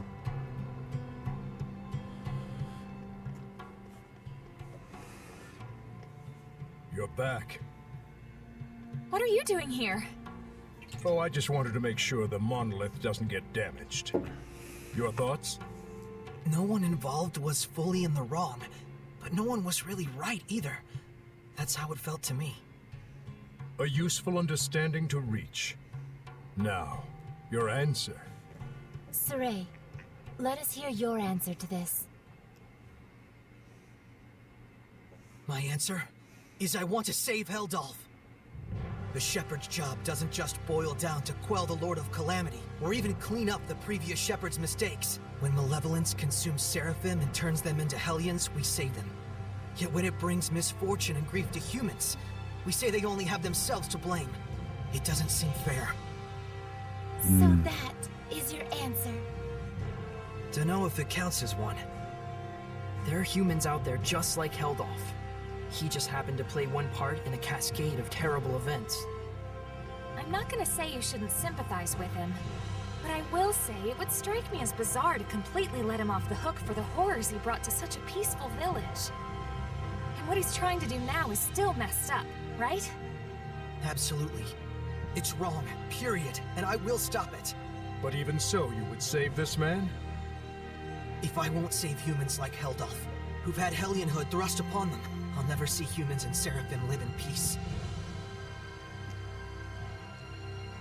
I see. So then you... really are an idiot. Yep. Sorey is Sorey, and we love him for it. That's and right. Rose is Rose. He couldn't be anyone else even if he tried. So, Mr. Teller, that what you were looking for? For such a man, ending his loneliness would be the sole path to salvation. Do you understand what that means? Taking his life, I would expect. Sorey, can you carry that burden with you? Indeed. That, even more than your answer, is the crucial matter. Right. What's important now is whether you truly will not waver. Or rather, Whether you truly believe in your answer and are willing to accept its repercussions. No matter what happens, and no matter what cost. Oh, shit! Wait, are you asking him to prove his determination in battle? Did not expect that. Put bluntly, yes. In order to defeat one who has been abandoned in time, the bonds of strength must be severed. Show me how that is done. Defeat the one who has been abandoned in time. You can't be talking about how to sever the bonds of strength. So eternal loneliness is a curse, you say? Makes sense now. Old man. Now then, show me! Don't hold back! I certainly won't! But even if there is a way to sever the bonds of strength, and if we were to actually use it, Then what would happen to you? Do you see why it is you waver? Settle this, Shepherd! Do not let Mayvin's conviction go to waste.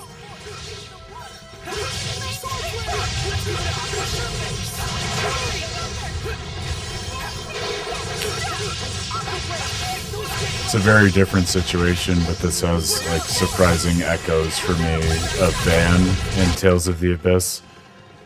Kind of a similar situation of having to overcome the teacher in pursuit of spiritual redemption, or even just spiritual certitude.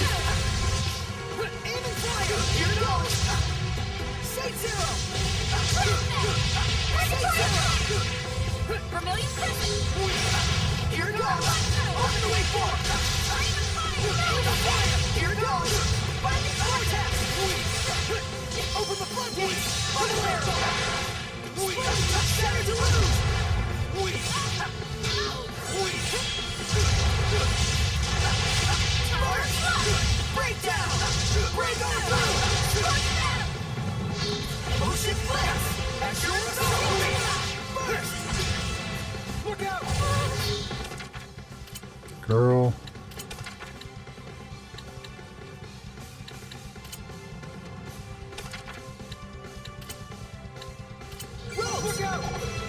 It's a scripted main story battle. Be competent with your HP. Oh no, we're dazed. I was too busy trying to save everyone else. I couldn't save myself. Oh no. Don't tell me we've reached enemies who also have Mystic Arts.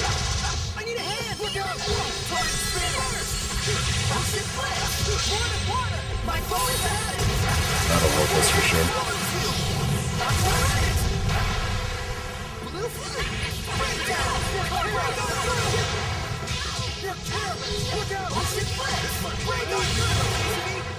God damn it.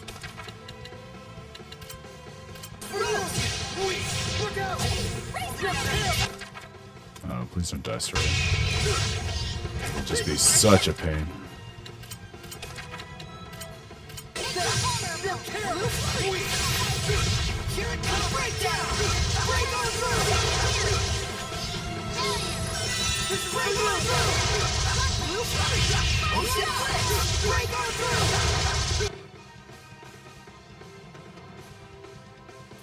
Wow, even he is level 56 though.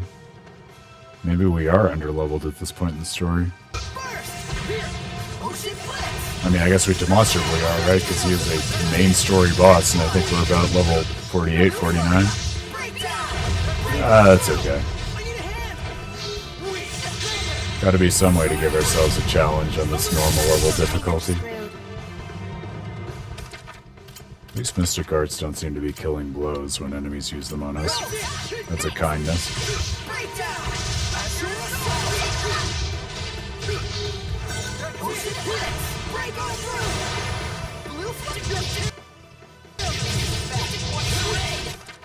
Didn't love that.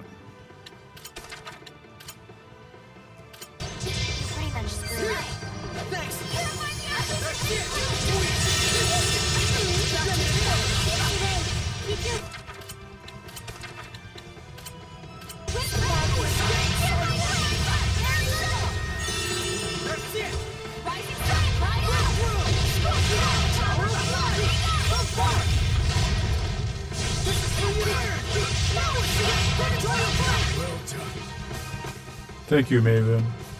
What I want to see is not a mere display of strength.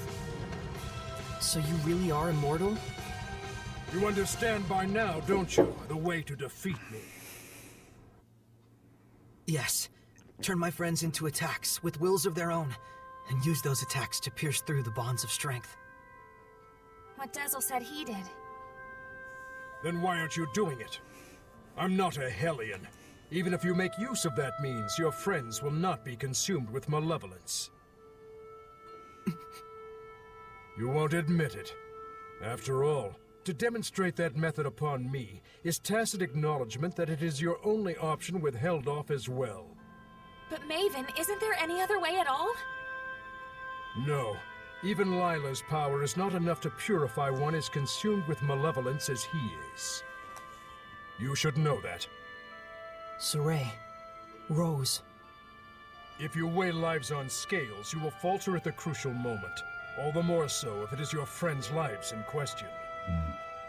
But if you do waver, and your wavering leads you to a faulty answer, you may never recover. In this way does virtue become vice. But if you will die for the answer you truly believe in, even failure will not stop you from rising again. What you should fear is not failure, but rather that fear itself will compromise your belief in your answer. Because that's what malevolence is, like we learned so long ago. Now then, Sorey.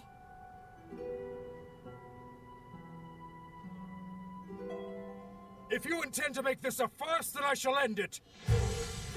Show me, not just with words, but with the spirit of belief.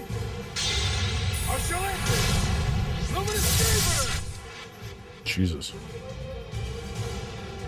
It is a damn shame, Lila. Unfortunately, it looks like they still don't understand. So, it was all for naught. No, just a little bit more. Even when they resented their own helplessness, even when they grieved for a fallen comrade, even when evil schemed to lead them astray, Sorey and his companions have pushed ever on, never losing themselves. Knowing fear, but not malevolence, they came all this way to stand here together.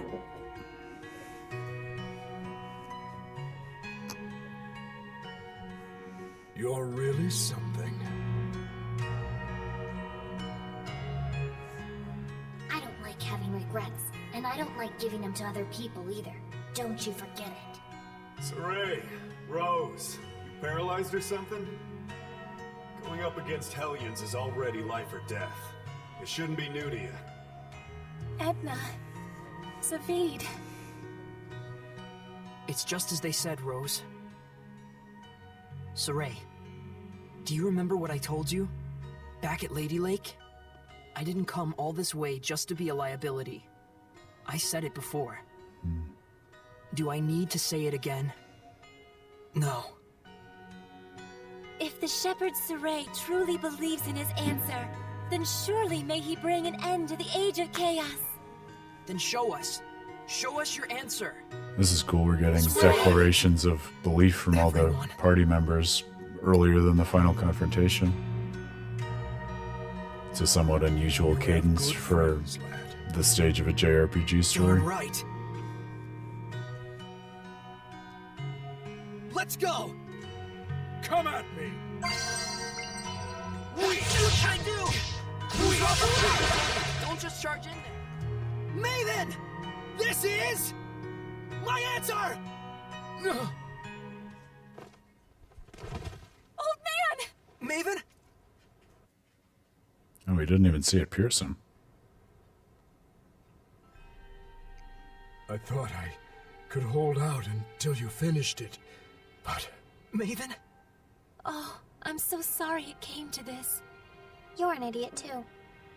You're not wrong, but I have no regrets. What's going on? What are you saying? Come on! It's because I violated the taboo. If the user breaks the terms of the oath, The special powers granted by the oath likewise vanish. That's what was making him immortal. You should have told us. Please, do not blame Lila. She merely did what she believed was right for all of you. And it was my decision to make as well.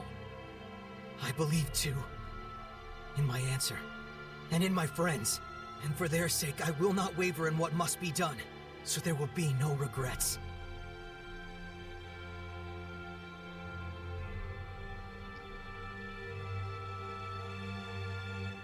It is time to say our farewells. I promise. I'll never forget what you've told me, Mayvin. And I'll teach it to others as well. Sorey, you've...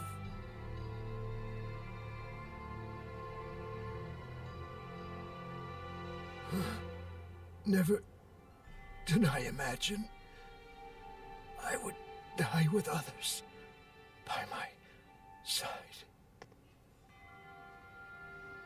Thank you.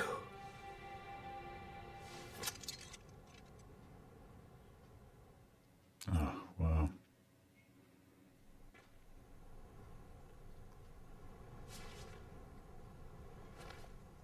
Let's go! To Camlon? Yeah. Maotelus should still be there. Let's make for Alisha first. There should be a road there leading to Camlon. We saw Gramps come running when the village fell. Oh, that makes sense. So Camlon was close to Alisha. Very likely. That fits with the idea that it was a strategically important location for Highland, Rollins, and the Northern Powers. Yeah, good point. But it looked to me like the road to Camlon was sealed off. Yeah, by my mother. You can cry if... I told you I'm not going to cry. Oh. I feel like she was trying to be sincere there for a change. Let's end this. Right on!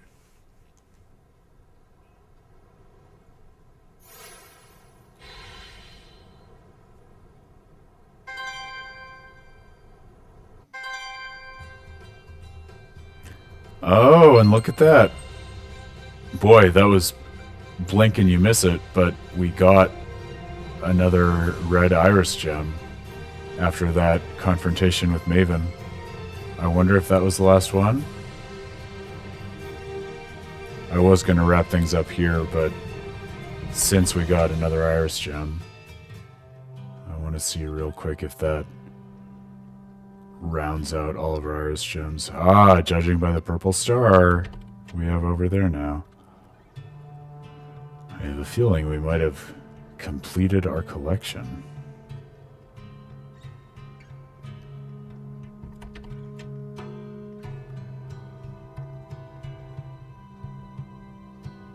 Oh, that's interesting. And so since that's one we acquired in battle, we, I think, based on how we now understand iris gems to work, actually have to go back to this monolith in order to view it at all. Oh yeah, look at that. Now we can view them all. Well, we've got to see the whole red sequence now that we have the missing link to it.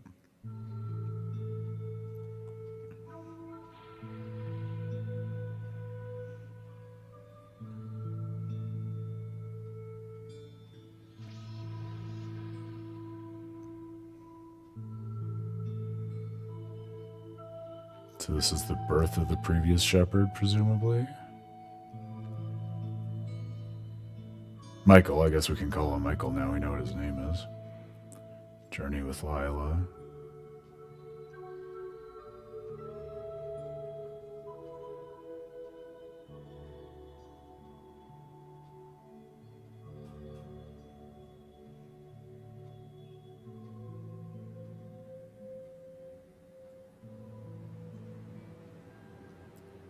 Gave the glove back to her and went to, I guess that's Camlon, we understand now. Looks like the same arches that we saw in that last sequence.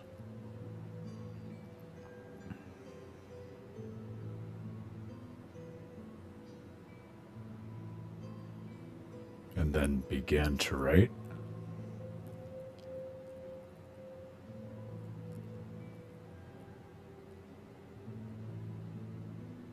So I guess, was it also Michael who penned the Earthen Historia? That's what the book is also called, right? Which I guess would make sense based on his bond with Maotelus. Yup, and there's Muse and Mikleo, which we now understand the context of.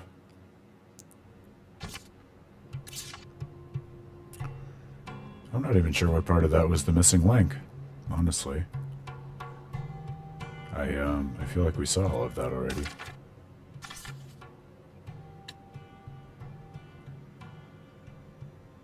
The events of Camelon that launched the Age of Chaos are recorded here.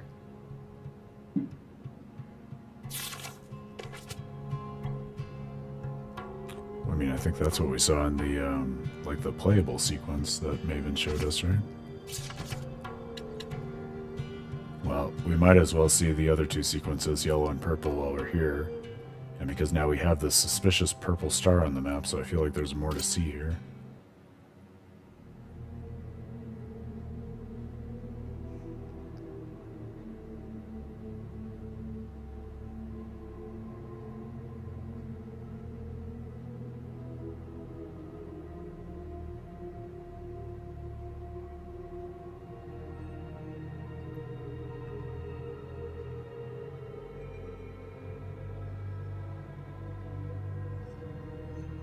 Oh yeah, this was the corruption of humankind under the influence of Simone, right? Before we knew who Simone was.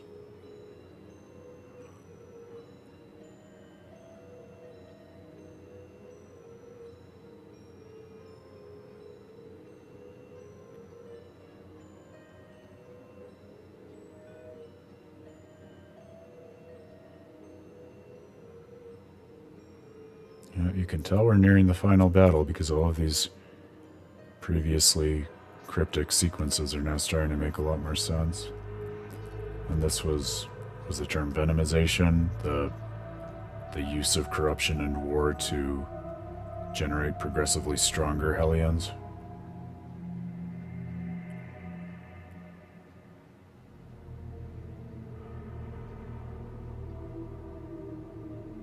Yeah.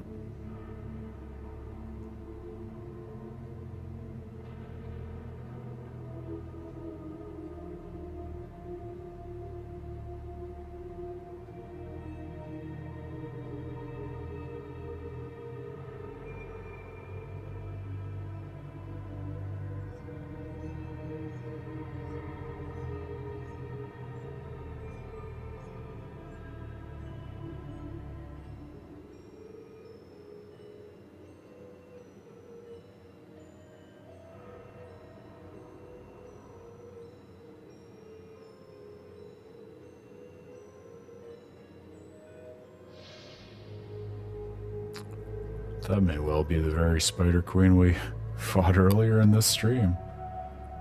Looked just like her.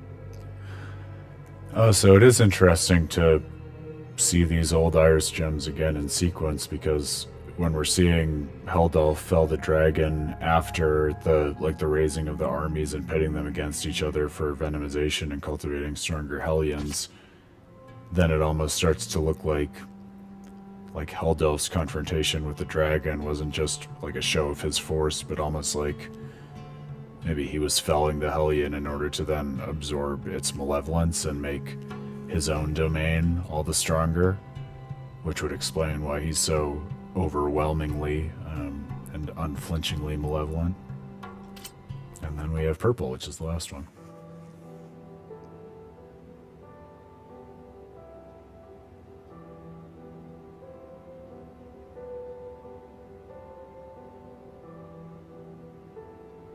Right, these were the gems with the multiple shepherds living and existing and fighting back malevolence at the same time.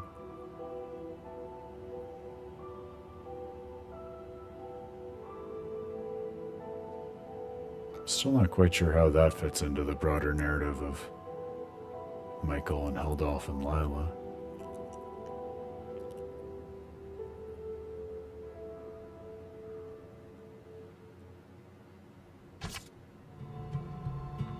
I almost wonder whether that's an augur of the future.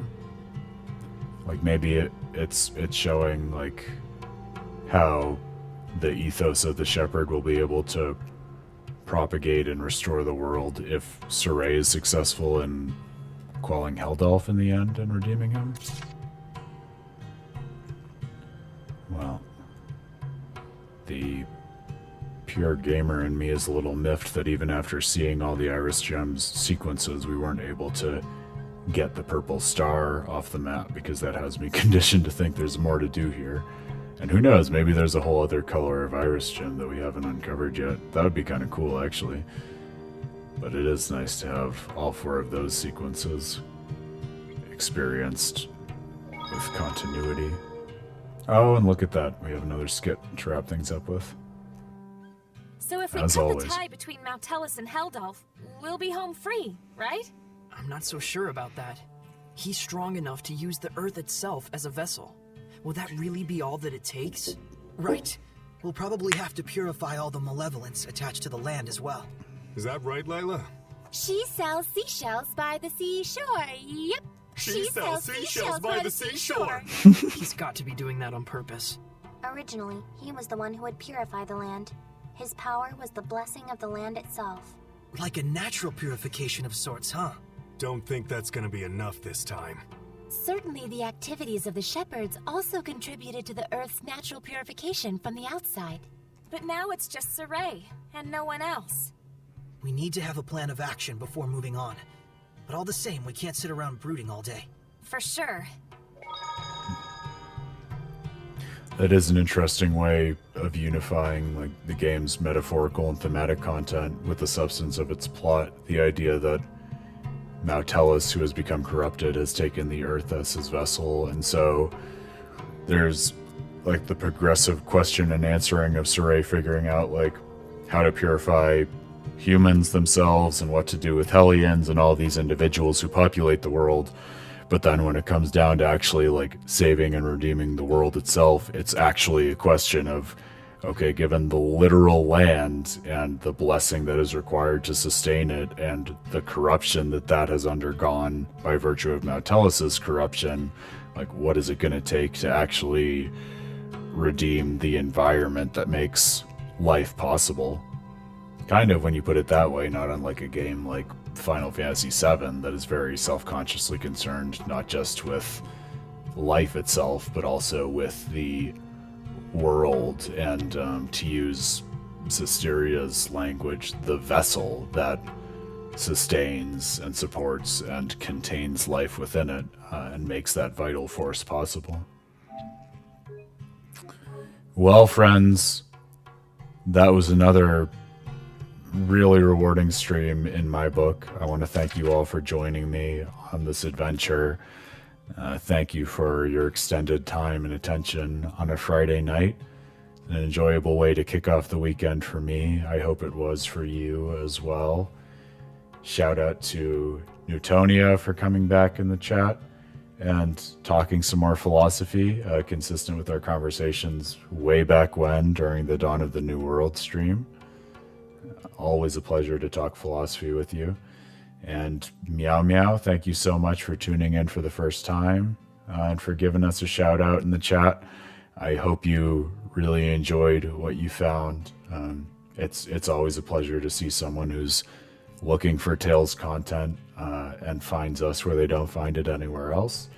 Hopefully, if you stuck around, you see that a lot of what we do, not just in terms of the games that we stream, but also in terms of how we talk about them and the way that we stream them and what we're looking to get out of them, is also something that you won't find anywhere else. Hopefully in a good way. And hopefully you'll come back for another stream in the future. But I really enjoyed this one. It was great to do that kind of world tour that had us just digging a little bit more into the world itself before the final motions of the game's story. And all the better after that for digging back into the final bits of the lost history of the world with Mayvin, confronting him, determining Sorey's resolve in a way that in some ways is very characteristic of JRPG heroes, figuring out exactly what it takes for them to overcome the evil and antagonism they're confronted with. And in some ways, like we've already started talking about, is kind of atypical and more distinctive of Sorey and this particular band of not just compatriots, but acolytes, partners, spiritual guides that he has amassed over the course of his journey. I do feel, based on the combination of my memory of this game and also just reading the plot as we've been going through it, that whereas previously we were certainly not coming up on the final battle and confrontation of the story, now it feels like we are getting pretty close to that. There are definitely still some motions to the plot that I remember as being pretty impactful that we haven't touched on yet. But I do think we're getting to the final run-up of that, which will be fun to engage with over the next stream or two. I think we're definitely coming up on the conclusion between that and probably some cleanup side quests based on what's been left for us to wrap up in the past few sequences we've done with supporting characters and little but salient plots like the Toidles voices the cats. To say nothing of those poor slaughtered children in the forest. So yeah, definitely a little bit of stuff to resolve aside from Heldalf. But the good news is, even after that is wrapped up, we will have a whole DLC that I've never explored before to jump into, and then a whole other game, Tales of Berseria, which will shed very different and salient light on everything we've been through in Zestiria. So it will definitely behoove us, I think, to spend some time putting our thoughts on Zestiria together once all of that is said and done, before we jump into the follow-up prequel of it. I'm looking forward to all of that, and looking forward to just more time gaming and unraveling the special magic of video game storytelling with you all. So from the bottom of my heart, thank you for this wonderful Friday night. I'm Aaron Suduiko, the founder of With a Terrible Fate, philosopher of video game storytelling. I hope you game well and thoughtfully over the weekend, and we will be back for more Tales of Praxis at the same time, 7 p.m. Eastern, on Monday of this coming week. I'll see you then. Cheers. Until next time.